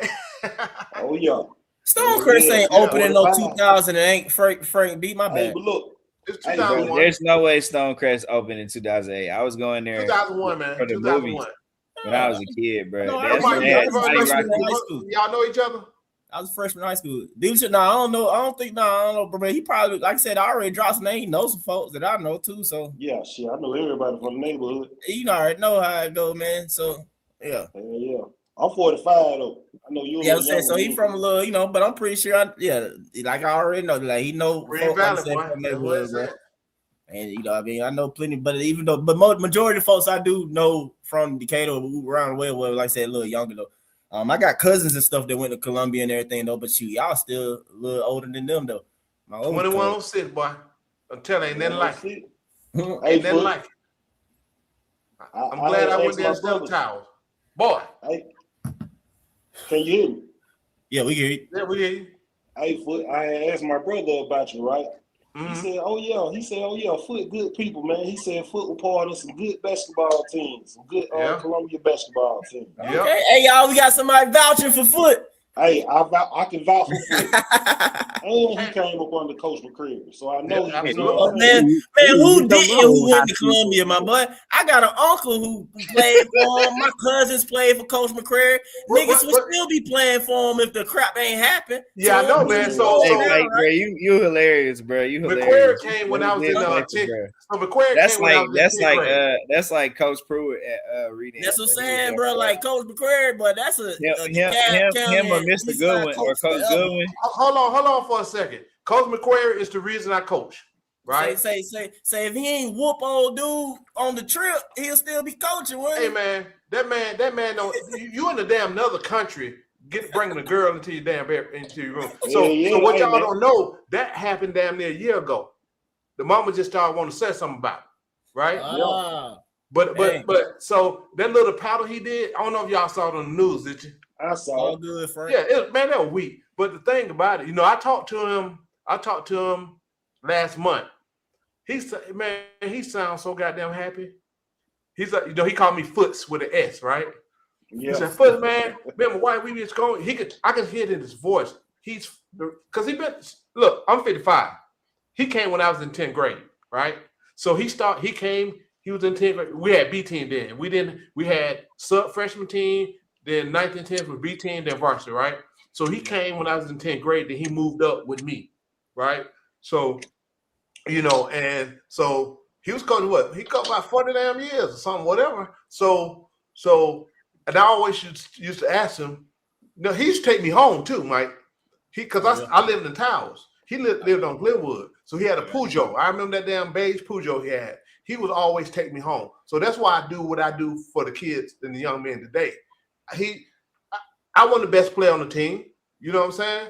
But I played, but he treated me the same. He taking me home, picking me up because I lived in the Emerald Estates at the time, right? And I was supposed to be going to Towers until I started driving. Emerald Estate? Emerald Estate, yeah. Emerald Estate. Yeah, right off Snap. It's off Snapfin going to in between Austin and West Chapel or whatever, right? That's district, though. Yeah, it would be because Austin. Yeah, you keep up the Austin pass. Yeah, that would be Towers. Yeah, so I was supposed to, but all my cousins went to Columbia, right?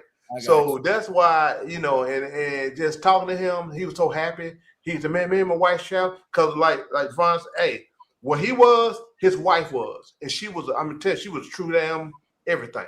But hey man, that was some of the best time of my life. I coached because of him.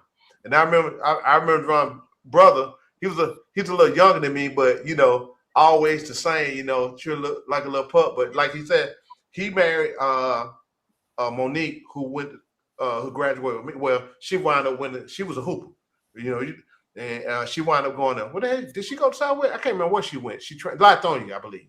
She transferred to Lithonia. And last time I saw them, I saw them at the damn funeral. And we one of our classmates, that's last time I saw him. But yeah, I talk to them all the time, man. You know what I'm saying? It's funny how they wind up together. You know what I'm saying? But yeah, that's, it was cool. Now, Ruben, your brother, cool dude, man. Cool dude. Yep. Monique, cool too. But yeah, I still talk to him a lot on Facebook. But yeah, man, that's some good time at Columbia, bro.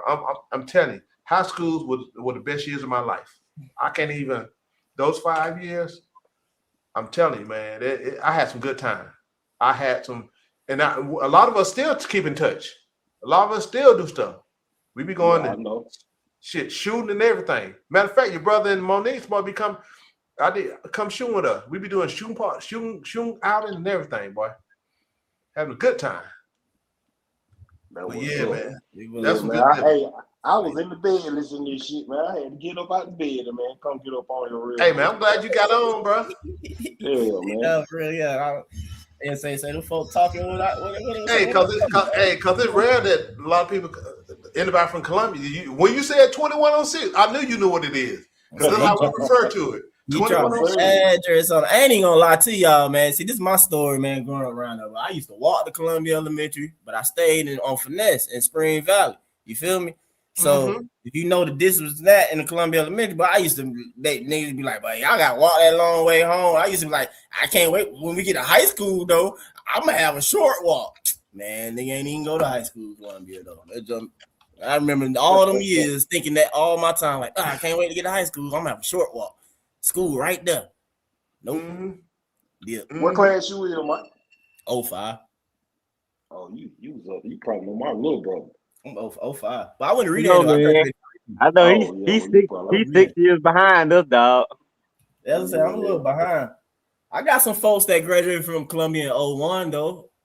Jamal McKenzie, my cousin Angelicia Heath, but her last name McKenzie now.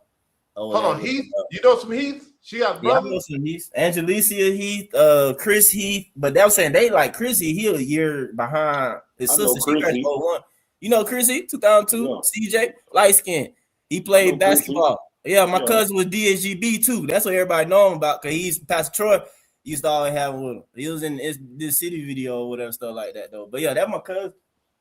That's my older cousin. But yeah, shoot, it wasn't. Yeah, you know something. For matter of fact, you might though, cause they stayed off McAfee though back in the day. When they were I used to live on McAfee early before I went to Columbia. That's where I'm from. Right on McAfee on Shamrock. Okay. My brother probably listening. Shit, every time it snowed and water bus used to come, we used to snowball that shit. They couldn't make it a deal. My daddy used to drive them to sell McAfee. Oh, did he? That's what's up. Everybody knew my dad. My dad used to let everybody ride free. That's what's up. That's crazy, man. Hey, man. So we're the fifth seed now, like you said, Mike. Oh, we in there now? Yes, sir. Yeah. I just posted that on Facebook. We in the fifth seed. We in the fifth seed, baby. Hey, man, hold. Say hold the front. Whatever. Hey, man, I thought we had to be up on them a full game. Because we have right now we have one more win than they do. Yeah, we have one more win. But if we had the same amount of wins, that mean that we have played, I think, one more game than them. Basically. Yeah, we played one more game than them. But everybody played the same amount, you know what I'm saying? So it'll even out. Y'all remember a week or two ago and folks saying, man, we won 11 straight and we only went up one spot. Correct. We went up 4 or 5 spots. Yeah. Red, you heard what I was telling people. I'm like, no, y'all not understanding. You were 7 games back of fourth. I mean, a fifth of it was Toronto and Philadelphia at the All-Star break. It was you were only crazy, one game ahead. You were really one game ahead or behind, depending on how you look at it. I wasn't Charlotte. I did mean Chicago and what's it's crazy though. In Milwaukee. I just was saying, I know. I was just saying it's crazy that dang, it's crazy that we won that many games and it was like, hey, we were still in the same season spot. But it's because it's like technically during those games, we basically had the windows because now Orlando them are tripping. But if y'all remember, Orlando and Miami doing this, they were sitting there winning every single game. So it's like we had to win them games, really. Because if we didn't do that, we probably still be in the play-in. You know what I'm saying? Exactly, Mike. That's what I'm saying. That go to show you the win streak matter. Because look, eventually, remember y'all kept saying things gonna even itself out. They kept winning with us, but now look at them now, and we still hot. But I think we where we gonna be. Most complaining about us being these so-called not so good teams, like it wasn't then. It is something. They was something. That's how we got back in the doggone race, beating the team. We supposed to beat the team you supposed to beat. What I hate when people do that though is like they act like these bad teams, these same bad teams are not beating playoff teams. Like, bruh, Houston beat us by 30, and they beat us by 30. They beat Miami at the buzzer and lost to Chicago on Monday. Man, hey, shout out Jay. They lost to the Bulls on Monday. You heard me, Jay? What's up? No, I just shouted you out. That's all, man. Shout out Jay. You know what I'm saying? Hit my link or whatever. I guess it looked like you shot. Oh yeah. Yeah, I need that shirt, bro. You gotta start linking the merch. Mike. I told you, man. Quit playing around, man. Y'all shot with me, man. ArchAlienDesigns.com. Yeah. Hey, let me get that. I need to make sure I get that, Mike. I gotta get that. Mike, you gonna get it? You just put it in the order. You went to the website. Tomorrow, bro. I need that shipping tomorrow. They say now you rushing too fast. Now, right? I got you. It's gonna come to you, my boy. You know what I'm saying? You know I make everything, man. You know I make everything in order. So what's our schedule? Bro, we got Boston, Sacramento, Boston, Orlando. And our next 4 wins. That 3 straight wins. I've just been kind of looking at the schedule in 1 week increments for everybody. Just see who are your next 4, your next 3 to 4 games. That's kind of how you gotta think of it, bro. That's the link. Boston, Orlando, Brooklyn, New York, Cleveland. That's gonna be good. Cleveland twice. And Miami. We ended with Miami. Hey, bro. Yeah. So we need to make some noise. My hope is that by the time you get to the Miami game, it don't even matter no more. It won't, Jay. I'm telling y'all, we finna whoop Boston ass Friday, and then we're gonna come home and get the Kings. Then we're gonna take care of the Magic and see where we at then. Watch. I'm so happy we won today, man. This It was win time. against the Pistons. This win against the Pistons gonna inspire us. They're gonna be like, I'm gonna tell y'all what's gonna happen. Ray, now. that was a good defense. The Pistons, like the Boston Celtics, are not as good on defense as the Pistons. I know exactly. Like we won the night with 20 Hold on, turnovers. Jay. Hold but on, here's the Jay. thing, Hold the on, Jay. Pistons turned You remember a couple of everybody weeks?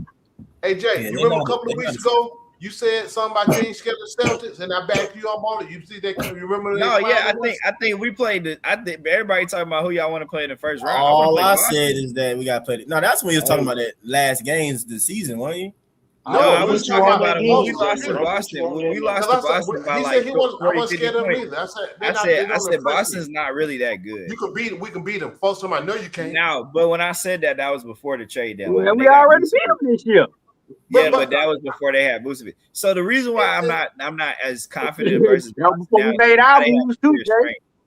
Nah, but Boston got a clear strength now. But when they just had Kata and Garza, they were much more beatable for the Hawks because like Onyeka can once you get past Kata, like Luka Garza is not very fast, so Onyeka can run.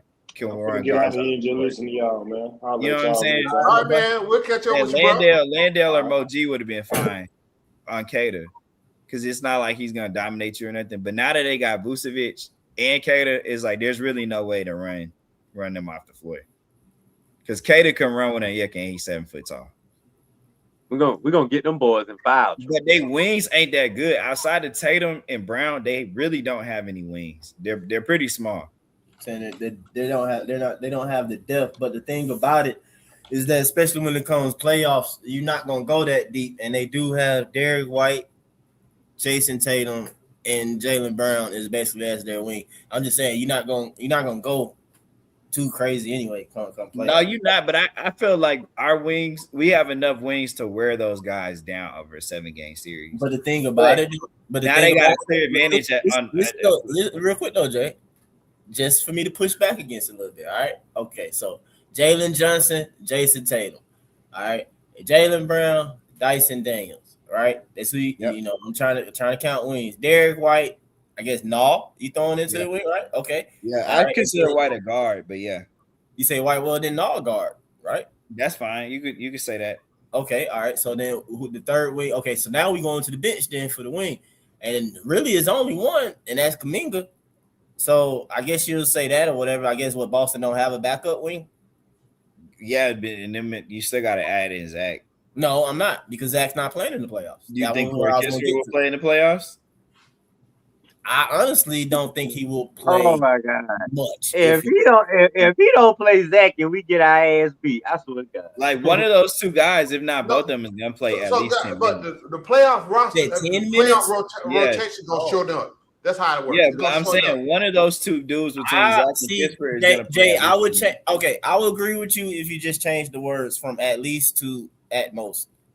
Okay, that's fine, but it's 10 minutes for one of those guys. It's gonna be Corey Kispert.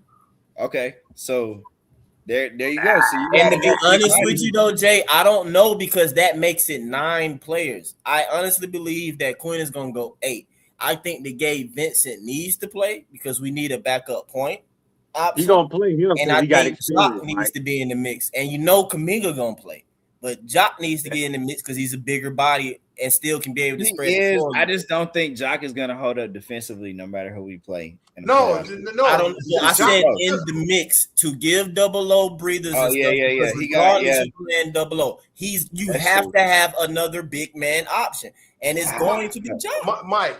Yeah, you're right. I think because it's not gonna be Mo Gay. I think Zach where? I'm going through it, bro. I think, this a long time ago, man. I think tonight showed you. I think tonight was basically Quinn's playoff rotation. It showed you, bro. I'm telling you, bro. And I've been But saying he played, but even with that, he found a way to. It's like 20 minutes. He got in early, yes, but what I believe, not just to play it.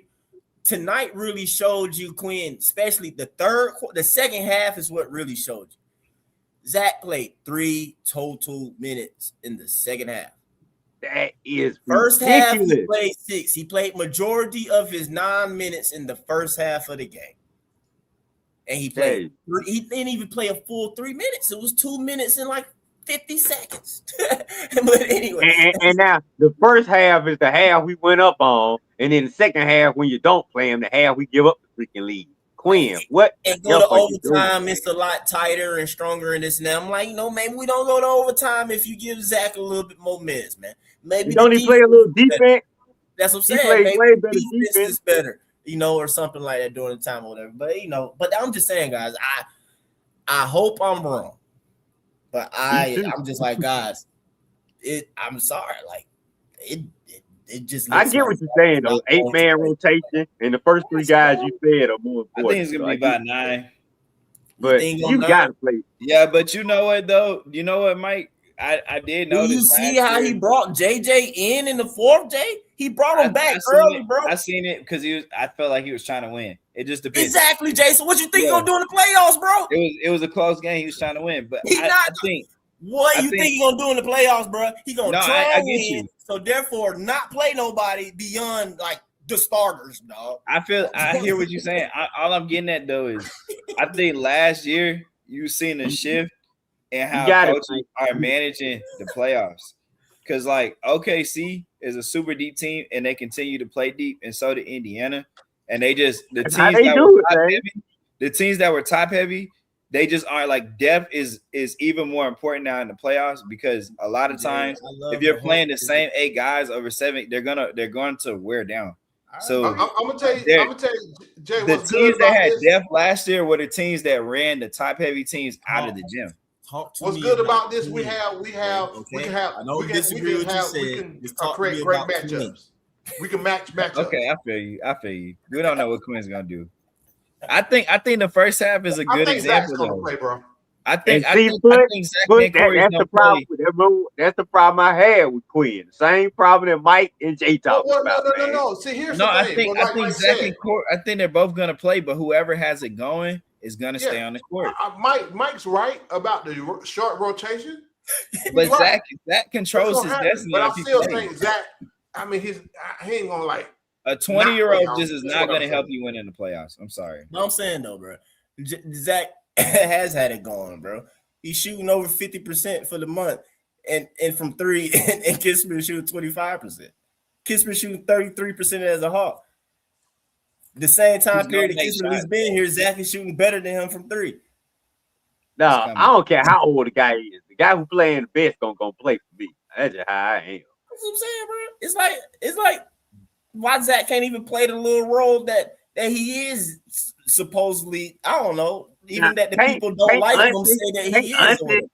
Can't Unson make a phone call to Quinn and like demand that you play this man in the playoffs a little bit? Bro, that's dude. Jim's control that. Yes, he can. But again, there's a reason, guys. I'm like I said earlier. There's a reason Zach is not getting that burn right now, right? Quinn. All right. So he can do. He's a role player, right? Quinn trying to win, man. Bruh. Right, what you say?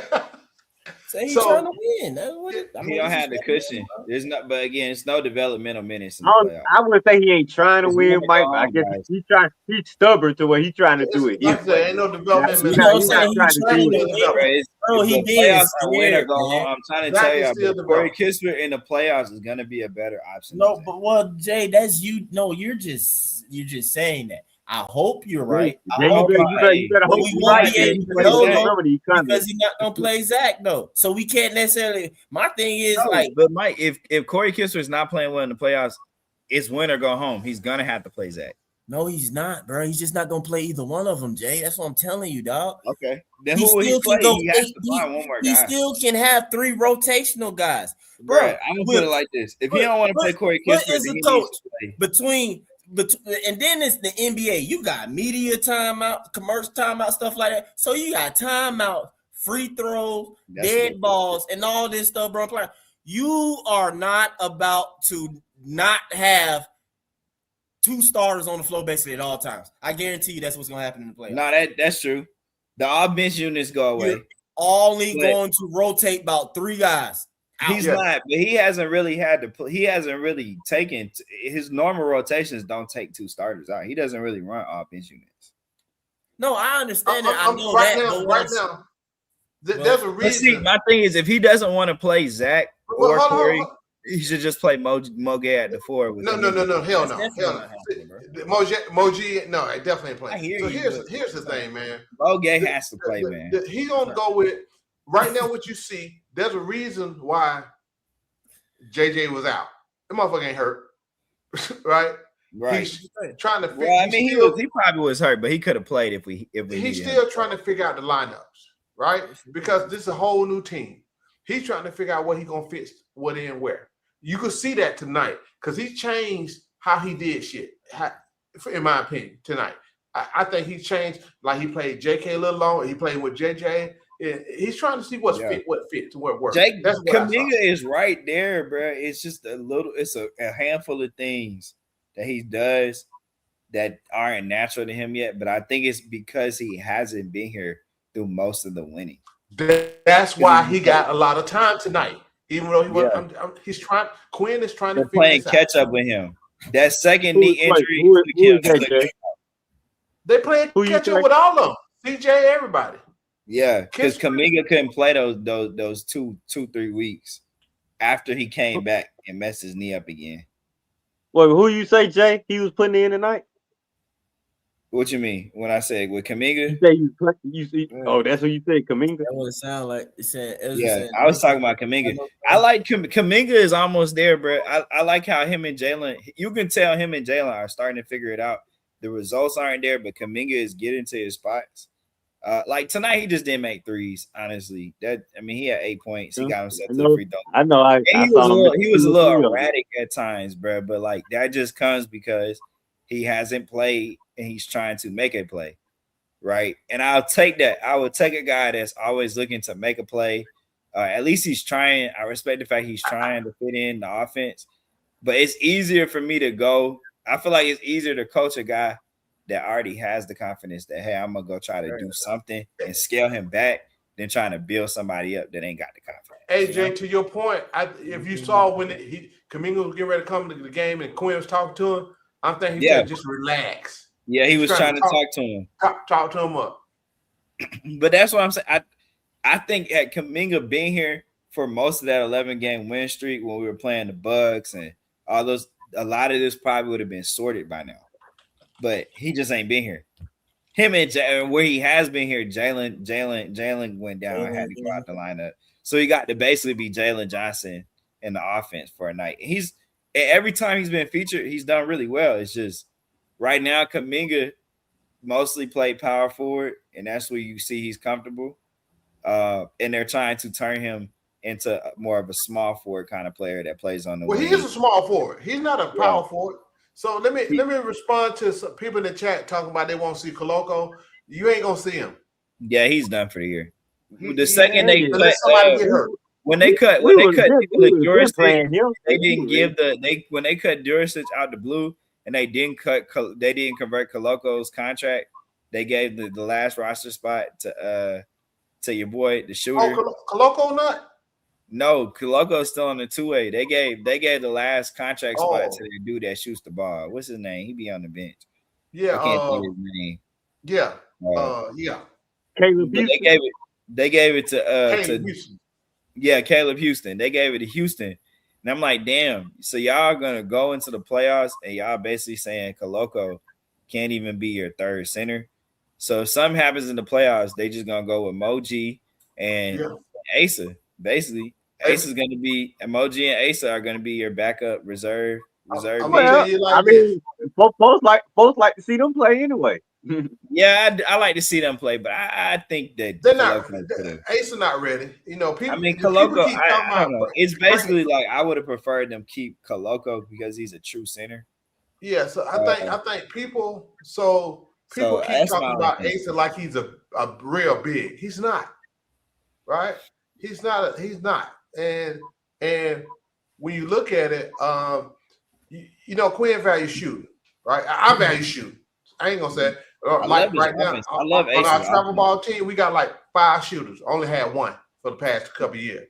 We got like 4-5 shooters, so we can make some stuff happen. So, I mean, at the end of the day, y'all saw what shooting did tonight. Got us that big lead. right? And you know, we was moving the ball movement, people movement, cuts and everything else, right? So oh yeah, somebody want to hop on. All right, let me drop this link, CJ. But yeah, you know, when you say ball movement, people movement, yeah. it kind of what I learned about the Hawks tonight, and what I think it is just going to be in the playoffs is they're a system team. Like, I mean, there's not too many true system teams left because you know you got so many good pick and roll handlers like James Harden in them. But the Hawks, without Trey, they're now a system team where they're relying on the sets and the actions to generate the open shots. That's why I said they're really very similar to the 60-win team. Like, they're very similar to that. It's just I think they have better individual players and younger individual players in the 60-win team.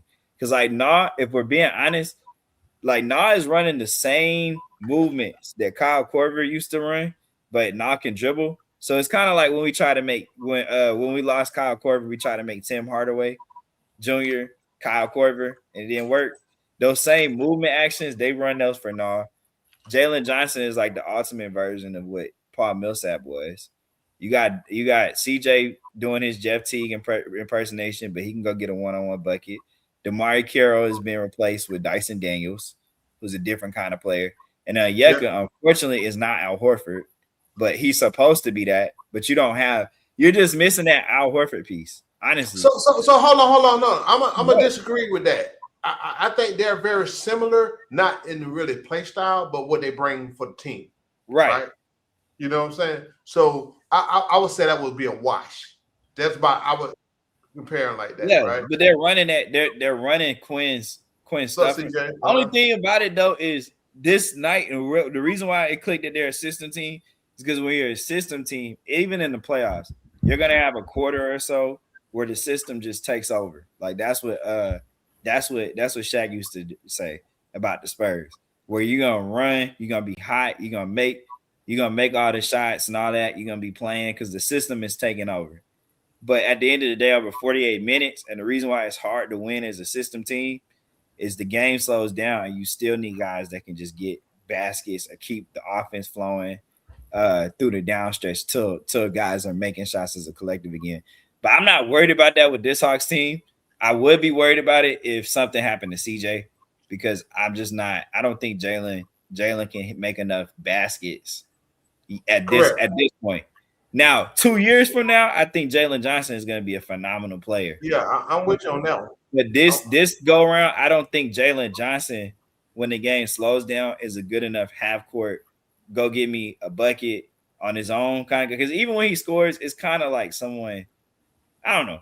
I don't want to talk bad about Jalen, but like even he's just not able to take over a game and keep you moving right now. But what I said, I believe he will get there. It's just not today. But that's Jay, why CJ is here. But Jay, they don't have to. He don't have to get there. See, that's what people want him to do. I think he just continue to play the way he plays and refine. He'll be all right. He don't need to be like, he's efficient as hell. He is. Right? He rebounds, he scores, starting to shoot better. I mean, well, he's shooting nicely. So just let him be who he is. Stop trying to, I don't need him to go get my bucket. Right. That could be CJ for sure. You see what I'm saying? You damn walking triple-double, man. I can do that all day long. Just like people talked about what's the name? Who the guard out west? Westbrook. Walking triple-double. Westbrook. He just won with the right team. Go ahead, CJ. You got something to say, man? Welcome back. Yeah. What's up, you guys? What's up? Yeah, so let me ask y'all some about that though. Like, what do you gain as the Hawks from leaning into CJ McCollum at 34 years old to close out games for you? Like, who's getting better? How can you build off of that? Like, let's be real. Could I answer that? So here's the thing: we don't have nobody like him. Not even close. Well, the only thing that somebody who might be close is Nah. Yeah. But CJ is not. Nah is not CJ. Like, do you even know who Jalen Johnson could be? Because I don't know if I've ever seen him in a position. Here's the thing, though. How guys get better is because CJ is good at getting buckets. He's taking the pressure off of those dudes. Yeah, but they're also never being put in that position themselves. No, they are, because you saw CJ broke down the defense and he kicked it out to Nam. Yeah, what I saw tonight with CJ, they go to the 2-man game with CJ and Jalen, and if they don't switch, that's what makes it so dangerous, because you can always get Jalen the ball if they switch it, and he can attack a mismatch, and he's in a better spot to score. So why you don't have the, so right now, this is what I tell people. This is a free roll. So the Hawks are trying different things out. I think this summer you'll see them really try to build around Jalen. And you're really using CJ as a placeholder. Like, everybody knows CJ's not in the future of the Hawks. Yeah, nobody will be mad if we buy him back for a small money deal next year. But I keep saying this, you're gonna need a guy like CJ that can play with or without the ball, that can score. Now you can try to make that into a wing player, but like, if you're gonna ultimately say Nah and Dyson are my backcourt mates, you still need that one ball handler. So I wouldn't say the Hawks have like a true point guard. I think Dyson is probably the closest thing, but the next kind of ball handler like a point guard they have is CJ. And that's why I don't know, bro. They just have to find it. They've given themselves a year or two to find it. That's why I like Kingston Flemings for them in the draft, even Acuff. But like, you're gonna, no matter what type of team you build around Jalen Johnson, you're gonna need that Kyrie Irving, CJ McCollum type of guard next to Jalen Johnson. Yeah. If I could add on to that, I mean, you asked about, I guess you're talking about it might be create some stagnation or something. I'm saying my point of view is that there's nobody ready to take over that role. Right? Exactly. Yeah. Jalen Johnson, to me, he plays too slow to be able to do something like that, because the way his stuff developed is real slow. He's not like a downhill Giannis type guy. You know what I'm saying? So that's why I don't see him in that role necessarily. He can get him a bucket different kind of ways, right? Also, probably not like a Tatum off the dribble on the perimeter. Not yet. He's not a probably not as like a shooter, but like, he's got a lot of Jalen similar Johnson traits. at He's like 25, 26 probably will be that guy though. Yeah, because I think he's got a lot of similarities. Like, as like he gets a lot of rebounds, assists. He's like a point forward, kind of like has vision or whatever. That's it. He doesn't have the, or at least we haven't got a chance to see if he has that juice with the ball, where it's like, give me the ball, I'm gonna get us a bucket. Like, we need a bucket. That dog, not directly, not without somebody setting him up. Yeah, he needs, like, okay, to be able to like create the advantage yourself as a player. That's like the next level for him. That's like the difference between like superstar. Exactly. Right. And I think he can do it though. He's just better at setting himself up off the ball, getting to his spots that he wants to than he is, hey, because when he has the ball in his hands, he's always looking for the right play. He's not looking to just take the action and go. So that's why we get frustrated. He's gonna make the right play. Yeah, that's why we get frustrated when he's always passing to a guy, because I'm not frustrated. I'm not talking about that. I'm talking about the forced pass turnovers, because in his mind, he still thinks, well, I don't know. He actually hasn't done it a lot lately, but like, he used to think that he could just kind of fit. Damn, Jalen Johnson's gone a lot this year. He used to think he could just kind of fit the fit passes in any window, or he would just only look for Onyeka. And now he's kind of looking for everybody, but that's kind of how he does create the advantage with his passing. Like, because he's always hitting the corner, or he's always going to hit somebody in transition. So now he's forcing the defense to him. So when he brings two to the ball, he's going to look to kick. And if you don't do it, he'll try to finish over you. And that'll be his advantage in the NBA. But right now, he's just not consistent finishing the tough shots inside. But if one more summer, he'll be that good. And then his face-up game has to just get a little bit better. Yeah. If I can add to that, Jay, But like he's I've been right watching him on the circuit since he was in 10th grade. He's always played like this. Folks just seeing him play like this now. For me, I've been seeing him play like this in 10th grade, making passes. They called him Baby LeBron. So he's been doing that's his career. This ain't shit. This shit ain't new. It was just now you got some usage out the way where it's about him. Now you're able to see his true game. So this is not nothing new that he just now started doing. He's just refining it, right? Yeah, at the NBA level.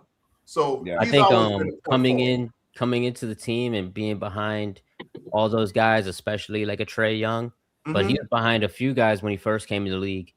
I think he didn't have the right runway for his development to be about that part of his game.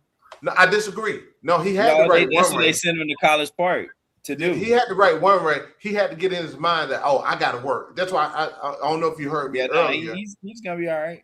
No, what I mean by that is like, he's talking about right now they're making the decision that he's gonna be like the main guy, right? Okay, that was not like the intention at first. Gotcha. You know? Yes, he was like a complimentary piece in the beginning, which is fine. So I think he's gonna develop really well. I mean, he's got a super fundamental game, you know, and that's why I feel like, you know, what I compare this team to. You guys were talking about that 60-win Hawks team. I compare this to like the recent Celtics team. You know, like Dyson, that's like Drew Holiday. Nikhil, that's Derek White. I agree with that. Yeah, I do. And Jalen, that's Jalen Brown and Tatum. Tatum. Is not Al Horford. That's really the problem. Yeah.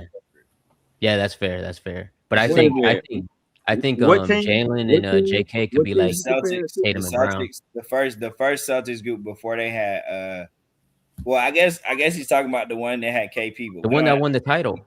Yeah, I would compare it a little bit more to the Celtics team that went to the finals but didn't win it. Yeah, either way, I mean, they have all the pieces except for the bigs, is what I'm saying. Yeah. They got a lot of and that's one thing I always talk about when everybody talking about teams and superstars. No, dude, you have to have a team full of guys that complement one another, right? And I reference Indiana's team last year. I referenced OKC, but specifically Indiana. It's all about fit, right? I kept telling people, no, you got to have the right fit, right? Because you got to have two superstars to win. No, you don't. You have to have the right fit of guys that plays well, that fit together, right? Yep. And as soon as Indiana met, I said, now y'all see what I'm talking about. Yeah, because there ain't no like superstar, quote unquote, on Indiana, but they're just a really good basketball team. Look at this Detroit team. Halliburton and Pascal. I mean, I don't know. But you know what I mean. Like they're not like high usage superstars. But look at the Detroit team in 2004. Is that a good comparison? You froze. But like Halliburton is a good example of how Jalen Johnson is going to be as a star, where he knows how to get off the ball. You know, that's a good damn point. Now we got to do something to make it go into the playoffs. Yeah, we're still one piece away, but that's why I think this season right now is just about they're experimenting for free, really, on what's going to work beside Jalen. And that's why this Kuminga thing is so interesting, because they're trying to see if he can be the wing. But honestly, I think the solution is probably add another power forward and you just move Jalen to the 3. But if you were to do that, I would do. If you're gonna move Jalen to the 3, you would need a Cam Boozer type. Or you would need to develop. You said there was year 2 of the rebuild.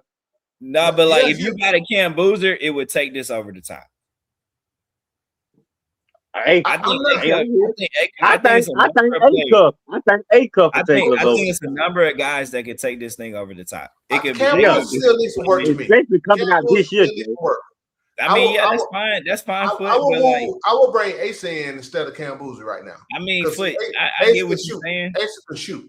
Cam can shoot. I'm with you on that, Foot. Hey, I play Ace and move JJ to the 3 and put Ace at the 4. But Cam Boozer can shoot. So if you're gonna move JJ to the 3, who you put on the bench? It'd probably be so to me it's two different kinds of you taking CJ out the picture. That's what you're doing, right? Right. But this is more like your closing lineup, right? So if you have to solve the ball handling scoring issue, but it's a number of ways you could do it. You could either find a big wing that can handle the ball and make plays, like a point forward, like think like a Paul George or something. Like when Paul George in his prime, not this version, but you know what I mean? You could either find another guard like CJ. We know that. You can find that Kyrie. You could find that Kyrie, CJ McCollum type of guard, or you can move Jalen to the 3 and you have a dynamic. I wouldn't move JJ. I wouldn't move Jalen. Like I mean, but like, here's my thing, right? If you can't, what I like about Cam Boozer or Boozer, I don't think AJ Devanska can help us. But I don't think A-Cup AJ Devanska is the one player I want them to stay away from because I don't like his defense. Number one, number yeah, that's two, what I'm saying. I don't think AJ can help us. I don't think he would play well in our system. Let me say this. But I think Cam Boozer would work really well because at the end of the day, bro, you can't coach 6'10", 250 pounds. I get that, but I think Cam's gonna slow it up. So I mean, he might, but he can play. Here's what I think, right? Here's what I think we should. I think we should. This team is going to me. I think this team, like I always said, it's gonna look totally different because this year 2 of a 3-year rebuild, right? We're trying out, see what the hell works. Next year, this team gonna look totally different, in my opinion, right? It's gonna look different. Gonna make some moves, right? So, the thing we need to find us a bigger center, right? And if you look at it, Zach continue to develop Zach because if you get Zach on the floor, Zach is I don't give a damn. Zach is 6'10". I seen his ass in person. Well, he is tall as shit. You put some weight on Zach is being played out of position. He's more of a power forward right now than he is a 3. Right. Let it's him too small to play. Let him continue to develop. Or 2 weeks. Sorry, let me and see what we have because when you look at this, when you look at it as a whole, right? It's like, bruh, I can see where it's going, right? And they're developing guys in the system, right? Yeah, I know Mo might take a leap, and that could be bench, right? But I think somebody said earlier, Mo could be your 5. No, Mo can't be a 5. They're talking about Asa might be able to take Mo position, and I kind of can see that because I'm slick thinking Mo might not be here because it's too crowded. I don't think I'm with you. Power forwards. He barely getting in the minutes now. So I don't think I wouldn't mind that. I want them to play. I wish the Hawks could have played more Asa Newell, Jalen minutes with the center.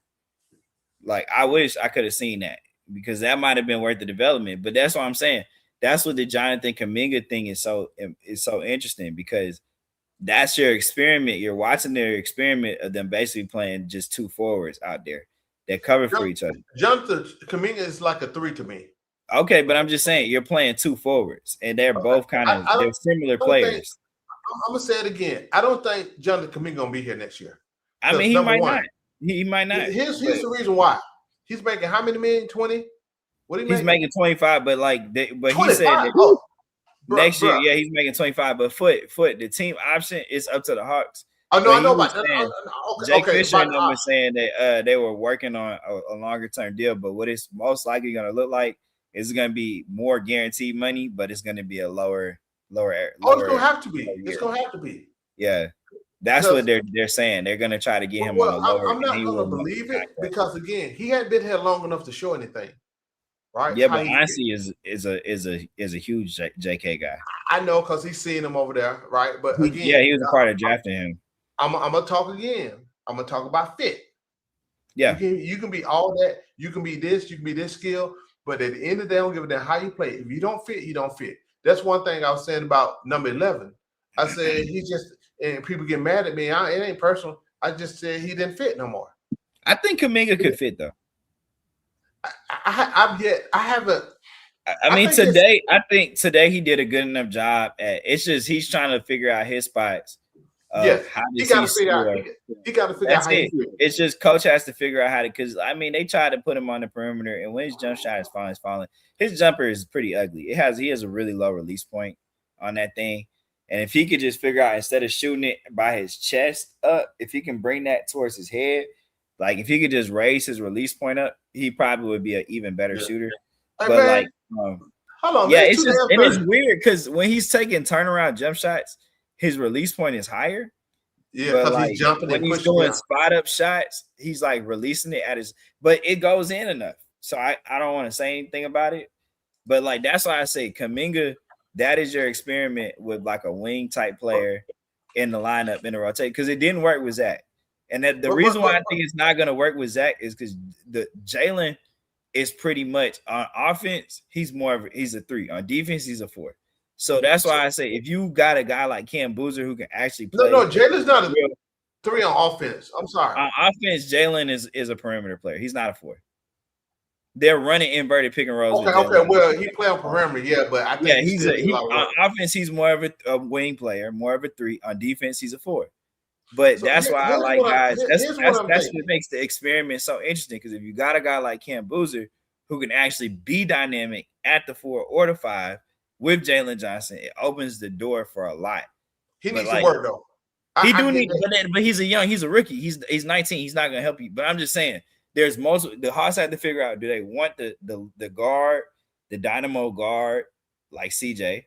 Do they want more of a we need to get bigger shooting guard type of guy to play? Because they're not. Here's the thing: they know Nikhil and Dyson are their backcourt of the future. So they're either gonna look for another 3, like a guy that's 6'6" to 6'8". We need to look. We don't need to look for. We don't need to look. I'm just saying they're gonna either look for a guy that has like a Paul George type skill set that can make plays off the dribble and score to replace CJ in the offense, or they're gonna try Jalen Johnson at the 3. And coach, when Kuminga was out, he was playing Jalen a lot at the 3. He would go to Moji and Landale as the bigs with Jalen. So I see their experiments in different ways with it. I just think at some point you still need that guard. That's why I went my Acuff or Flemings, because they can do it. I really just feel like Acuff is the most natural progression to you want a CJ McCollum kind of guy with Dyson and Nikhil, and you're okay with Jalen at the 4. You're gonna have to get a real 5 though, because Onyeka is just not it. He just ain't it. I'm sorry, fan. He's just not it. No, he's not. I'm sorry. You're either gonna have to find a real 5, but in a world like that, then Acuff is like he's kind of like he's basically CJ, but he would have to be better on defense than CJ. So Acuff is gonna be better on, like, if he's gonna be CJ McCollum defense or better, it's a no-brainer. It don't matter what position you're in, take him. Let me ask you a question. Let me ask both of y'all a question. Would y'all keep CJ another year or 2? Yeah, even if I drafted an Acuff, I would keep CJ because I like CJ. Bro, I said from the rip. It's him in the locker room. He's the biggest value he brings. He's like when the Spurs. Hey, he don't bet we need somebody for leadership. He's basically like when the Thunder got Chris Paul. So I mean, when we first got him, I said, man, if he can take a team friendly deal, I came about 2 years because it's going to help. Get this foot, right? Get this foot. You know, if the Hawks opt to go the guard route with leaving Jalen at the 4 and just finding a dynamic scoring guard that can play like they're basically another CJ. The incentive that you started him, it opened the door for Gabe Vincent to get minutes, because when CJ was coming off the bench for Zach, who was the wing guy. So like we know a 3-and-D wing is not gonna work with Jalen, Nah, and Dyson. It's not gonna work unless Nah or Dyson become even better versions of point guards. It ain't gonna work. I'm sorry, it's just not gonna work. You're gonna need one more guy out there that can break a defense down and that can handle it. So 3-and-D wing like Zach is gonna be tough until Zach can put it. No, I get it. It is what it is. It's gonna be interesting. So if you go with CJ though, like start when he's on the bench, he is your backup point guard. But when he's starting, now you have a true backup point guard in Gabe Vincent that can run the second unit. So if you go with like an Acuff, like a guard in the draft, you're gonna also need to have a backup point guard. But if you're gonna re-sign CJ, then you can get, you know what I'm saying? He would just go to the bench if you like what you see with Kuminga or Boozer, and he would be your backup. Bro, Kuminga not starting. I wouldn't. No way in the world I would start Kuminga on this squad. I like him closing though. I don't like that him closing either. Not yet. Right? I like the defense when he closes. Yeah, but he like you said earlier, he just gotta figure out how he fit in. Then he need to work through that, right? Yeah. I'm not saying he's a bad player when I say on one. I mean, I'm looking at his salary, and even long term. I mean, shit, what he gonna take 20? I mean, you know, when you start looking at the numbers, see, Yeah. I look at the numbers too. So when I said no, we probably won't win him, I'm looking at the numbers too, right? If you make 25 now, what he gonna want more? Then maybe, and I think a lot of this stuff is gonna depend on what the Hawks do in the playoffs. Yeah. Right. He can play himself into a bigger contract, or he can play himself into a smaller contract. Yeah. Because honestly said, hey man, here's the thing: if you're the Hawks and you're not sold, you could just pick up his team option. Yeah, but the honestly already said when he had the interview, hey, he trying to figure it out, see if it works. That's exactly what they're doing. Yeah, he's doing it. He's trying to figure out what works best next to Jalen. But I just think the Hawks should just go guard. And no, so I don't know. The only problem is if you go guard, he has to be 6'5". I hate when people say somebody next to somebody. It don't make no sense to me, right? Just like that. Somebody paired with Trey, bro. Well, I mean, the guys got to fit with. They got to fit with each other. Got to fit with the team, not just one person. Right, but you're gonna how it works is you're gonna fit guys around how your best player is. So typically, see what you see. You're covering for your best player's strengths. No, I wouldn't say that. See, that's why I don't believe in that. I'm still in belief.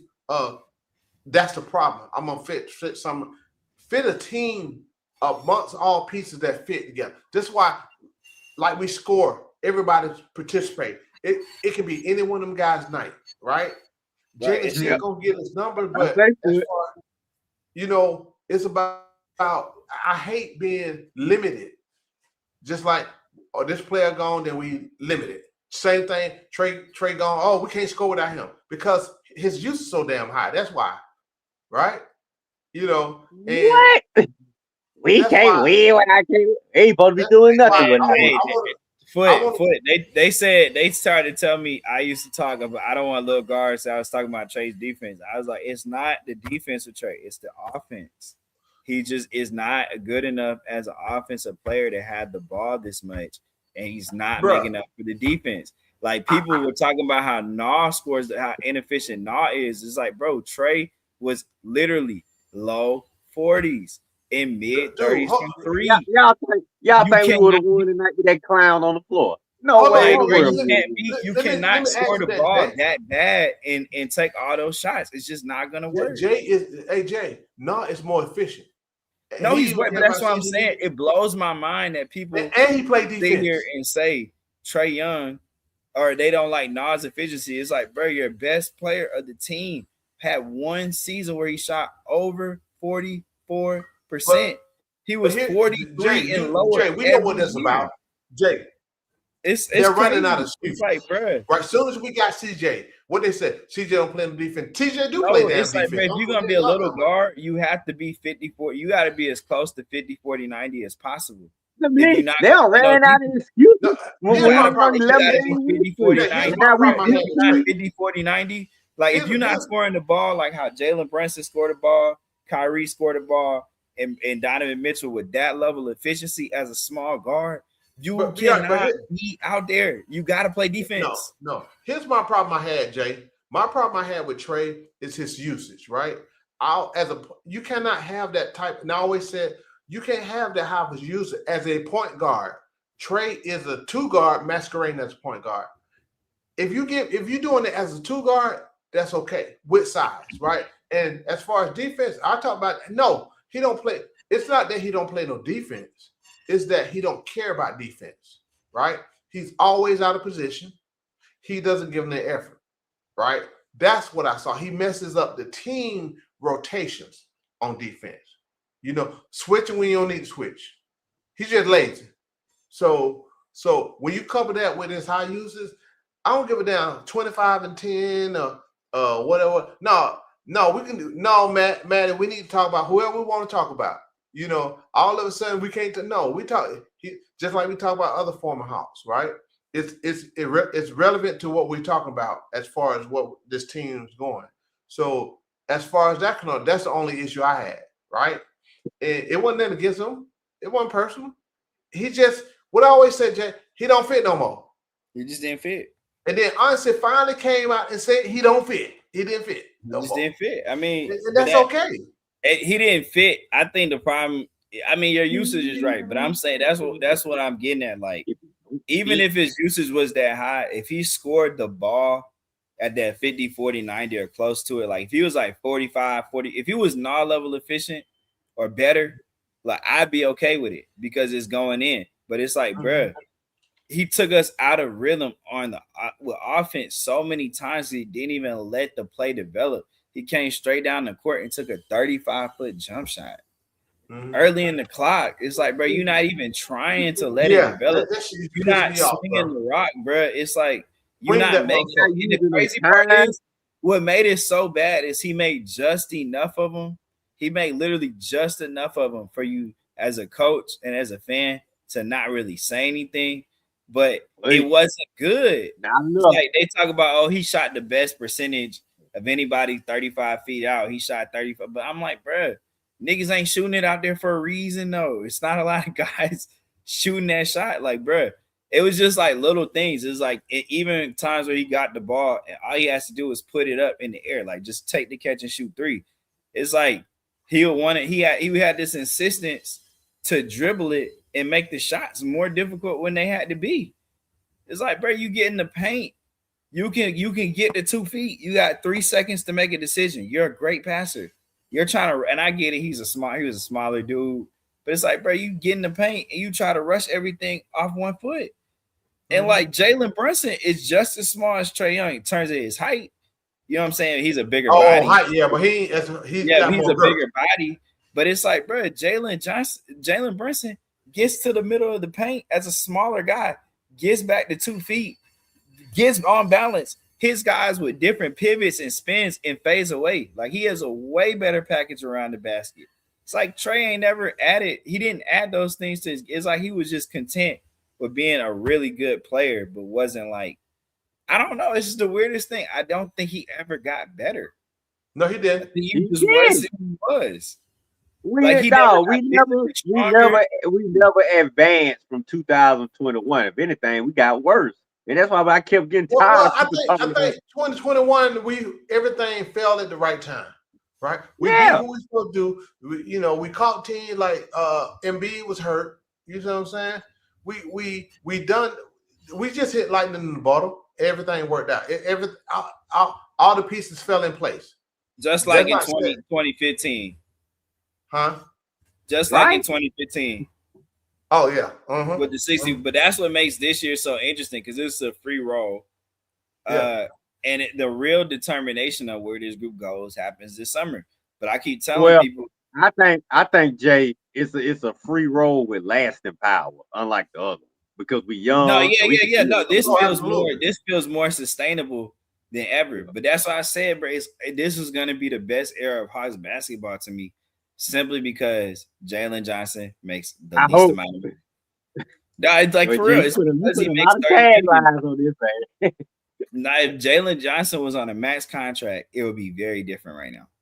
But because he's on a $30 million a year flat contract, that's why I said, bro, we never get a guy that's an all NBA player. We've never been a franchise that got an all NBA player at the 20th pick in the draft. I didn't think we only drafted like 3 All-Stars since 2000 with our own picks. There was like Al Horford, Jeff Teague, and Trae Young.